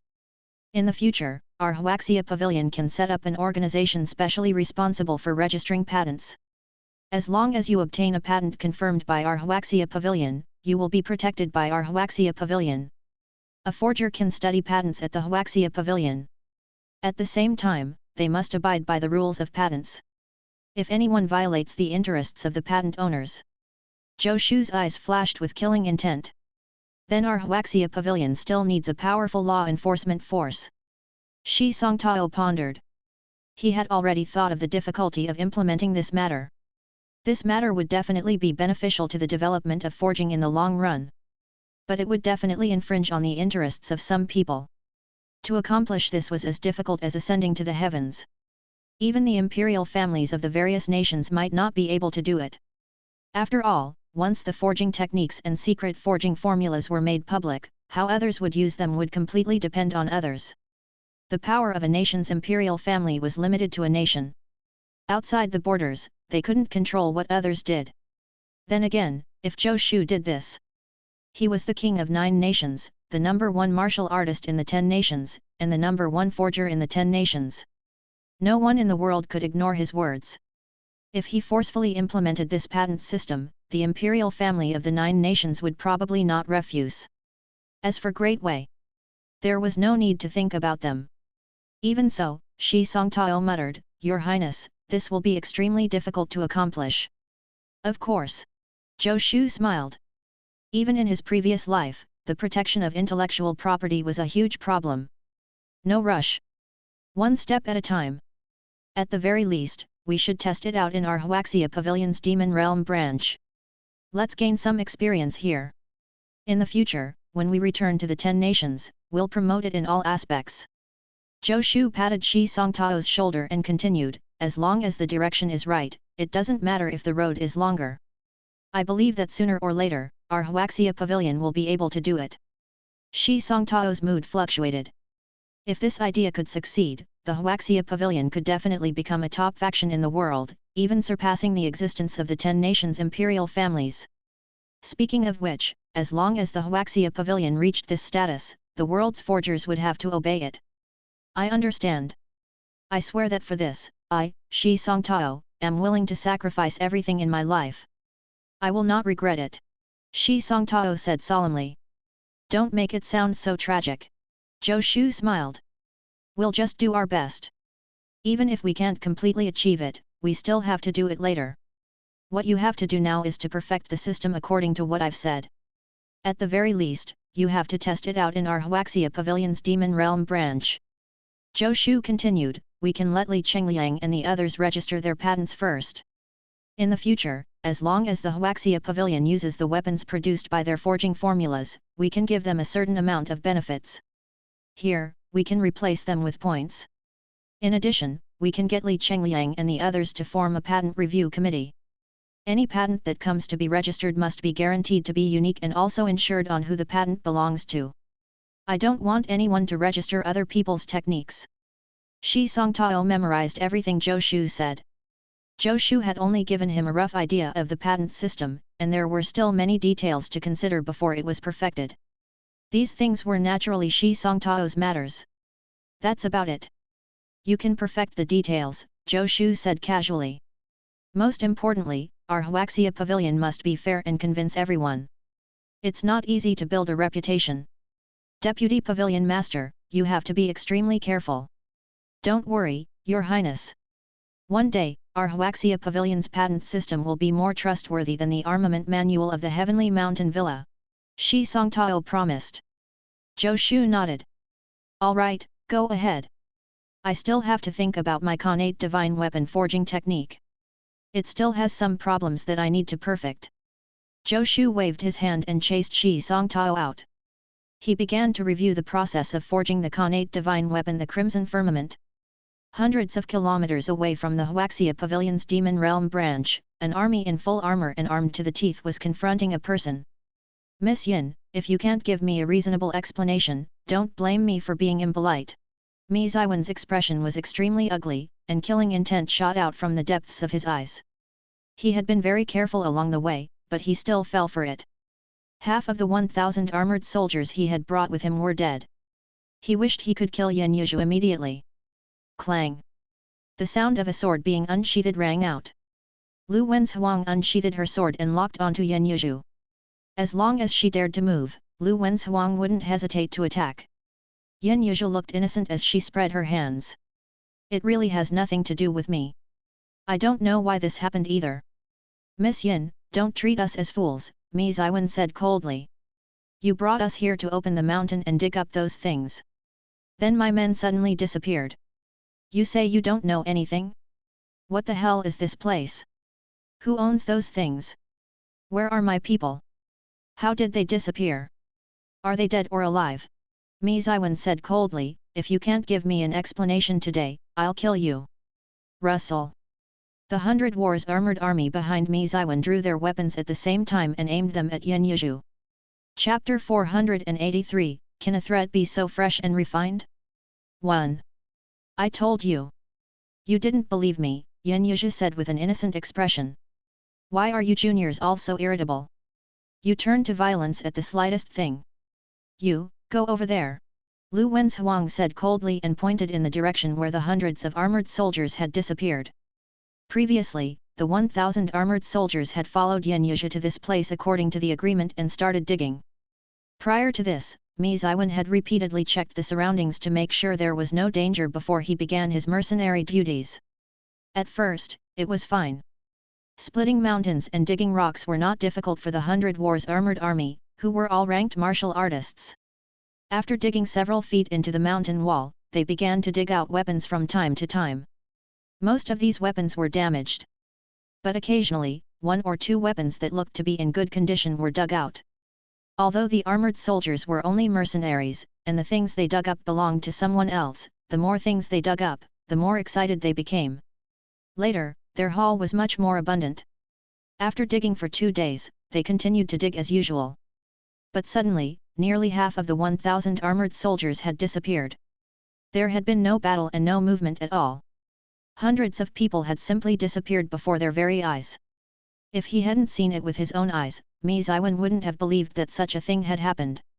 After the incident, Mi Ziwen rushed to the place where the hundreds of people had disappeared. He found nothing. Nothing at all. Seeing that Lu Wenzhuang was forcing Yan Yuzhi to where the armored soldiers had disappeared, Mi Ziwen didn't stop her. He also wanted to see if Yan Yuzhi would suddenly disappear like the hundreds of people who had disappeared. Yan Yuzhi rolled her eyes and walked while saying, "I'm not afraid of you. I just want to prove to you that I'm innocent. If I wanted to harm you, would I have to spend so much effort? With my cultivation, I'm really not looking down on you, but I can beat all of you up alone." Yan Yuzhi continued to mutter as she walked to where the hundreds of people had suddenly disappeared. She took a few steps left and right and kept jumping. "Well? See, there's nothing wrong with this place," Yan Yuzhi said. "I already said that it has nothing to do with me. How would I know why they disappeared? Perhaps they just touched something they shouldn't have. You're the one who brought us to this place. You're the one who told us to dig for those things. If there's something here we shouldn't touch, shouldn't you know?" Mi Ziwen said coldly. "Miss Yin, let's cut the crap. Let me tell you this. Before I left the camp, I received a military order. If I feel that something is wrong, I have the right to act first and report later. In other words, if I kill you now, no one will say anything or stand up for you." Mi Ziwen's face was murderous. How many hundred War's armored army soldiers were there in total? This time, there were hundreds of people missing.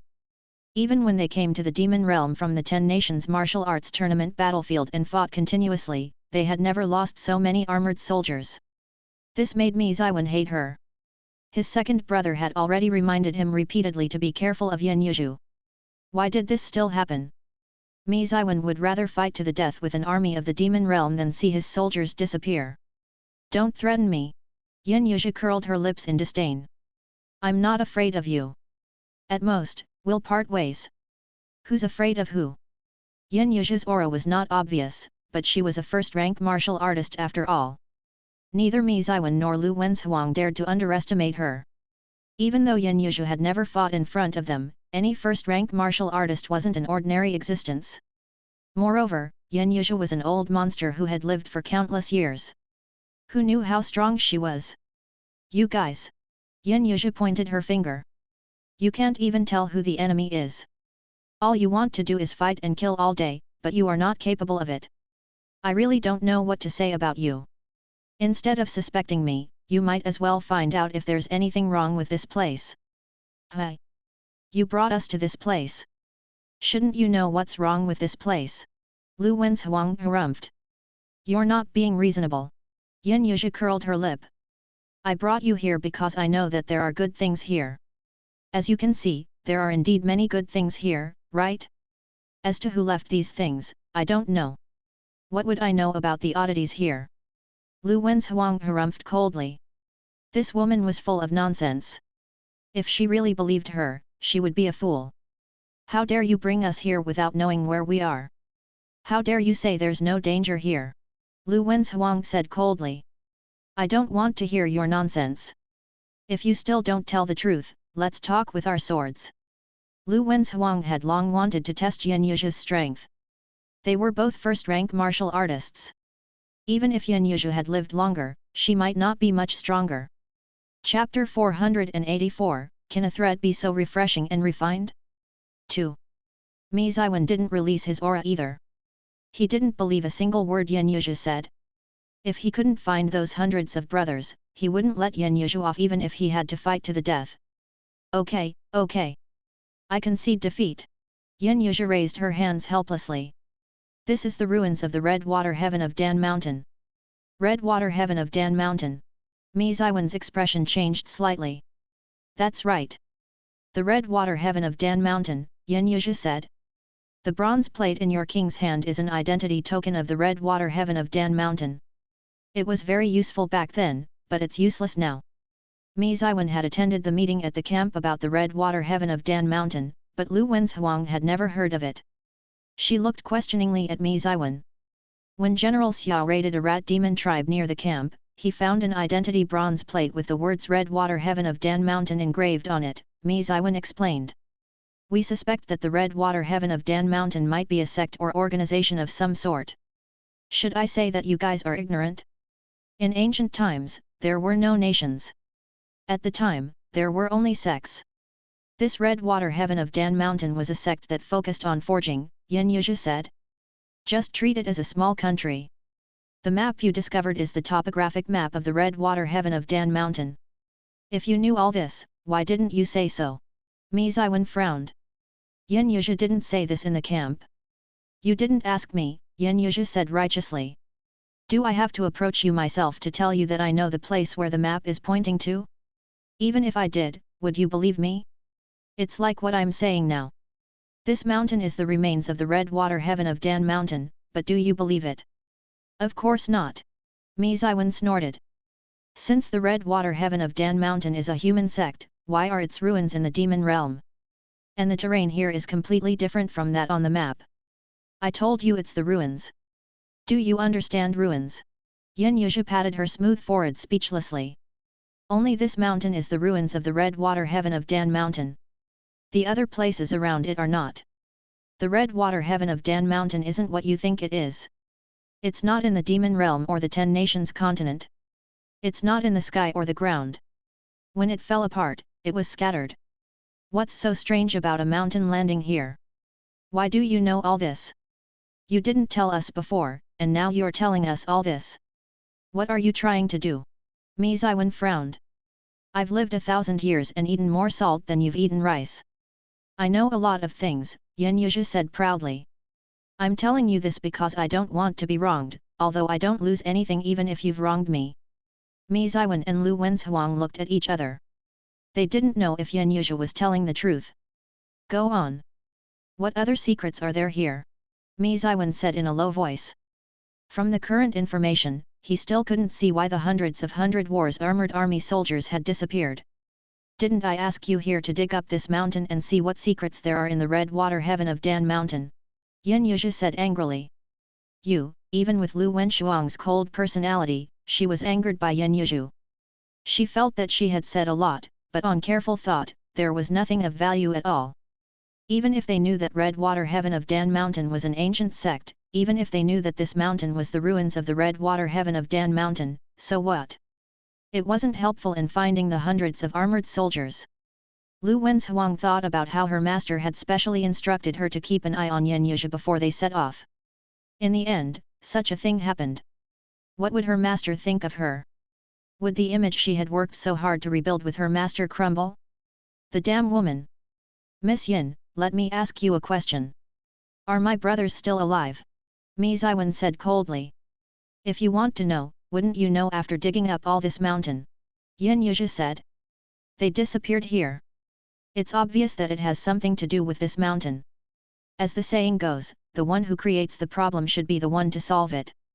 Mi Ziwen stared at Yin Yuzhi with a frown. He was certain that she knew something. But she refused to say anything, and there was nothing Mi Ziwen could do to her. Yin Yuzhi was a first-rank expert. Even if they completely fell out with her, they might not be able to kill her. As for interrogation, it was even more impossible. Even with all of them combined, they weren't confident in capturing Yin Yuzhi alive. Zhou Shu was probably the only one in the entire camp who could do this. Little me, work harder. This mountain isn't that big. We'll be able to dig it all open in a few days, Yin Yuzhi continued. Hurry up. Perhaps your brothers are still alive. Yin Yuzhi's words made Mi Ziwen's face darken. Miss Yin, I promise you that if anything happens to my brothers, regardless of whether this matter has anything to do with you, I will take revenge on you. Isn't it a woman's prerogative to be unreasonable? Yin Yuzhi blinked in confusion. Mi Ziwen, may not be your match now, Mi Ziwen continued, ignoring her. But my second brother can kill you as easily as killing a chicken. When the time comes, even if I have to bear the humiliation, I will beg my second brother to kill you to repay the souls of those hundreds of brothers in heaven. Mi Ziwen's face was solemn, his words powerful. Yin Yuzhi rolled her eyes, speechless. Could threatening someone be so refreshing and refined? If I were you, I'd hurry up and dig up the mountain. You might even be able to save them. Yin Yuzhi curled her lips. Would I be afraid of your threat? Mi Ziwen snorted coldly.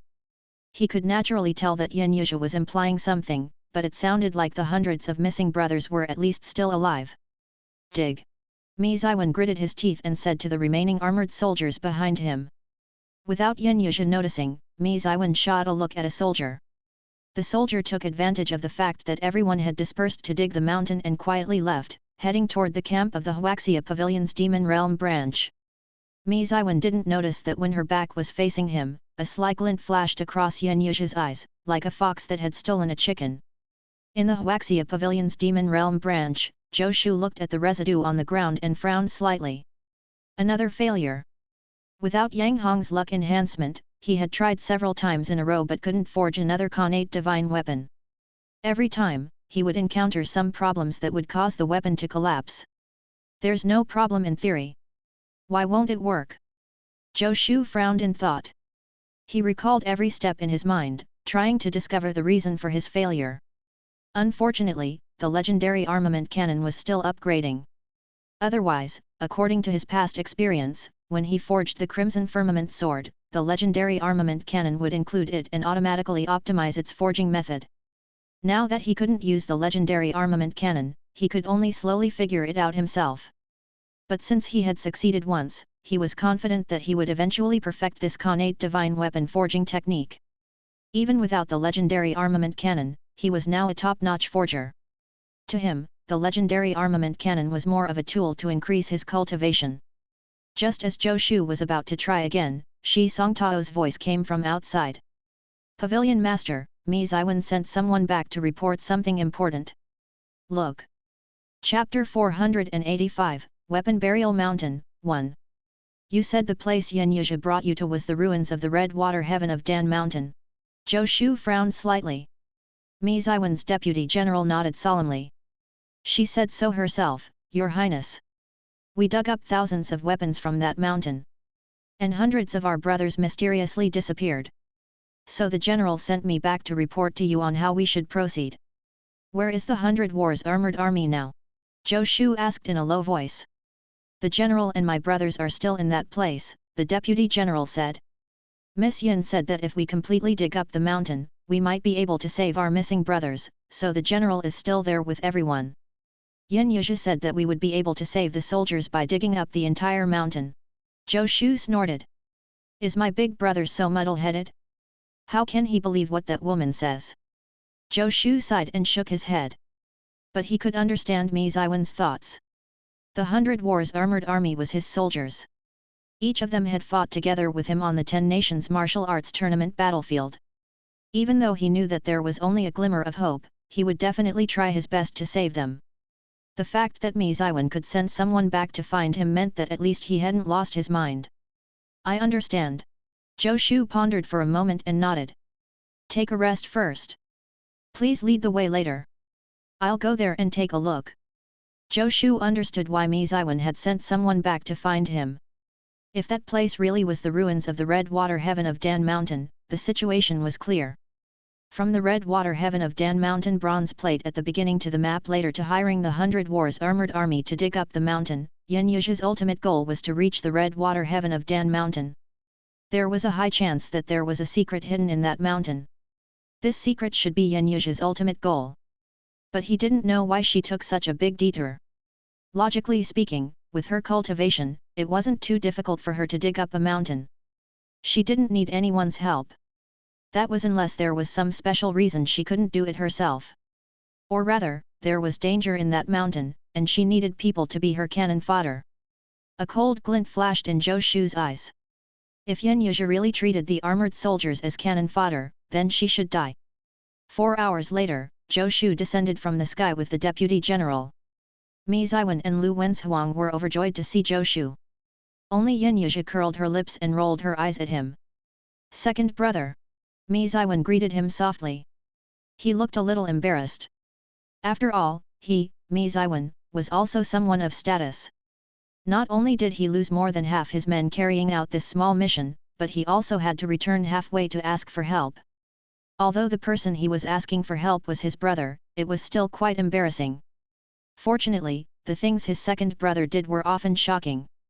It was nothing to lose face in front of him. After all, who could guarantee that they would never lose face in front of him? Big brother, how's it going? Zhou Shu didn't think too much about it. We're still digging. Mi Ziwen pointed to the 300 to 400 meter tall mountain in front of him. We've dug up many weapons in the mountains. Other than that, there's nothing unusual. It was also during the digging that hundreds of armored soldiers suddenly disappeared without warning. After that, nothing unusual happened here. Mi Ziwen described the situation to Zhou Shu. After it happened, he had repeatedly thought about it and checked his surroundings. But so far, he'd found nothing. Zhou Shu nodded. His gaze swept across the mountain and landed on Yin Yuzhi. Why are you looking at me? Yin Yuzhi said angrily. This has nothing to do with me. We agreed that I would pay your soldiers to dig. I only promised that I wouldn't let them fight the Demon Realm army to the death. I didn't promise anything else. I don't know what happened either. They disappeared while digging up the mountain. Zhou Shu snorted and couldn't be bothered to argue with her. Yin Yuzhi, let me ask you. What's your relationship with the Red Water Heaven of Dan Mountain? Zhou Shu said coldly. You'd better not test my patience, or else the consequences will be dire. Yin Yuzhi rolled her eyes at him. What? Do you want to kill me? Other than threatening others, what else can you do? My father, who was your founding emperor, was a legacy disciple of the Red Water Heaven of Dan Mountain. Yin Yuzhi's straightforwardness surprised Zhou Shu. She was so straightforward that Zhou Shu didn't know if he should believe her. Of course, Zhou Shu had never believed her. You said Emperor Xian is a descendant of the Red Water Heaven of Dan Mountain. Zhou Shu frowned. Don't you cultivate the Emperor Xian Jade Book? The Emperor Xian Jade Book is a cultivation technique of the Red Water Heaven of Dan Mountain, Yin Yuzhi said. Come to think of it, you can be considered the successor of the Red Water Heaven of Dan Mountain. In the days when the Red Water Heaven of Dan Mountain was still around, this identity would have been enough for you to run amok without any scruples. But now, it's useless. Yin Yuzhi cursed without any royal demeanor. All right, I'll believe you for now, Zhou Shu said solemnly. Then, tell me now. Where is this place? What are you looking for? Chapter 486, Weapon Burial Mountain, 2. Don't tell me you don't have an agenda. I don't believe you. Zhou Shu had already discovered that he could only deal with Yin Yuzhi forcefully. Otherwise, he wouldn't be able to get her to say anything useful. I'll tell you, Yin Yuzhi said helplessly. This is the Weapon Burial Mountain of the Red Water Heaven of Dan Mountain. Back then, when the Red Water Heaven of Dan Mountain collapsed, part of its ruins was here. I happened to discover its traces. The Weapon Burial Mountain is where the weapons were buried in the Red Water Heaven of Dan Mountain.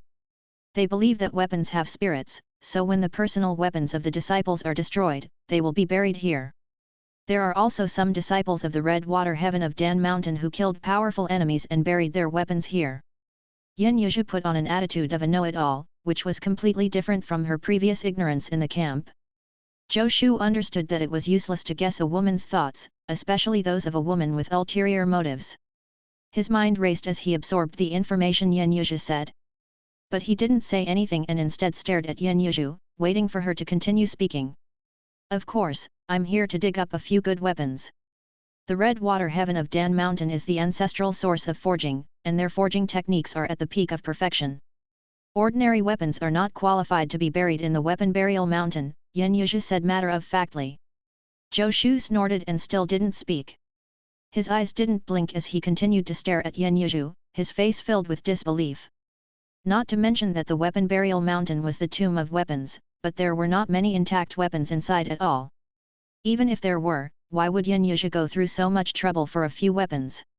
If she did it herself, the efficiency of the excavation would definitely be greater than that of the 100 Wars armored army. Seeing Zhou Shu's expression, Yan Yuzhi's face fell. She cursed, "I'm not your prisoner. What kind of attitude is that? I spent money. You can just do what you're paid to do. Why are you asking so much?" A murderous aura shot out from Zhou Shu's body, and Yan Yuzhi rolled her eyes. "I'll tell you. I'll tell you," Yan Yuzhi said loudly. "What kind of man bullies women? Rumor has it that the red water heaven of Dan Mountain had a divine artifact with unparalleled power. It's said that it perished along with the red water heaven of Dan Mountain. I wondered if it was in the weapon burial mountain. In that case, why don't you dig up this weapon burial mountain yourself?" Zhou Shu asked coldly. "Are you stupid?" Yan Yuzhi said disdainfully. "I've already told you that it's a divine weapon with unparalleled power. Even if it's only a remnant weapon now, its power is not something ordinary weapons can compare to. What if it still has some power left and kills me? So, you used the 100 Wars armored army as cannon fodder." Zhou Shu's face was brimming with killing intent.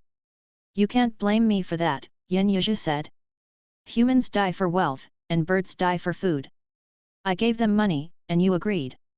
I didn't ask them to fight humans or demons to the death. Weapons were neither human nor demon." She wasn't lying. Zhou Shu snorted. This kind of word game was meaningless. "Sophistry," Zhou Shu said coldly. "If you can't save them, you'll be buried with them." Zhou Shu seemed to be stating a fact. With that, he ignored Yan Yuzhi and walked to the front of the weapon burial mountain. He didn't know what the weapon burial mountain looked like in the past, but it was only 200 to 300 meters tall now. It stood alone on the ground, clearly separated from the surrounding mountains. Upon closer inspection, it was as if the entire mountain had been moved here by an external force. This situation made Zhou Shu believe Yan Yuzhi's words. It was really possible that this mountain had been part of the red water heaven of Dan Mountain in the past. But it was impossible to verify if it was called the weapon burial mountain. His eyes narrowed slightly, and the Earth-grade Great Destroyer sword on his back unsheathed at lightning speed. 1,000-foot-long sword beam seemed to split the sky and instantly slashed at the weapon burial mountain. Buzz! There was a soft sound, followed by the clang of countless weapons. On the weapon burial mountain, a small light suddenly erupted, and the light shot out from inside the mountain. In an instant, the entire weapon burial mountain seemed to be pierced by the light. Boom! The light of the heaven-slaying sword art disappeared, and the weapon burial mountain trembled violently. Reckless! Yan Yuzhi cursed and instantly retreated several kilometers like lightning. Then her figure flashed repeatedly, and she kept retreating. In the blink of an eye, she had already retreated dozens of kilometers away and looked like an ant. Zhou Shu frowned slightly. "Big brother, get your men to retreat first." He felt a force brewing inside the weapon burial mountain, as if it would erupt at any moment. Looking at Yan Yuzhi's reaction, there might be danger here. His strike just now didn't cut open the weapon burial mountain. Instead, it seemed to have provoked it. Zhou Shu wasn't afraid, but there were still Mi Ziwen and the 100 Wars armored army here. If anything really happened, he might not be able to take care of them. Mi Ziwen could tell that something was wrong. He knew that this wasn't the time to be polite. If the 100 Wars armored army stayed here, they would only become a burden to his second brother. "Second brother, take care," Mi Ziwen said in a deep voice. He gathered the 100 Wars armored army and quickly left the weapon burial mountain. "Little Lu, you leave too." Zhou Shu noticed that Lu Wenzhuang hadn't left. "Master, I'm a first-rank martial artist. I can help you," Lu Wenzhuang said stubbornly. She hadn't thought highly of Yan Yuzhi before, and now, she wanted to redeem herself. Zhou Shu snorted. "This woman is as worrisome as my Wu. If I tell you to leave, you'll leave. Are you going to disobey my orders?" he said coldly. He hated arrogant women the most. Was being a first-rank martial artist so impressive? Lu Wenzhuang was stunned. A hint of disappointment and hatred for herself flashed across her eyes. She turned to evacuate with Mi Ziwen without saying anything more. When her back was facing Zhou Shu, she clenched her fists and made up her mind. She had to work hard to cultivate and improve her strength as soon as possible. She couldn't let her master underestimate her. Zhou Shu had no time to pay attention to Lu Wenzhuang's thoughts. He stared at the weapon burial mountain curiously. "You're already a broken weapon. Is there something you want to protect?" Zhou Shu muttered. I want to see what's under the weapon burial mountain. If you were in good condition, with so many spiritual weapons, you might be able to stop me. But now. As Zhou Shu spoke, he took a step forward, and a towering aura erupted from his body. As he stepped forward, everything under his elbows turned red, as if they were made of magma. Heat filled the air. Clank! On the weapon burial mountain, a bright light shot out. It was a broken sword. The broken sword was already rusty, but at this moment, it exuded boundless sharpness. Zhou Shu's lips curled up slightly. He raised his hands and held the broken sword between them. The power of the iron smelting hands technique erupted, and the broken sword turned into a fiery red solution that flowed down at a visible speed. Rustle! A loud sound rang out from within the weapon burial mountain. Rays of light shot out one after another, covering the sky and earth as they pressed down on Zhou Shu. Zhou Shu laughed. I'm a forger. I'm good at dealing with weapons. He waved his hands, and 2 fire dragons spiraled out. The iron smelting hands technique hand was at full power. In an instant, the area within dozens of feet seemed to have become a high-temperature smelting furnace. Any remaining weapons that entered this range began to turn red and melt at a visible speed. But the remaining weapons flew toward Zhou Shu like moths to a flame without any hesitation. Chapter 487, The Remnants of the Weapons Refined, The Appearance of Kunwu Saber, 1.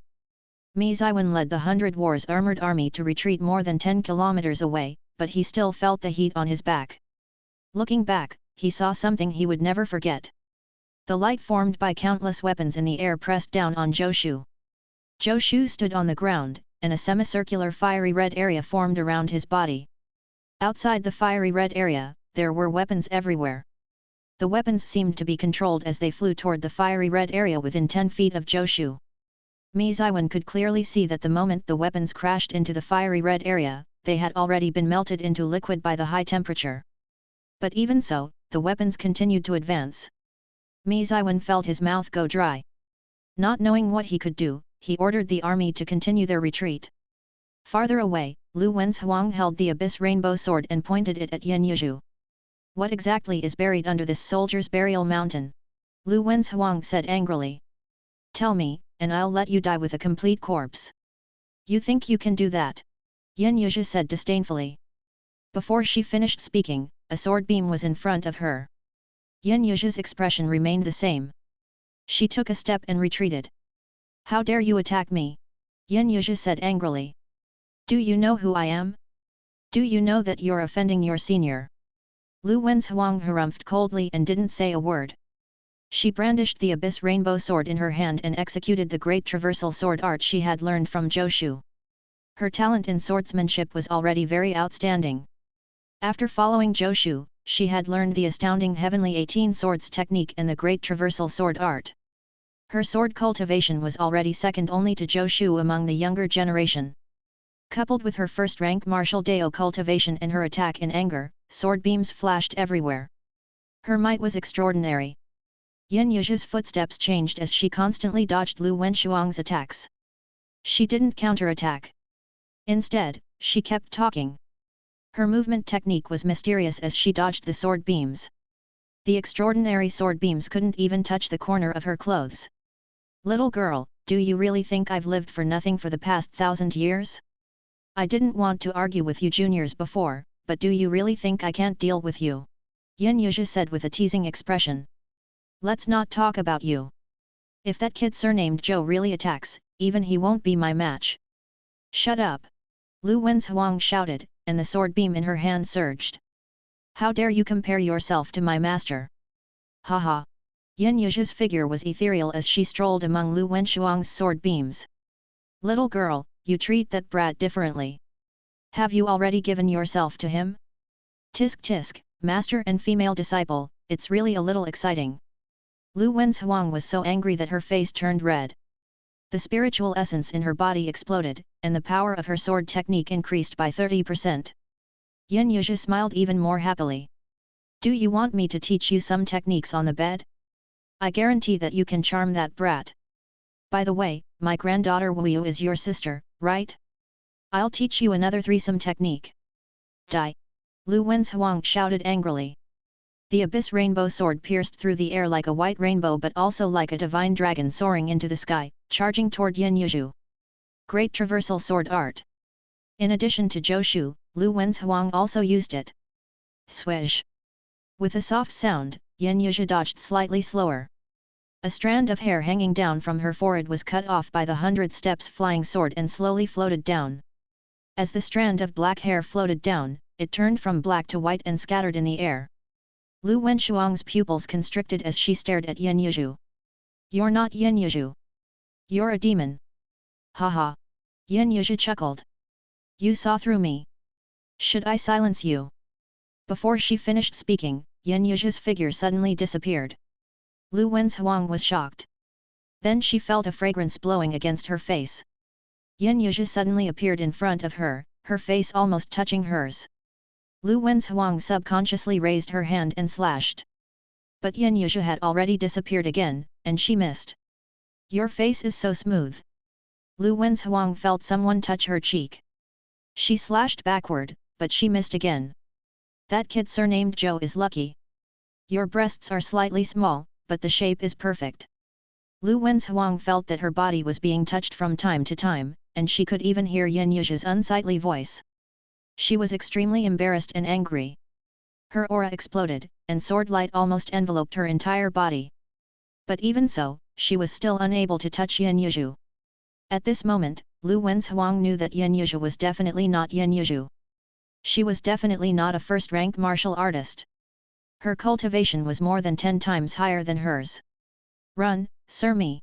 Lu Wen's Huang shouted as she waved the abyss rainbow sword in vain. Mi Ziwen, who was heading in this direction, heard Lu Wenshuang's voice. He raised his hand, and the 100 Wars armored army instantly stopped in their tracks. Mi Ziwen frowned as he looked at Lu Wen's Huang and then looked back at Zhou Shu. His eyes flashed with seriousness. Leave? Can you leave? A giggle sounded in Mi Ziwen's ear. Mi Ziwen's expression changed. Retreat.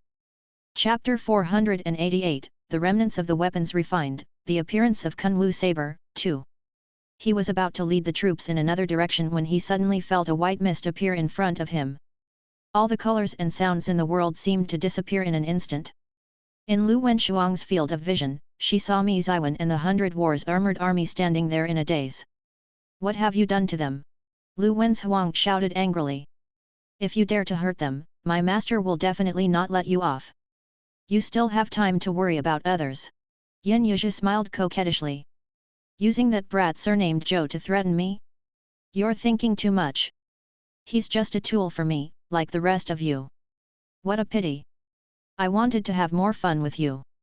I didn't expect you people to be so irritable. Swoosh. What she received in response was a sharp sword beam. Lu Wenshuang's face was as cold as frost, and her eyes were full of determination. The surface of her skin had a strange pink color, as if it was filled with blood. Her aura kept rising, and she vaguely felt like she was about to break through past the first rank of the martial Dao. Do you want to fight to the death? Yin Yuzhu smiled. Even if an ant goes all out, it won't be able to defeat an elephant. In your own words, you're overestimating yourselves. Haha. Amid the laughter, Yin Yuzhu's figure appeared in the air. With a flick of Yin Yuzhu's finger, Lu Wenshuang's body flew high into the air and landed on the ground with a bang. Her aura had already been completely dispersed. Even the abyss rainbow sword in her hand flew out. Her eyes darkened as she tried her best to warn Zhou Shu, but she didn't have any strength left. She couldn't even make a sound, let alone shout. Yin Yuzhu stood in the air, her clothes fluttering even though there was no wind. Even her long hair was floating in a straight line behind her head. Her gaze fell on the distant weapon burial mountain, and her eyes flashed with anticipation. It should work this time, right? Yin Yuzhu muttered to herself. Under the weapon burial mountain, Zhou Shu didn't notice what was happening in the distance. He focused all his attention on the countless weapons in front of him. Under the full power of his iron smelting hands technique, the thousands of attacking remnant weapons turned into fiery red liquid. Iron smelting was not something that could be easily done. After experiencing many battles, Zhou Shu's iron smelting hands technique had unknowingly reached perfection. Now that he was using the iron smelting hands technique at full strength, he could easily smelt even heaven-grade weapons. Although the attacks of the weapon burial mountain in front of him looked very terrifying, these weapons were only remnant weapons after all. Their power was probably less than 1% of their peak. Under the perfected iron smelting hands technique, these remnant weapons were simply hitting a rock with an egg. Zhou Shu's divine sense was like water, transforming into an invisible hand that gathered the liquid refined from the remnant weapons. Countless weapons had been buried under the weapon burial mountain. The liquid they were smelted into weighed thousands of kilograms. Under Zhou Shu's control, the fiery red solution kept changing shape. If other forgers were present, they would definitely be able to tell that Zhou Shu was actually forging with the solution refined from these broken weapons. For forgers, it was common to reforge broken weapons after smelting them. After all, forging materials were precious, and they couldn't be wasted. But smelting broken weapons required the analysis of various forging materials first. The workload was much more cumbersome than directly using forging materials to forge weapons. What Zhou Shu was doing now was not a conventional method. He didn't separate the various forging materials at all.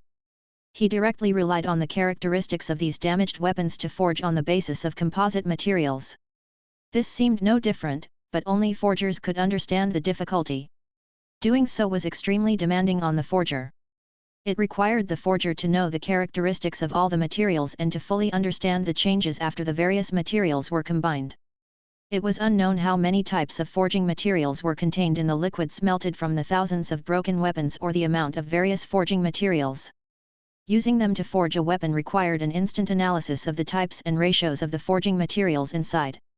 He had to use their characteristics to design a weapon. The calculations needed to be done here made one's head explode just thinking about it. If forgers saw Zhou Shu carrying out such a matter so casually, they would definitely exclaim in disbelief. As Zhou Shu smelted the thousands of remnant weapons, a human meridian diagram appeared in his mind. With a wave of his hand, heaven refining stones flew out of his cosmic bangle.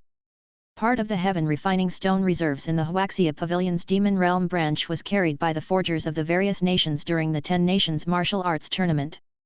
The other heaven refining stones had been discovered by Yang Hong in Shi Changshen's cave abode. These heaven refining stones were actually not a small amount. On the 10 Nations continent, they were enough to forge dozens of heaven-grade weapons. But with so many heaven refining stones, he had used up a third of them when forging the divine weapon the Crimson Firmament. The amount of heaven refining stone consumed by the Crimson Firmament was more than 10 times that of ordinary heaven-grade weapons. The direct consequence of this was that Zhou Shu didn't have much heaven refining stone left. After all, in the Great Xia Pavilion's Demon Realm branch, Li Chengliang and the others also needed some heaven refining stones to forge ranked weapons. Zhou Shu had taken out all the heaven refining stones on him and melted them into liquid instantly. Under Zhou Shu's control, he drew a human meridian diagram in the air at a visible speed. This time, he didn't rely on the human body. Instead, he used his divine sense as a pen and the heaven refining stone as ink. Like a 3D printer in his previous life, he drew a human meridian diagram out of thin air. If not for his powerful divine sense, it would be impossible for him to complete this step with his spiritual essence alone.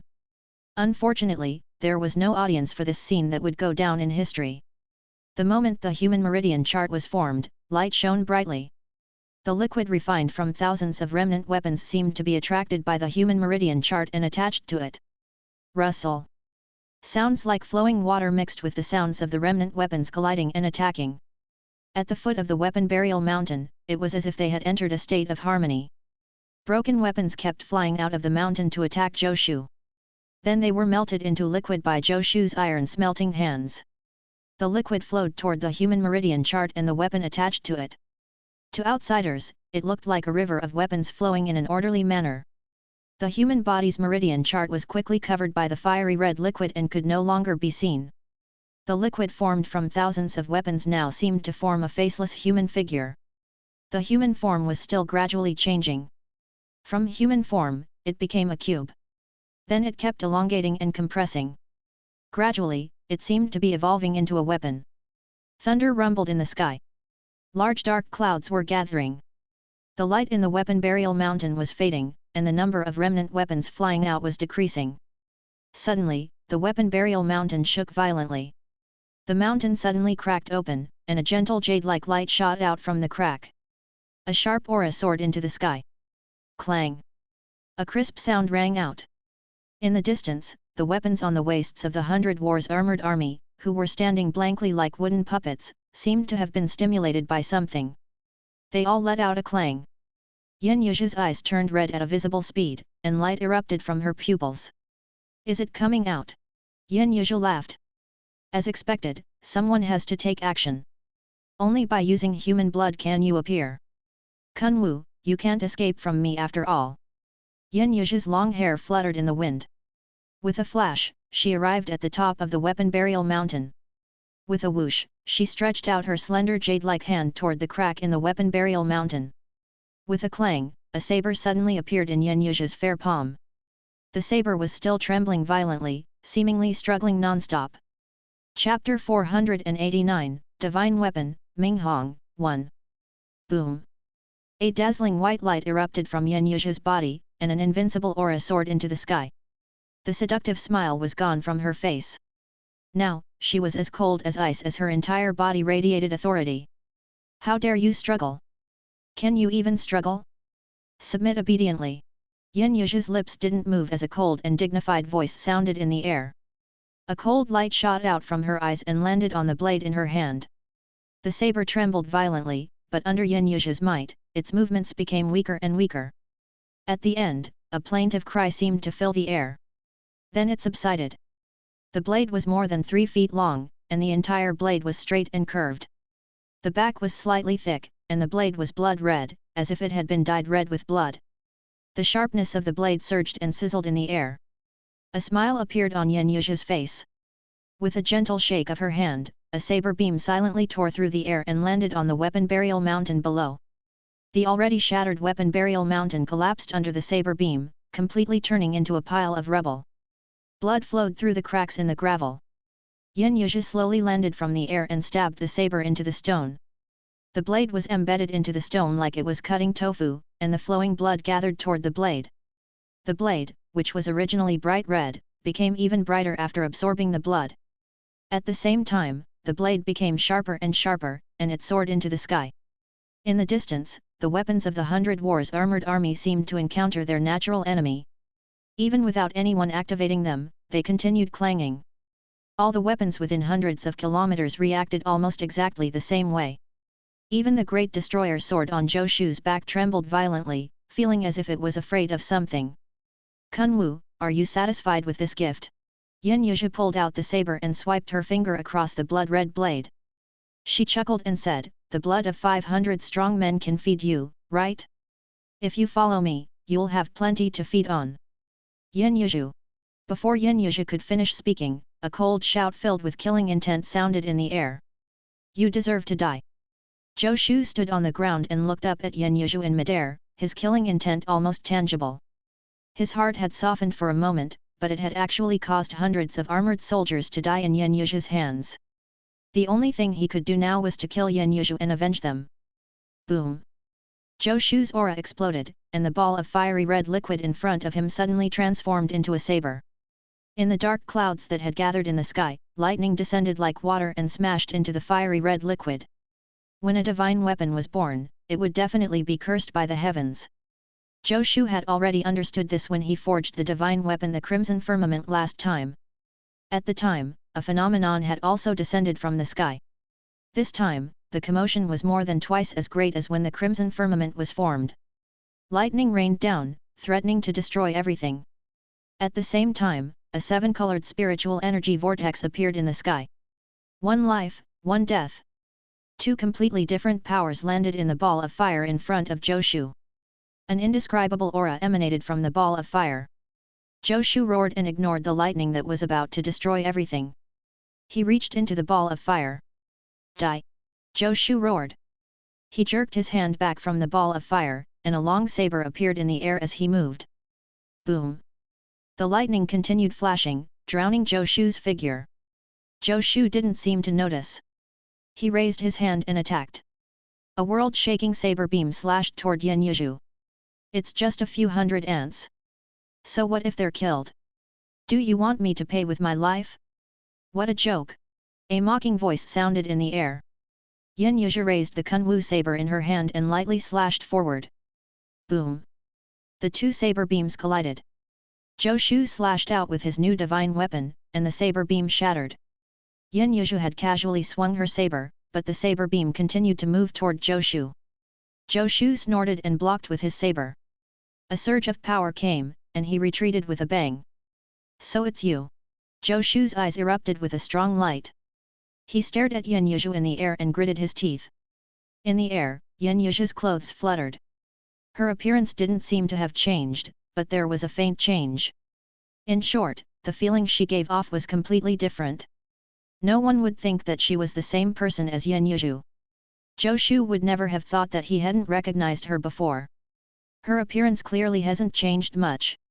Demon Queen Titian. Zhou Shu said coldly. He didn't know how she had done it, but he had already recognized that the Yin Yuzhu in front of him was a demon queen of the demon realm. Yin Yuzhu, or rather, Demon Queen Titian let out a coquettish laugh. Her figure didn't change, but 9 tails rose from her back. Each of the tails was as thick as an adult's waist and 10 feet long. Chapter 490, Divine Weapon, Ming Hong, 2. The 9 tails wagged up and down behind her back, making her ordinary body look abnormally petite and thin. It also made her exude an indescribable temptation. Demoness? Zhou Shu snorted. Although Demon Queen Titian looked weak and beautiful, anyone who treated her as a weak woman would be courting death. What do you think? My Kunwu saber isn't bad, is it? Demon Queen Titian's mouth didn't move, and her voice sounded in Zhou Shu's ear. On account of you helping me dig out the Kunwu saber, I'll spare you one more time. Leave. She waved her hand and ignored Zhou Shu.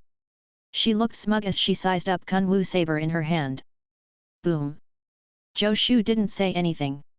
The lightning and the 7-colored vortex in the sky were still pouring down on him. The weapon in his hand had gradually revealed its true form. It was a straight saber more than 3 feet long.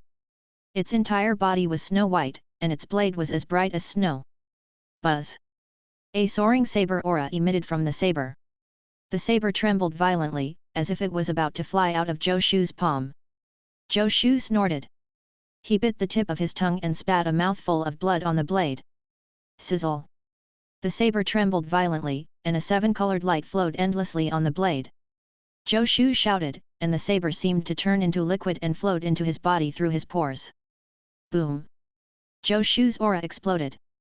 In an instant, his body seemed to become translucent. 7-colored light flowed continuously in his 12 principal meridians and 8 extraordinary vessels, as if the liquid transformed from the saber was fusing with his meridians. In fact, all of this happened in an instant. Even Demon Queen Titian couldn't stop Zhou Shu in time. The sound of a large river running echoed from Zhou Shu's body. Amid the rumbling sound, his aura seemed to break through a limit and continued to rise at an unbelievable speed. At the same time, he actually broke through the bottleneck of the first rank of the martial Dao and successfully advanced to the Earth Immortal realm. This was the first time he had relied on his true ability to advance in the martial Dao. This wonderful feeling made him feel as if he had sublimated. His aura was still rising, and Zhou Shu fell into a state of neither sadness nor joy. He straightened slowly and raised his right hand. When he did this, his right hand was still empty, but when he raised it to shoulder level, a long saber suddenly appeared in his hand. The tip of the blade pointed at Demon Queen Titian.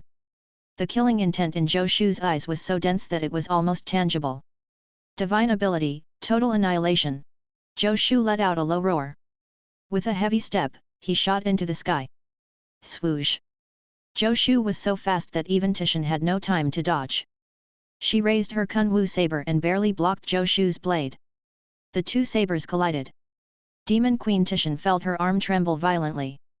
The surging and majestic power made her retreat repeatedly in the air. Titian frowned slightly and looked down at the Kunwu saber in her hand. The Kunwu saber wasn't damaged at all, but the saber in Zhou Shu's hand was also not damaged. How was this possible? The Kunwu saber was the trump card of the Red Water Heaven of Dan Mountain. It was known as the sharpest weapon. Any weapon in the world was like a rock under its blade. What kind of weapon is this Zhou kid using to be able to remain unscathed under the Kunwu saber? Just as she thought this, she saw Zhou Shu appear in front of her again. Anger flashed through her. She didn't kill him because she thought he was interesting and could play with her again. But this didn't mean that he could really be impudent in front of her. Killing intent rose in the heart of Demon Queen Tishan. She raised her Kunwu saber, and a light flashed on the blood-red blade. Unparalleled saber intent erupted. Demon Queen Tishan was actually proficient in saber techniques. This was different from ordinary demonic beasts. Ordinary demonic beasts didn't use weapons at all. As soon as Tishan attacked, an expert could tell the difference. Her saber technique had actually reached the peak, and it was not inferior to Zhou Shu's. Clink clink clang clang. In one breath, they exchanged countless moves. The sharp saber beams flattened everything within a few kilometers. Tishan realized that Zhou Shu's strength was actually not much weaker than hers. This was unbelievable. The last time they fought, he had been helpless against her. If he hadn't been useful to her, she would have killed him with a casual move. But in just a few days, he actually had such strength. Was it because of the saber in his hand? What kind of saber is that? A trace of doubt flashed through Tishan's heart. The Kunwu saber in her hand was the sharpest saber in the world. She had spent a lot of effort to obtain it. If she hadn't attracted so many human sacrifices, she might not have been able to find the Kunwu saber even if she dug through this place. Unexpectedly, as soon as she obtained the Kunwu saber, a saber no less powerful than it appeared. If I had known earlier, I could have just taken that saber, Tishan mumbled. She had forgotten that he had just forged the saber in his hand. Boom! The two sabers collided again. The powerful explosion forced the man and the demon back a few steps. Demon Queen Tishan stared at the saber in Zhou Shu's hand and asked coldly, "What kind of saber are you using?" Zhou Shu didn't answer at all. He circulated his spiritual essence, and his body glowed with golden light. He activated the Dragon Elephant Prajna Technique, the Golden Bell Shield Technique, the Emperor Xian Jade Book, and even the 8-9 Arcane Art. His aura climbed another 3 notches, and he disappeared into the air with a boom. Tishan's pupils constricted as she snorted coldly. The Kunwu saber in her hand transformed into a saber shadow that slashed in all directions. There was another clatter. The two of them were completely engulfed by saber light. Outsiders couldn't see what was happening inside.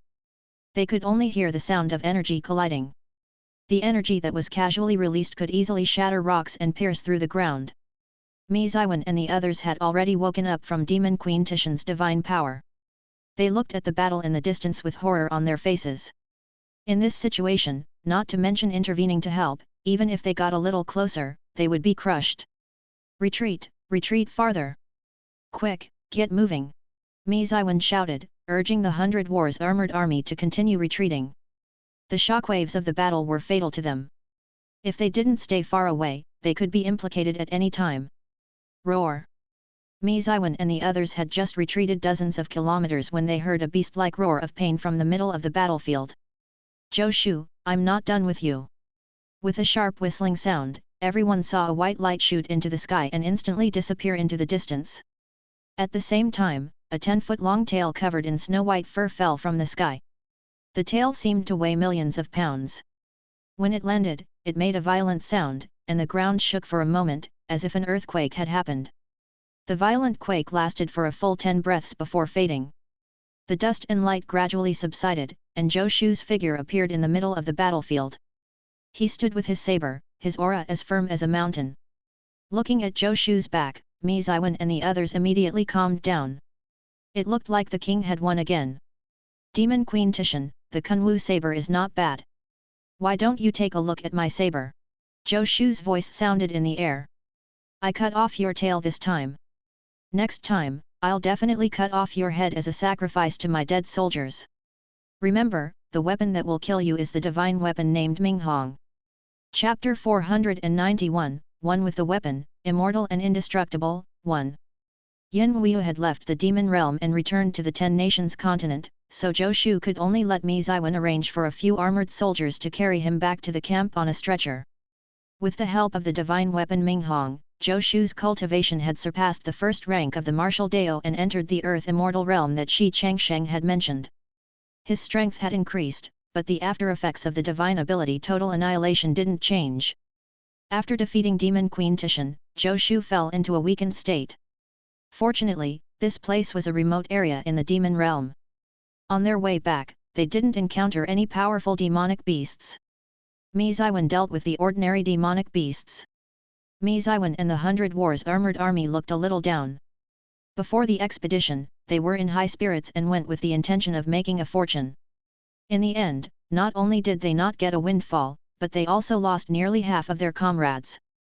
In the demon realm, the number of the 10 Nations Alliance was not high to begin with, and now that hundreds of them had died, it was definitely a huge loss. Big brother, you can't blame yourself for this. It's my responsibility, Zhou Shu said. I knew that there was something wrong with Yan Yuzhu, but I still sent you over. I was inconsiderate.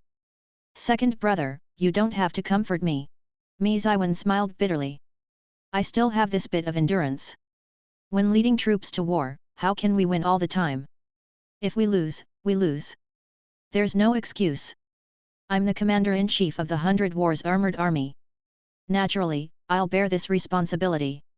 I knew that there was something wrong with Yan Yuzhu too. To be honest, I underestimated my opponent. All of them knew that there was something wrong with Yan Yuzhu, but they had underestimated her. From the 10 Nations martial arts tournament space to the demon realm, they still had a foothold. Although they had suffered heavy losses along the way, it had to be said that the people who survived were more or less proud. They had subconsciously thought that the demon realm was not as terrifying as the rumors said. Weren't they living pretty well? Although Mi Ziwen and the others didn't say it explicitly, they hadn't taken Yan Yuzhu seriously in their hearts. She was only a first-rank martial artist. Plenty of first-rank martial artists had died in front of them. They had all forgotten that whether in the 10 Nations continent or the demon realm, a first-rank martial artist was already at the top of the pyramid. Any first-rank martial artist was not an ordinary existence. Zhou Shu could easily kill a first-rank martial artist, but it didn't mean that they could underestimate a first-rank martial artist. To put it bluntly, Zhou Shu's previous performance and the rapid increase in their cultivation had deluded them. This delusion had led them to such a crushing defeat. Otherwise, even though Yan Yuzhu's cultivation was much higher than theirs, if they had been careful enough, they might not have had so many casualties. I didn't expect a Demon King to be so despicable. Zhou Shu shook his head. The Demon King schemed against us. It's already a blessing in disguise that we only lost a few hundred people. Zhou Shu meant what he said. If Demon Queen Tishan had acted up when she first entered the camp, even Zhou Shu wouldn't have been able to stop her. She alone could slaughter the 10 Nations Alliance army. Even Zhou Shu himself would have to rely on luck to escape. At that time, even if Zhou Shu used his divine ability Total Annihilation, he would still be far from being a match for Tishan. Fortunately, she had other intentions and had lured the 100 Wars armored army to the foot of the Weapon Burial Mountain. If not for the countless remnant weapons in the Weapon Burial Mountain, Zhou Shu wouldn't have been able to forge the divine weapon Minghong. Without the Minghong saber, he wouldn't have been able to break through to the Earth Immortal Realm. Without breaking through to the Earth Immortal Realm, he wouldn't have had the strength to fight Demon Queen Tishan. Speaking of which, Tishan was too smart for her own good. She had dug a hole for herself. Now that Zhou Shu was already at the Earth Immortal Realm, coupled with the Khanate divine weapon the Minghong saber and his divine ability Total Annihilation, he could already fight a Demon King. He had cut off one of Tishan's tails and forced her to flee in panic. Although she was not top-notch among Demon Kings in terms of combat strength, since Zhou Shu could cut off one of her tails, it meant that he was no longer at a loss when facing other Demon Kings. If a Demon King really attacked, Zhou Shu would at least have a chance of defeating him. This can be considered a lesson, Zhou Shu said seriously. The demon realm is much more dangerous than we imagined. We're behind enemy lines now, and there are dangers everywhere. We really can't let our guard down for a moment. Mi Ziwen nodded. This was a stain on his leadership history. He would remember this experience and reflect on it in the future. He must not make similar mistakes again. Second brother, that demon queen went through a lot of trouble to get us to help her find that Kunwu saber. Mi Ziwen pondered. He had heard what Demon Queen Tishan and Zhou Shu had said. Thinking back to Tishan's behavior since she appeared, he had some guesses. From what she said, I'd say she wants to do something and needs a divine weapon, Zhou Shu said. Ordinary heaven-grade weapons must not be able to meet her requirements. Only Khanate weapons can. When she saw my Minghong saber, she said that if she had known earlier, she wouldn't have needed to go through so much trouble. This means that what she needs is not the Kunwu saber but a Khanate weapon. Chapter 492, One with the Weapon, Immortal and Indestructible, 2. Khanate weapon? Mi Ziwen said doubtfully. The concept of Khanate weapons was still confined to the group of forgers. Mi Ziwen didn't know about it. Zhou Shu explained briefly and then said, "This Demon King is extremely powerful, and it's very difficult to kill her. Since I failed to kill her this time, the location of our camp is no longer a secret." Zhou Shu's expression was solemn. When he entered the Dream Realm, he had learned that Demon Queen Tishan was a unique Demon King in the Demon Realm. She had always been alone and didn't have an army of demonic beasts under her. But it was hard to say if she would cooperate with other Demon Kings and send an army to besiege the Huaxia Pavilion's Demon Realm branch. She knew where the Huaxia Pavilion's Demon Realm branch was. He had to guard against this. If all else fails, we can retreat deep into the cave. It won't be easy for them to find us, Mi Ziwen said in a deep voice. The karst cave where the Huaxia Pavilion's Demon Realm branch was ran extremely deep and extended in all directions. They had been there for so long, but they hadn't explored the limits of the cave. Let's get ready first. Zhou Shu pondered.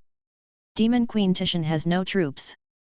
With her personality, she might not cooperate with other demon kings. Mi Ziwen blinked. He really wanted to ask Zhou Shu, "Are you sure you know her character? That demon queen has an unpredictable personality. Who can guess what she'll do? I'm more curious about what she wants to do that needs a Khanate divine weapon," Zhou Shu said. "Second brother, is a Khanate divine weapon very powerful?" Mi Ziwen asked curiously. "Will Tishan's strength increase greatly after obtaining the Kunwu saber?" "Khanate divine weapons are very powerful, maybe even more powerful than you think, big brother," Zhou Shu said seriously. "Tishan lost to me only because she had just obtained the Kunwu saber and hadn't refined it into an intrinsic divine weapon. Otherwise, I might not have been able to defeat her. Khanate divine weapons are different from acquired weapons. Khanate divine weapons can be refined into intrinsic divine weapons by martial artists. This way, Khanate divine weapons will be connected to the meridians of martial artists. While strengthening the meridians of martial artists, they can also nurture the power of Khanate divine weapons. Let's put it this way. The longer a martial artist nourishes a Khanate divine weapon, the greater its power will be. If it can really be nurtured for hundreds of years, it will only be a matter of time before the martial artist's strength increases by several times." Mi Ziwen's expression changed slightly. It was against common sense for martial artists to increase their strength by several times. If it wasn't his second brother saying it, he wouldn't even believe it. "Are Khanate divine weapons really that powerful?" Mi Ziwen murmured. "A Khanate divine weapon, one with the weapon. This is a way to pursue breaking through the limits of the human body," Zhou Shu said in a low voice. "In extreme situations, you can even treat weapons as human bodies and become immortal." Zhou Shu thought of Shi Changsheng. Shi Changshen's current state should be similar to what he said. He used the longevity sword as his body. As long as the longevity sword was not destroyed, he would not be destroyed. As a Khanate divine weapon, under normal circumstances, it wouldn't be a problem for the longevity sword to exist for tens of thousands of years. As for martial artists, a first-rank martial artist only had a lifespan of 300 to 500 years. An Earth immortal could double their lifespan, but they only had a lifespan of less than 1,000 years. Zhou Shu didn't know about Grotto Heaven Masters, but he estimated that they would at most live for thousands of years. Compared to Khanate divine weapons, thousands of years was really nothing. Of course, relying on a Khanate divine weapon to be immortal wasn't as simple as Zhou Shu made it out to be. Just nurturing the Khanate divine weapon to the point where a human soul could reside in it required a lot of time and effort. Mi Ziwen opened his mouth, the shock on his face not even fading. He looked at Zhou Shu and hesitated for a long time before finally saying nothing. Although Mi Ziwen was rich, a Khanate divine weapon was probably not something that money could buy. He didn't want his greed to damage the brotherhood between him and Zhou Shu. Zhou Shu didn't think too much about it. If there was a chance, he didn't mind helping Mi Ziwen forge a Khanate divine weapon. But from the looks of it, the materials in the camp were no longer enough to forge another Khanate weapon. If nothing else, the heaven refining stone had almost been exhausted. Although they had brought a lot of forging materials over from the 10 Nations martial arts tournament space, they still had to supply the entire 10 Nations army with weapons and equipment. It was impossible for them to use all of them to forge Khanate divine weapons. The strength of Khanate divine weapons was in their growth potential. Without nurturing, their power was only slightly stronger than heaven-grade weapons. Second brother, do you have any instructions on how we should guard against that demon Queen Tishan? Mi Ziwen had to rush to discuss countermeasures with Meng Bai and the others. The location of this camp was no longer a secret. All their strategic deployments had to be adjusted accordingly. Zhou Shu usually didn't interfere in these matters and left them to the various generals. As Zhou Shu's elder brother and Meng Bai's personal disciple, Mi Ziwen was qualified to participate. No, Zhou Shu blurted out. He suddenly paused and waved his hand. Wait. Where's Tishan's tail? In the storeroom, Mi Ziwen said, puzzled. The body of a demon king was, in a sense, a natural treasure. They certainly wouldn't abandon it. Zhou Shu looked thoughtful. Where's little Lu? How is she? In order to resist Tishan, Miss Lu forcefully used a forbidden technique, but she was interrupted by Tishan. Tishan didn't intend to kill her, so her injuries aren't too serious, Mi Ziwen said. Zhou Shu nodded. After pondering for a moment, he said, Big brother, please help me call little Lu over. Also, go find General Meng and the others later. Let me figure out what Tishan wants the Khanate divine weapon for. Mi Ziwen looked puzzled, but he still followed Zhou Shu's instructions and went to find Lu Wenzhuang. Lu Wenzhuang's face was pale, and she walked unsteadily. But her situation was still better than Zhou Shu's. Zhou Shu, who was in a weakened state, didn't even have the strength to walk. Little Lu, how are your injuries? Zhou Shu asked. Thank you for your concern, Master. It's nothing serious. I'll be fine after resting for a few days, Lu Wenzhuang said. That's good. Zhou Shu nodded. Don't be so rash next time. Remember, if you can't win, run. Where there's life, there's hope. You're still so young. It's not embarrassing to lose to a demon king. Got it, Lu Wenzhuang said unhappily. She wasn't unhappy because she had lost. She was unhappy because Zhou Shu looked down on her and because she had dragged him down. Lu Wenzhuang wasn't afraid of losing, but she wasn't willing to be a burden, nor was she willing to be underestimated, especially by Zhou Shu. Zhou Shu pondered. I have an assignment for you first. Let me make this clear first. This mission isn't compulsory. Whether you do it or not is up to you. I'll do it, Lu Wenzhuang said firmly before Zhou Shu could finish speaking. I haven't finished. Master, would you deliberately harm me? Lu Wenzhuang asked. Of course not. After all, you're my only disciple, though only in name. That'll do. Lu Wenzhuang said. Master, you won't harm me. Then, as long as I can help you, I'll do it. She, Lu Wenzhuang, was definitely not a woman who would only drag others down. All right. Zhou Shu pondered for a moment and said, I have a divine ability that can let you. His lips moved, but no sound came out. Even though they were inside the camp, he still used his voice transmission technique. Zhuangzhou Butterfly Dream Technique was too heaven-defying. It was better for fewer people to know about it. After all, no one was willing to let their secrets be easily pried into. Lu Wenzhuang's expression kept changing. She frowned and relaxed. Lu Wenzhuang opened her mouth but couldn't help asking, Master, have you ever used this on me? Nonsense, of course not. Am I that kind of person? Zhou Shu shouted. If I was willing to use it on a woman, why would I need you? I could use it on Tishan myself. If you dare to doubt me again, I'll punish you according to the family law. Chapter 493, Entering Tishan's Dream and Doing Something Big, 1. Mi Ziwen stood outside Zhou Shu's room with his hand on the hilt of his sword. If not for his temperament, he would really look like a gate god. Mi Ziwen had a strange look on his face as he listened to the moans occasionally coming from the room. Second brother is really our role model. Unexpectedly, although Miss Lu is usually cold, she is naturally charming. Just hearing her voice makes my bones itch. Mi Ziwen felt that he was a little perverted. He forcefully sealed his hearing and told himself not to listen to the walls but look straight ahead. According to Zhou Shu, no one was allowed to disturb him. He was also a little helpless. He had ranked third in the imperial examination and was one of the top few existences in the Great Xia military. When had he ever thought that he would one day do something like guarding the door? Zhou Shu was having a good time in his room, but he wanted him to guard the door outside? If not for Zhou Shu's serious tone, Mi Ziwen would have felt that Zhou Shu was deliberately humiliating him. In the room, Zhou Shu felt a little helpless. He looked at Lu Wenzhuang, who was lying on the bed, enveloped in a faint white light. He felt a lump in his throat and the urge to have a nosebleed. How could he have thought that Lu Wenzhuang would have such a reaction after she entered the dream? Lu Wenzhuang was lying on the bed, her delicate body twisting back and forth as if she had no bones. This feeling was like she had become a cat lounging around. It made one want to stroke the cat. Zhou Shu circulated the visualization of the five mountains' true form to keep himself sane. If not for the fact that he was afraid that something would happen to Lu Wenzhuang, he would have gone out. Looking at her like this, it would be awkward if she twisted out of her clothes. Zhou Shu had used his divine ability to share the Zhuangzhou butterfly dream technique with Lu Wenzhuang, allowing her to use the tail left behind by the demon queen Tishan as a medium to enter Tishan's dream. This was actually very risky.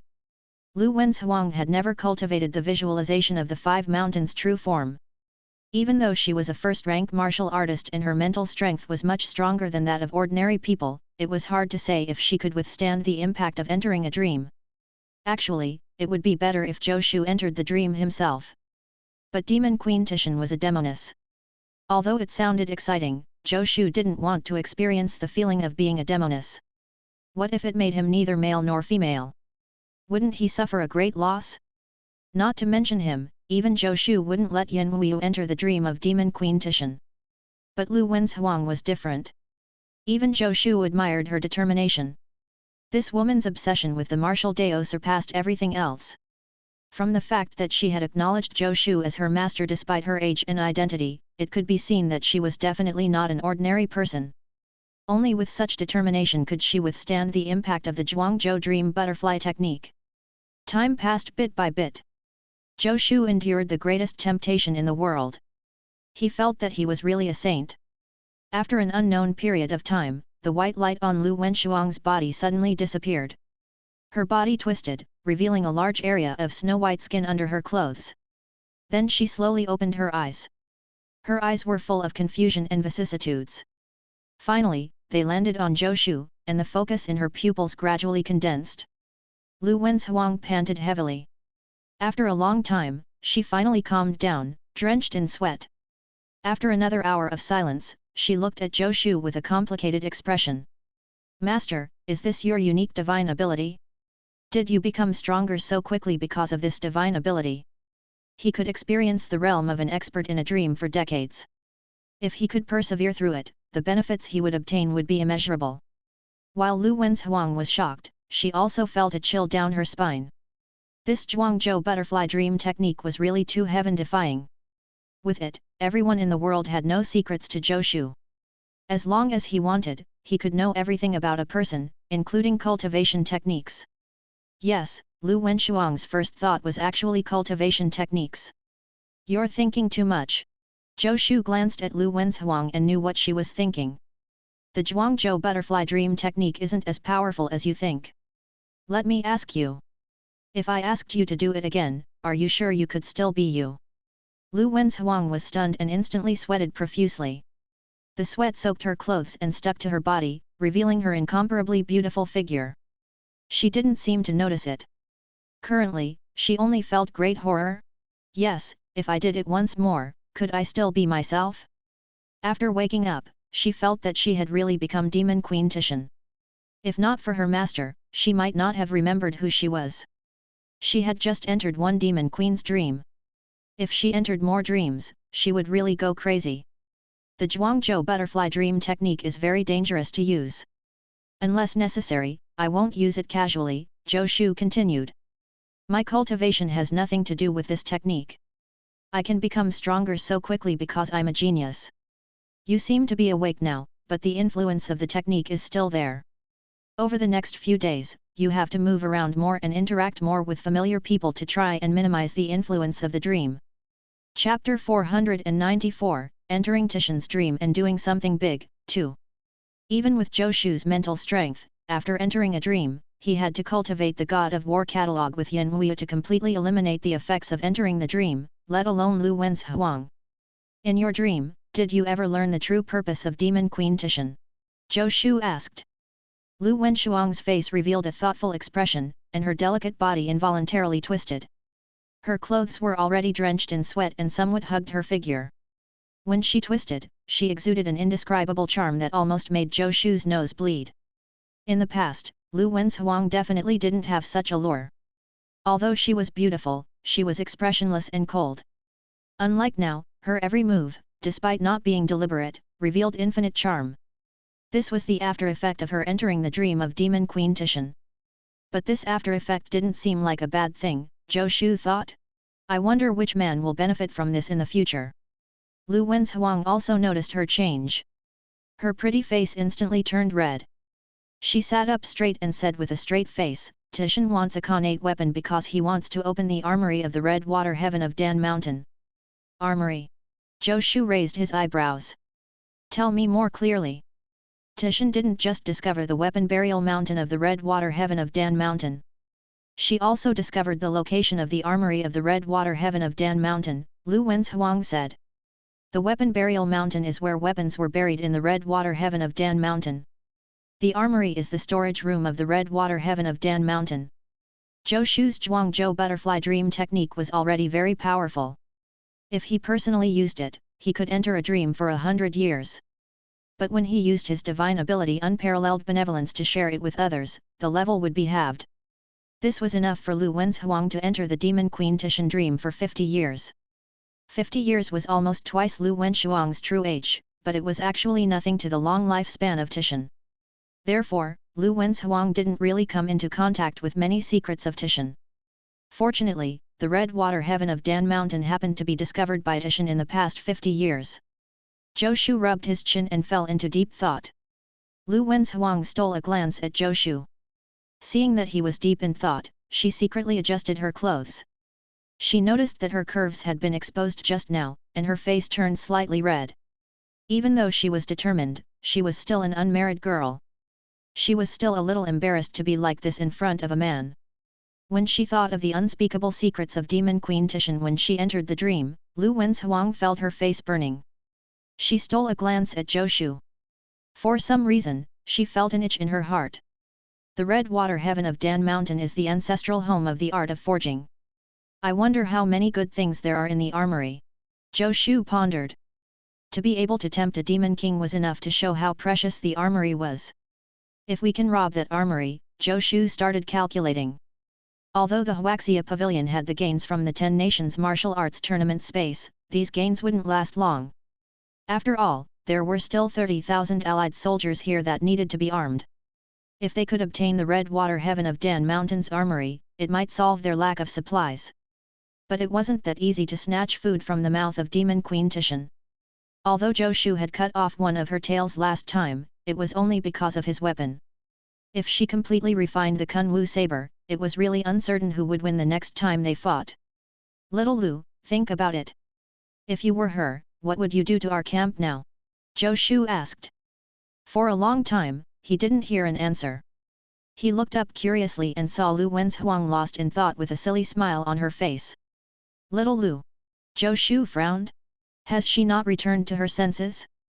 His shout carried the power of the 5 mountains' true form. Lu Wenzhuang shuddered and regained her senses. Master, what did you say? Let me ask you this. If you were Demon Queen Titian, what would you do now? Would you find other demon kings to cooperate with and surround our camp? Zhou Shu repeated himself. How is that possible? Lu Wenzhuang blurted out. How can I allow other demon kings to participate in such a fun matter? She said it almost without thinking. She was stunned after saying it. It didn't sound like her. Zhou Shu looked at her and felt relieved. Lu Wenzhuang was still under the influence of the dream. Her reaction should be the reaction of Demon Queen Titian. From the looks of it, the camp shouldn't have to worry about being surrounded by a demon realm army for the time being. But it was obvious that Titian wouldn't let this go. Little Lu, do you know where the armory of the Red Water Heaven of Dan Mountain is? Zhou Shu asked. The entrance to the armory is in the chambers of Titian, Lu Wenzhuang frowned. Demon Queen Titian didn't actually live there. She had discovered the armory of the Red Water Heaven of Dan Mountain, so she had moved to the place where they had encountered her before. She was alone and could move freely. Moreover, as a demon king, wherever she lived, the demon beasts had to give up their space. Zhou Shu. These demonic beasts were too crude. Moving to wherever they found something good. Think again. How did Tishan discover the armory of the Red Water Heaven of Dan Mountain? Zhou Shu pondered. First, it was the weapon burial mountain and then the armory. If this was a coincidence, it would be too much of a coincidence. It would be more accurate to say that she was deliberately searching for the ruins of the Red Water Heaven of Dan Mountain. But why was a demon king looking for human ancient ruins? At the same time, Zhou Shu was very curious as to how she had found the armory and weapon burial mountain of the Red Water Heaven of Dan Mountain. Zhou Shu didn't know about the armory, but he had seen the weapon burial mountain with his own eyes. If he didn't know that it was the weapon burial mountain, even if he passed by it, he would only think that it was an ordinary small mountain. Under normal circumstances, the remnant weapons in the weapon burial mountain wouldn't release any aura, let alone that divine weapon. I don't know. Lu Wenzhuang shook her head. She could only enter the dream for 50 years. She didn't know what had happened more than 50 years ago. But I know where Tishan hides her things. Lu Wenzhuang's eyes lit up, and her tone was brimming with excitement that she didn't even notice. In the past, she had a cold personality. But now, when she thought of something fun, she felt a little impulsive. Tishan's own things. Zhou Shu was stunned. That's right, Lu Wenzhuang said excitedly. Tishan has lived for countless years. She has a lot of good things in her collection. She doesn't have a cosmic bangle, and a void beast can't hold much, so she has a secret base of her own. Now that she's keeping an eye on the Red Water Heaven of Dan Mountain, we can take this opportunity to raid her secret base and piss her off. Lu Wenzhuang waved her small fists, looking like she was getting her revenge. Zhou Shu. That's a really good idea. Demon Queen Tishan would never have thought that someone would know about her secret base. Zhou Shu's eyes lit up. He seemed to have discovered an incredible usage of the Zhuangzhou butterfly dream technique. Which of these demon kings in the demon realm didn't have a secret collection? Is her secret base far from here? Are there any guards? Zhou Shu asked. It's not that close to here, Lu Wenzhuang said. She set up a lot of traps there, but there's no problem. Tu Shan had set up anti-theft methods, but how could she have expected that Lu Wenzhuang would directly transform into her in her dream? These anti-theft methods had no secrets to Lu Wenzhuang at all. If she wanted to go in, it would be as easy as going back to her own home. Zhou Shu clapped his hands. Okay, let's do it. Chapter 495, Raiding the Demon King, Tricking Even the Sword, 1. It's changed. The armament manual has changed. In the forging room of the Huaxia Pavilion's Demon Realm branch, Li Chengliang shouted without any restraint. What changed? Another grand craftsman asked in confusion. The other forgers all turned their heads and looked at Li Chengliang. There are 2 more weapons in the Khanate armament manual. Li Chengliang activated his spiritual essence and injected it into the heavenly mirror in his hand. A light screen was projected. It was the Khanate armament manual. The Khanate armament manual, which originally only had 2 weapons, now had 4. First, Minghong saber. Second, longevity sword.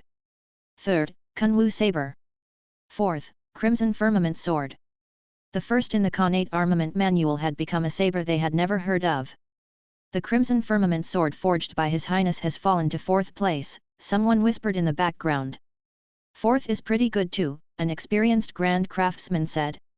We might not even be able to forge a weapon ranked in the top 100 of the acquired armament manual. It's ranked 4th in the Khanate armament manual. If one day I can forge a weapon ranked 4th in the Khanate armament manual, I can die in peace.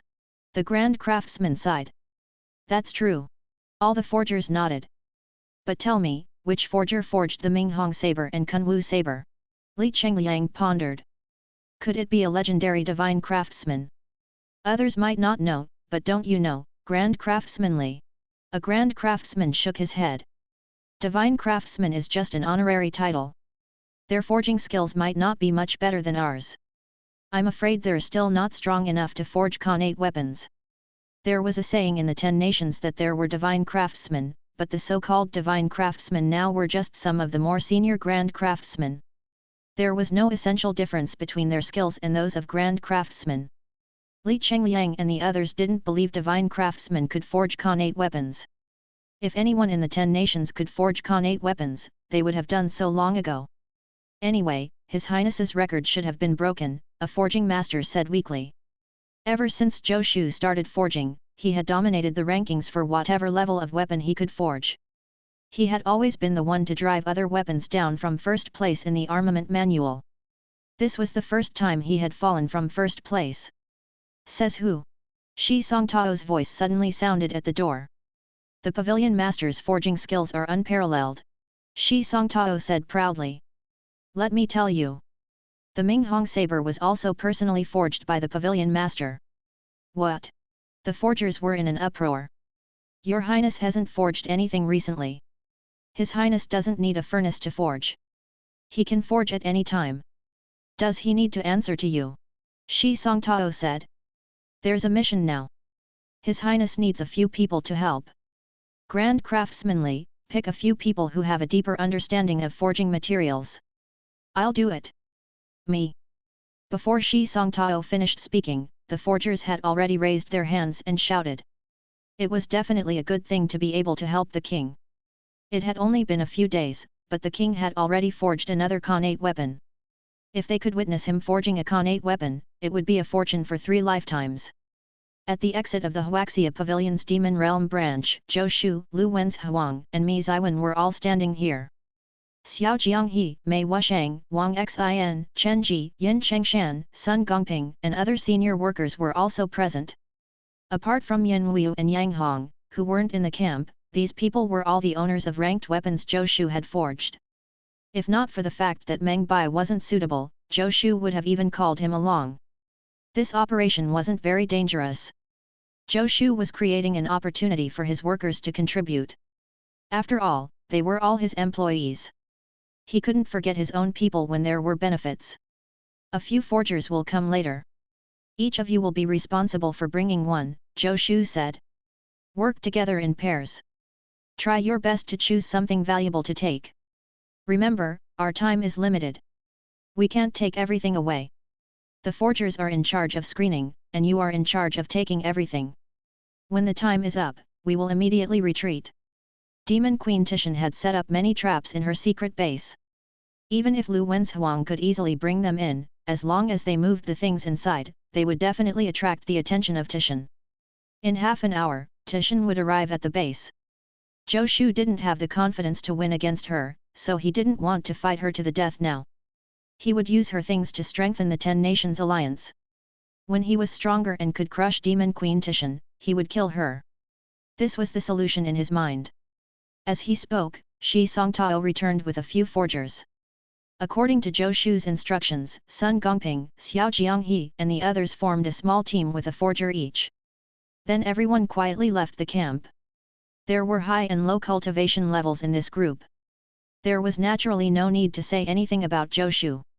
Lu Wen's Huang and Xiao Jianghe were first-rank martial artists, Mi Ziwen and Wang Xin were second-rank martial artists, and Sun Gongping, Mei Wushang, Chen Ji and Yin Chengshan were slightly weaker.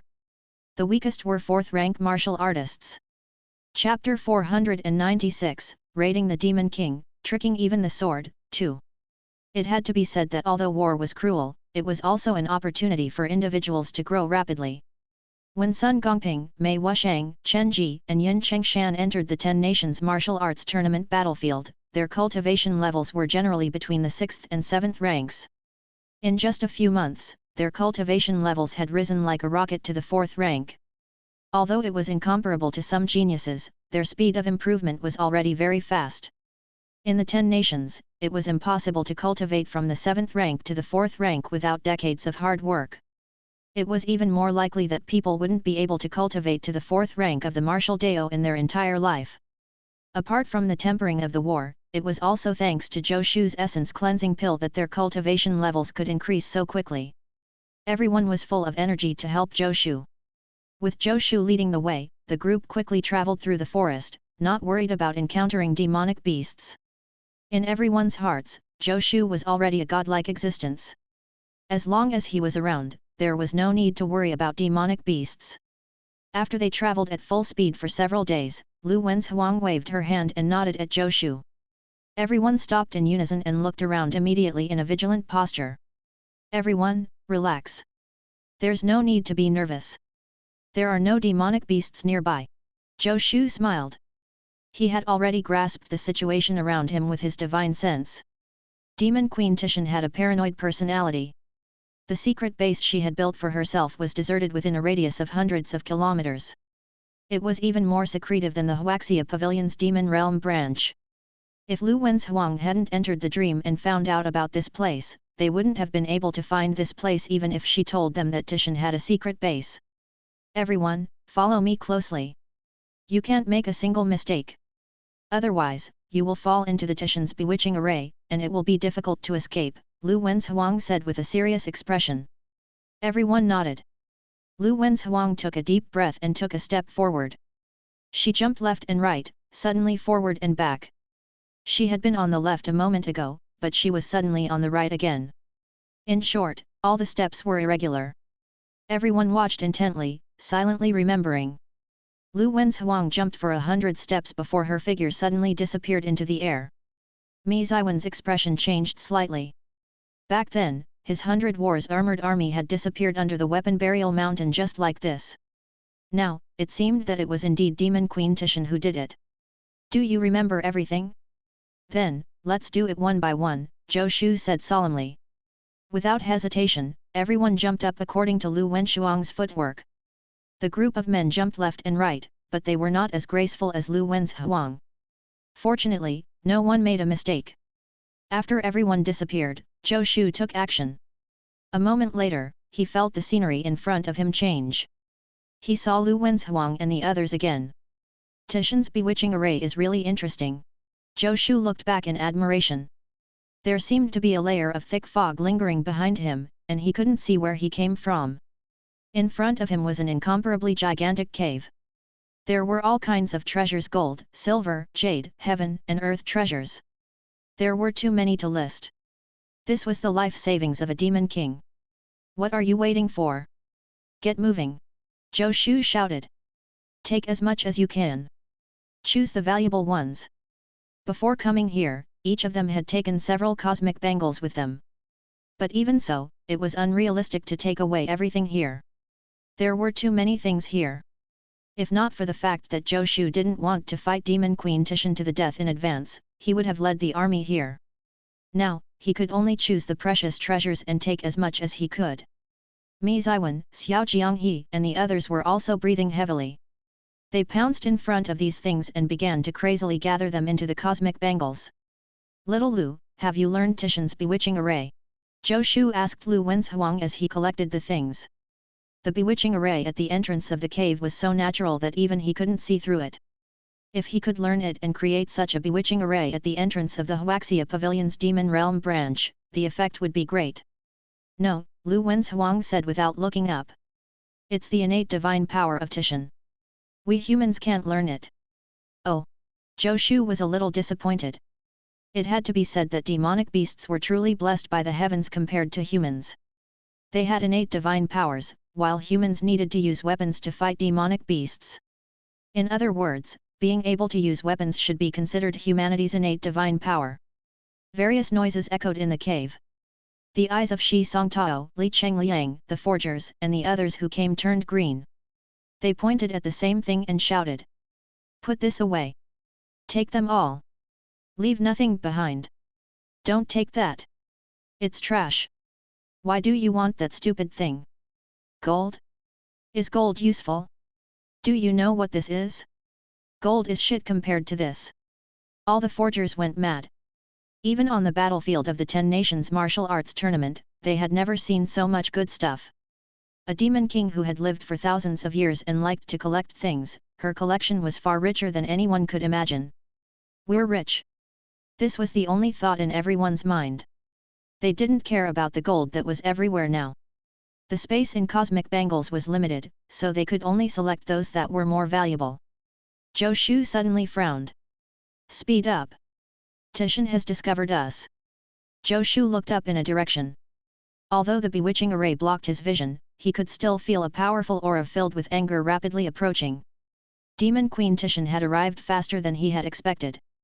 Indeed, one couldn't underestimate any demon king. There's still some time. Grab the precious items.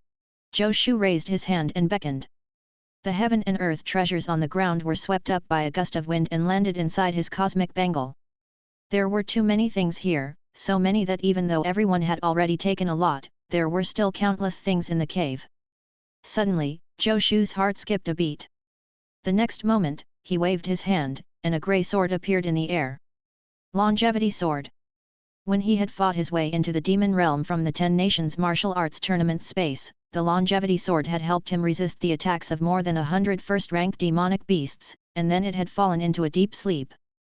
Now, Zhou Shu felt it erupt with intense hunger. Seeing that Demon Queen Tishan was about to arrive, no matter how much they took, they wouldn't be able to take all these things. Instead of leaving them to her, it was better to let the Longevity Sword benefit. Elder Shi, when you attacked earlier, I promised to let you eat your fill. Now, eat freely, Zhou Shu said to the Longevity Sword. The Longevity Sword let out a clang and flew into the mountain of heaven and earth treasures with a whoosh. Boom! The Longevity Sword seemed to turn into a black hole. Countless forging materials surged toward it crazily and fused into its blade. The grey body of the Longevity Sword began to glow faintly. Ignore it. You guys deal with yours. There's still 200 seconds. Zhou Shu shouted. Lu Wen's Huang, Mi Ziwen, and the others returned to their senses. They stopped looking at the Longevity Sword and continued collecting treasures. 200 seconds passed in the blink of an eye. Zhou Shu glanced at the Longevity Sword that was still absorbing crazily and said in a low voice, Stop. Retreat first. Second brother, you. I'll catch up. We cleared the way we came. It should be safe. Don't worry about anything. Just get back to camp as soon as you can, Zhou Shu said. Mi Ziwen and the others knew how serious the situation was. They reluctantly looked at the many heaven and earth treasures and gritted their teeth. They followed Lu Wen's Huang out of the cave and ran along the path they had come. They had just left when a monstrous aura descended from the sky. Whoever you are, I will make you regret being born into this world. Demon Queen Tishan's voice containing boundless killing intent sounded in Zhou Shu's ears. Zhou Shu sneered. He moved and activated the 8-9 arcane art. His body suddenly shrank, and he disappeared into a crack in a stone. After cultivating the 8-9 arcane art, one could roam the world freely. The Longevity Sword in the air was suddenly stunned. Then the sword trembled as if it was angry. Boom! At this moment, Demon Queen Tishan had already rushed into the cave with monstrous killing intent. Chapter 497, Heavenly Hub Armory, 1. Boom! Demon Queen Tishan rushed into the cave and immediately saw that only a small part of what she had collected for thousands of years was left. She was instantly overwhelmed by anger. It's you! Her gaze fell on the Longevity Sword in time to see it swallow the last piece of forging material, like a person swallowing something in their mouth. Tishan's eyes spewed fire, and her killing intent was almost tangible. The Longevity Sword trembled. If it could speak, it would definitely curse. Oh my god, that bastard surnamed Zhou? I've never seen anyone trick a sword. I thought these forging materials were my reward? Demoness, if I say that I have nothing to do with this, will you believe me? Bastard! Spit out what's mine! Tishan shouted angrily and smacked the Longevity Sword. The Demon Queen attacked furiously. With a palm strike, it was as if the world had collapsed. The air in a radius of dozens of feet seemed to be compressed into a physical body. The Longevity Sword let out a cracking sound. Clang! The Longevity Sword shone brightly and slashed at Demon Queen Tishan's palm. He had no choice but to counterattack. If he didn't, he would really be broken by her. Swish! An air-piercing sound rang out as countless sword beams crisscrossed. The sword beams scattered in all directions, and for a moment, countless heaven and earth treasures were pulverized by the sword beams. Demon Queen Tishan's eyes almost popped out of their sockets. Her lungs were about to explode from anger. How dare this sword destroy her things in front of her? It was simply unforgivable. Tishan unleashed a powerful divine power and pressed down on the Longevity Sword again. The Longevity Sword let out a sad cry. He had been wronged. He had only eaten a little. Most of the things had been taken away by Zhou Shu. If you have the ability, go after him. What kind of hero takes it out on a sword? Shi Changsheng had already woken up. But in front of a demon king, he had some reservations and didn't dare to appear casually. He could only hide in the longevity sword and constantly dodge the attacks of Titian. Back then, he wouldn't be afraid of a mere demon king. But now, he had yet to succeed in fusing his body with the sword. Facing a demon king, his strength was still insufficient. Swoosh! The sound of sword chi tearing through the air continuously sounded, and Demon Queen Titian's anger grew stronger and stronger. A broken sword was actually crawling around like a rat. The point was, it had swallowed so much good stuff. If it escapes, I, Titian, will lose face. Demon Queen Titian was furious. A ball of light suddenly exploded from her body, and the entire cave was instantly enveloped by light. Shi Changsheng cursed inwardly. The longevity sword shone brightly and suddenly slashed forward.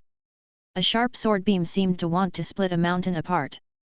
But when such a sharp sword beam landed on the light, it was like a drop of water falling into the ocean, not causing any waves.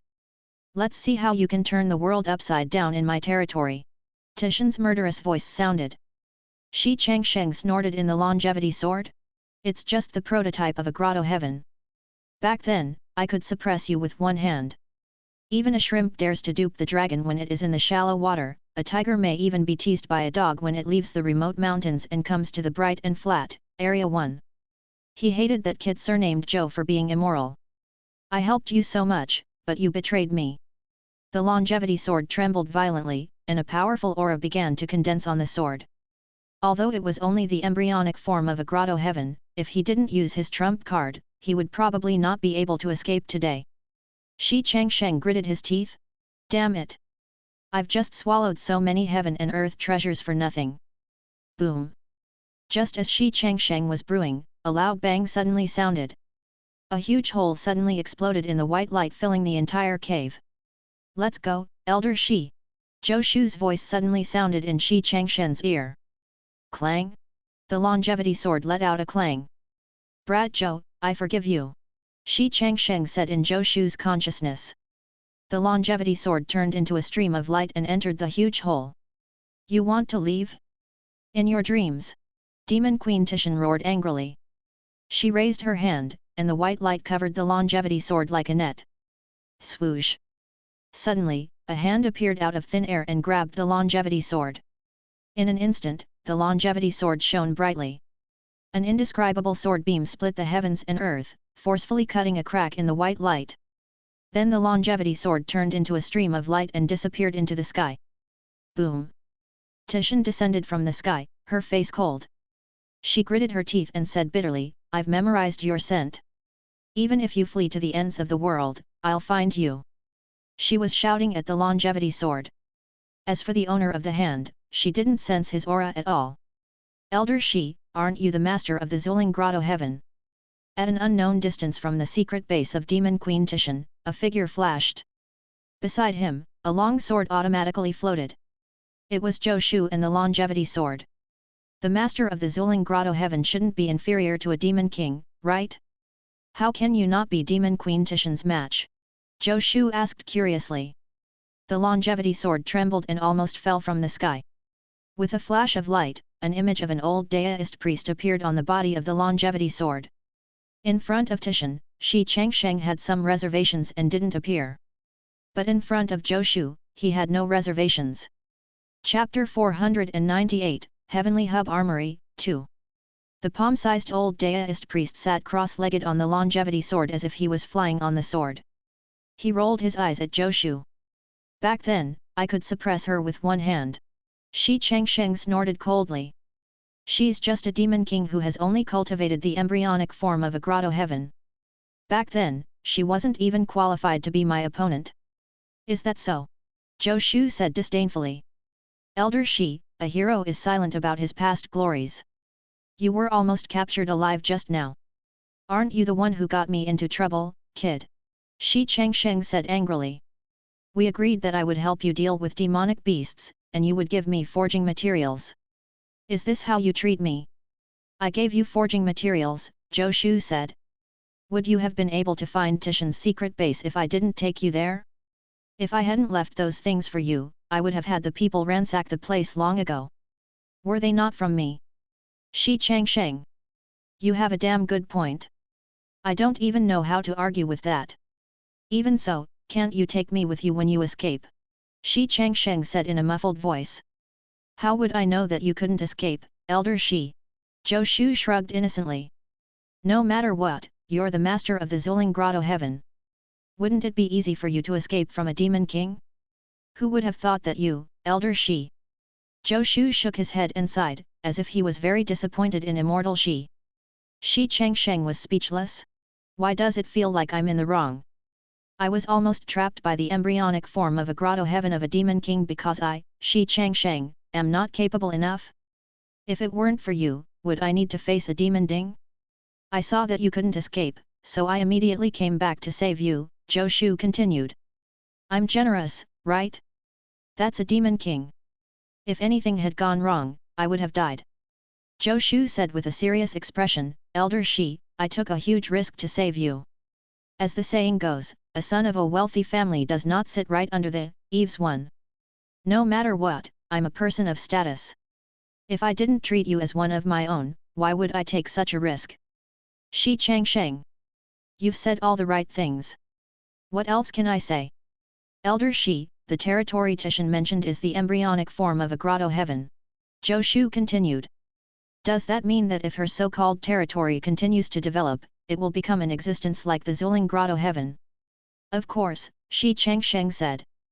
But she's still a long way from getting there. She has only just stepped into the Grotto Heaven realm. Back then, I was at the peak of the Grotto Heaven realm, Shi Changsheng said proudly. Even in our era, there were only 36 peak Grotto Heaven realm cultivators. Zhou Shu was deep in thought. According to the information he had obtained when he entered the great demon Yao Lian's dream, although Demon Queen Tishan was considered a relatively weaker demon king in the demon realm, the difference between her and the top demon kings was not too great. According to Shi Changsheng, there might not be a peak Grotto Heaven realm in the entire demon realm. Even now, Zhou Shu still didn't know what the so-called Grotto Heaven realm meant. Had she evolved a Grotto Heaven like the Zuling Grotto Heaven? Zhou Shu felt incredulous just thinking about it. Elder Shi, how long do you think it will take for Tishan to reach the Grotto Heaven realm? Zhou Shu pondered. Fortunately, Demon Queen Tishan had yet to cultivate a Grotto Heaven. Otherwise, she would have been able to store all the treasures she had collected in her Grotto Heaven. In that case, it would have been impossible for Zhou Shu to rob her. How long? Shi Changsheng sneered. She might not be able to cultivate it in her entire life. Didn't I tell you? Even back then, there were only 36 true Grotto Heaven masters. It's not that easy to reach the Grotto Heaven realm. I'll bet that Tishan won't be able to reach the Grotto Heaven realm until her death. Great. What do you want to wager? Zhou Shu said casually. Shi Changsheng. It's just a casual remark. Are you really thinking of betting? Zhou Shu only said it casually and didn't take it seriously. He continued, Elder Shi, you said that there were only 36 experts at the peak of the Grotto Heaven realm back then. Then, the 36 of you should be very familiar with each other, right? Of course. I know the other 35 old things pretty well, Shi Changsheng said. I used to freeload from them from time to time.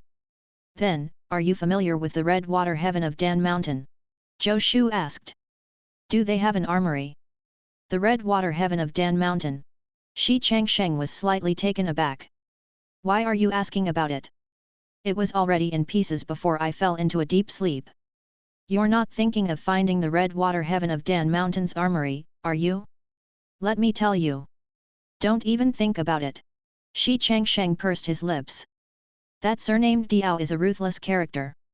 He's probably already destroyed the armory of the Red Water Heaven of Dan Mountain. Elder Shi, you're wrong about that. Zhou Shu shook his head. As far as I know, Tishan found the armory of the Red Water Heaven of Dan Mountain. How is that possible? Shi Changsheng frowned. Absolutely, Zhou Shu said. Although she isn't as powerful as you, Elder Shi, I don't think she would be mistaken. That's why I think that the armory is probably real. Shi Changsheng frowned and thought for a moment. Even if the Red Water Heaven of Dan Mountain's armory still exists, it's useless. It's not that easy to open the armory of the Red Water Heaven of Dan Mountain. Unless you have a token, even an existence like a Grotto Heaven Master can only destroy the armory. It's difficult to obtain the things in it. A token. Zhou Shu pondered. Kunwu saber. You even know about Kunwu saber? Shi Changsheng glanced at Zhou Shu in surprise. It seems that what you said is true. Of course. Why would I lie to you about such a thing? There's more than one key to the Red Water Heaven of Dan Mountain's armory. The Kunwu saber is one of them, Shi Changsheng said. With the Kunwu saber in hand, you can indeed enter the armory, but it's not certain which floors you can reach. Which floors? Zhou Shu was puzzled. You don't know that, Shi Changsheng said triumphantly. The Red Water Heaven of Dan Mountain, also known as the Heavenly Hub Armory, is itself a peerless divine weapon. There are a total of 9 floors in the Heavenly Hub Armory. There are countless weapons and heaven and earth treasures hidden on every floor. The treasures on each floor are more precious than the other. Heavenly Hub Armory. Zhou Shu pondered. Elder Shi, if the longevity sword is placed in the Heavenly Hub Armory, what floor would it be placed on? What do you think? Shi Changsheng rolled his eyes. Of course it's the 9th floor. Do you think my longevity sword is an ordinary weapon? I see. Zhou Shu immediately lost much interest in the Heavenly Hub Armory. The 9th floor only contained weapons at the longevity sword's level. If he wanted such a weapon, he could forge one himself. There was no need to spend so much effort to obtain the Heavenly Hub Armory. In this world, just because something was older didn't mean it was better. Zhou Shu looked down on weapons forged by others. What's with your expression? Shi Changsheng looked at Zhou Shu unhappily. Do you think the longevity sword isn't qualified to be placed on the 9th floor of the Heavenly Hub Armory? Of course not. I just think that the Heavenly Hub Armory is so-so. Zhou Shu shook his head. If it only has weapons inside, I won't bother to fight with Tishan. If it's just Khanate weapons, I can forge them myself. Shi Changsheng was silent for a moment before saying, Kid, do you know you're crazy? Do you know that it is impossible to find another weapon on par with the longevity sword in this world? Before he could say more than 2 sentences, Shi Changsheng heard a clang, and he couldn't say the words on the tip of his tongue. Chapter 499, Counting the Gains, the legendary armament cannon has upgraded, 1. Elder Shi, what do you think of my Minghong saber? Zhou Shu smiled. On the Heavenly Mountain Villa's Khanate Armament Manual, the ranking of the Minghong saber is just a little higher than your longevity sword. Although I don't care much about the armament manual, their lineup makes sense. The Minghong saber should be considered a weapon comparable to the longevity sword.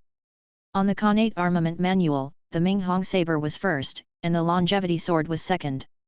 Shi Changsheng. What is the Heavenly Mountain Villa? What right do they have to rank weapons? Shi Changsheng said. How do they know about my longevity sword? Elder Shi, you don't know about the Heavenly Mountain Villa. Zhou Shu pondered for a moment. It might be because the Heavenly Mountain Villa hadn't appeared in your era. I don't know how they know about the longevity sword, but according to past experience, their armament manuals are quite convincing. Humph. Anyway, I don't agree. Shi Changsheng snorted coldly. How can a lousy saber compare to my longevity sword? My longevity sword has yet to be completely forged. Otherwise, it would definitely be the number 1 divine weapon in the world. Is that so? Zhou Shu didn't comment.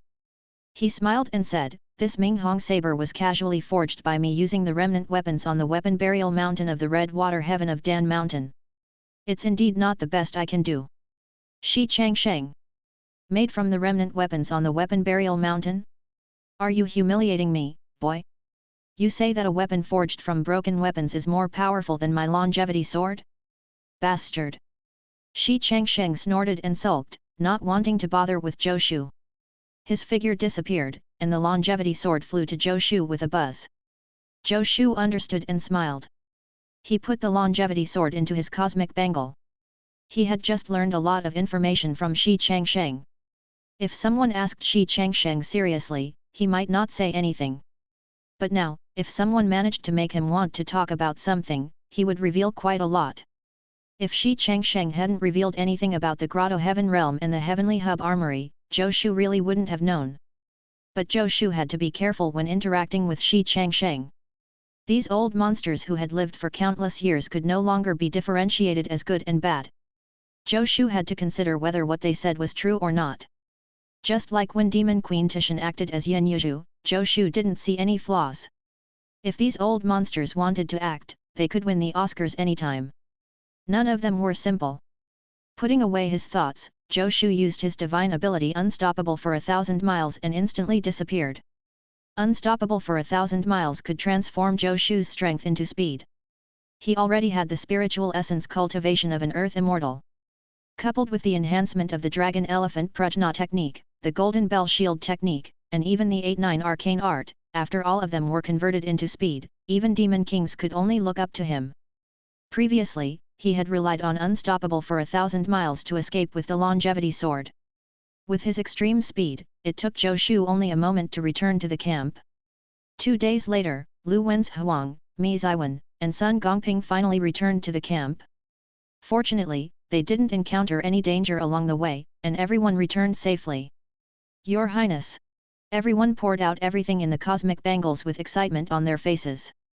The journey back and forth took 10 days. Although there were some minor twists and turns, they basically encountered no major dangers. By contrast, this harvest. Everyone, you've worked hard. The harvest this time is not bad. Zhou Shu smiled. I'd be willing to do such hard work a few more times, Sun Gongping said happily. What hard work? Wasn't it just a few days of running and then packing? He could do this kind of work until the end of time. Yes, we'd like to do it more often, Li Chengliang and the others said happily. Ever since they came to the demon realm, even since they entered the 10 Nations martial arts tournament space, they hadn't been so happy in a long time. After traveling for more than 10 days, Li Chengliang and the other forgers were still a little tired. But when they looked at the gains, they could ignore their fatigue. Your Highness, I did a simple count. This time, we brought back a total of 12 heaven-grade weapons and 36 earth-grade weapons, Li Chengliang said. There were all kinds of things in Demon Queen Tishan's collection. It was unknown where she had obtained these weapons. Logically speaking, there were no forgers in the demon realm. But when they thought about how Tishan could even find the armory of the Red Water Heaven of Dan Mountain, there was nothing strange about her collecting some weapons. Who knew what strange abilities she had? We don't need to talk about weapons. How much forging materials are there? Zhou Shu interrupted Li Chengliang. He wasn't very interested in the Heavenly Hub armory. In his eyes, these heaven-grade and earth-grade weapons were not as valuable as forging materials. He had long passed the stage where he had to spend effort to obtain even a few heaven-grade weapons for the sake of accumulation. To him, these weapons could only slightly increase the strength of the 10 Nations Alliance. Chapter 500, Counting the Gains, the legendary armament cannon has upgraded, too. He might as well have more forging materials. Not only were the weapons he forged himself better than these weapons, but they could also give him rewards. Wasn't it better than ready-made weapons? Because time was tight, and our cosmic bangles were limited, we only brought back about 350,000 kilograms of forging materials, Li Chengliang said. Pavilion Master, although it's only 350,000 kilograms, we picked rare and precious materials. In terms of value alone, these 350,000 kilograms of forging materials are more valuable than the 5 million kilograms of forging materials we brought from the 10 Nations martial arts tournament space. Shi Songtao added. The value of these forging materials was worlds apart. Things that could enter the eyes of the Demon Queen Tishan were not ordinary items. Although Tishan might not know how to forge weapons, she could still distinguish the basic value. Tishan was different from the other demon kings in the demon realm. She had an interest in the Red Water Heaven of Dan Mountain, unlike other demonic beasts. It was also very thought-provoking for a demon king to collect so many forging materials. But it was a pity that the good things in her collection of thousands of years had been swept away by Zhou Shu and the others, and another batch had been devoured by the longevity sword. She had suffered heavy losses. At least, she had wasted hundreds of years. Zhou Shu looked at the forging materials that filled half the cave and was overjoyed. Take these heaven and earth grade weapons to General Meng and the others. Find the right people to distribute them to. Leave none behind, Zhou Shu instructed. Pavilion Master, Shi Songtao said, these weapons belong to our Huaxia Pavilion. Are we going to split them like this? Shi Songtao meant, was there no need to pay? Deputy Pavilion Master, look at the big picture, Zhou Shu said. We're behind enemy lines now. If the strength of the soldiers increases, we'll be safer. Weapons are meant to be used. Are they supposed to be left in the storeroom to collect dust? Of course, these weapons can't be given for free. No one will cherish something given for free. How about this? Let the people who get a weapon write a debt slip. Even the rich Mi Ziwen didn't have much money on him now. It was unrealistic to make them buy the weapons. But then again, as long as the soldiers could return to the 10 nations continent alive, the military merit rewards would definitely not be small. They were still capable of paying off the debt of weapons. Shi Songtao mumbled, that will have to do for now. Everyone has worked hard. Don't take these weapons. Zhou Shu looked at Mi Ziwen, Sun Gongping, Wang Xin, Chen Ji, Yin Chengshan, and the others. I'll help you upgrade the weapons in your hands later. They won't be inferior to these weapons. Thank you, Your Highness. Everyone was delighted. Suddenly, Zhou Shu's expression changed slightly. Deputy Pavilion Master, Grand Craftsman Li, continue to organize these forging materials. Everyone else, go and do your own things. With that, Zhou Shu turned around and entered his forging room. Closing the door, he looked pleasantly surprised. Just now, he sensed that the upgrade of the legendary armament cannon had been completed. With a thought, a book that only he could see appeared in front of him. The cover of the book turned a pure golden color. Although it was golden, it didn't look tacky. Instead, it looked exquisite. The words on the cover didn't change much. Legendary Armament Cannon. With a thought, the legendary armament cannon slowly opened. Rustle. The pages flipped before Zhou Shu's eyes, and his expression flickered. A moment later, the legendary armament cannon closed again and transformed into starlight that flew into Zhou Shu's glabella. Are standard weapons and acquired weapons no longer worthy of entering the legendary armament cannon? After the legendary armament cannon upgraded, Zhou Shu realized that all the weapons recorded in it had changed. The Haben saber, 100 refinements ring pommel saber, horse slaying saber, spring embroidered saber, automanatity plume saber, Great Xia dragon sparrow saber, 8-sided Han sword. These standard weapons that had made Zhou Shu famous back then were still in the legendary armament cannon, but they were no longer standard weapons. The forging method of the Khanate divine weapon appeared in Zhou Shu's mind. In other words, the Haben saber recorded in the legendary armament cannon was now the Khanate divine weapon Haben saber and not the standard weapon that had been neutered. It was the same name, and even the appearance was similar, but on the inside, it was worlds apart. The legendary armament cannon. The current legendary armament cannon is worthy of its name. Only Khanate divine weapons are worthy of being called legendary. I wonder if this Khanate Haben saber has a kill reward or if the first 100 I forge will have a kill reward like before. Zhou Shu pondered. Although the legendary armament cannon being upgraded was a good thing, it also meant that Zhou Shu had to start anew. The weapons he had originally forged would probably not be able to give him any more kill rewards. A Khanate weapon was known as a divine weapon. An acquired is just a weapon. Zhou Shu's eyes gradually lit up. The legendary armament cannon is the legendary armament cannon after all. The forging methods it gives me are simpler and more operational than the forging methods I developed myself. This will certainly improve my success rate in forging Khanate divine weapons. But Khanate divine weapons are quite expensive to forge. When I recruit workers in the future, the cost will be high. Fortunately, the Huaxia Pavilion doesn't lack forging materials now. I should stop thinking about these useless things. Let me try forging the Khanate Haben saber. Zhou Shu immediately called Li Chengliang and the other grand craftsmen into the forging room and called Shi Songtao to carry the forging materials. The sound of flames burning quickly filled the forging room. Li Chengliang and the other grand craftsmen helped Zhou Shu melt the forging materials like apprentices. Seeing Zhou Shu begin to draw star paths out of thin air, Li Chengliang's and the others' eyes almost popped out of their sockets. After looking forward to it for so long, they finally saw with their own eyes how Zhou Shu forged a Khanate weapon. But it was useless to see it. They couldn't do it.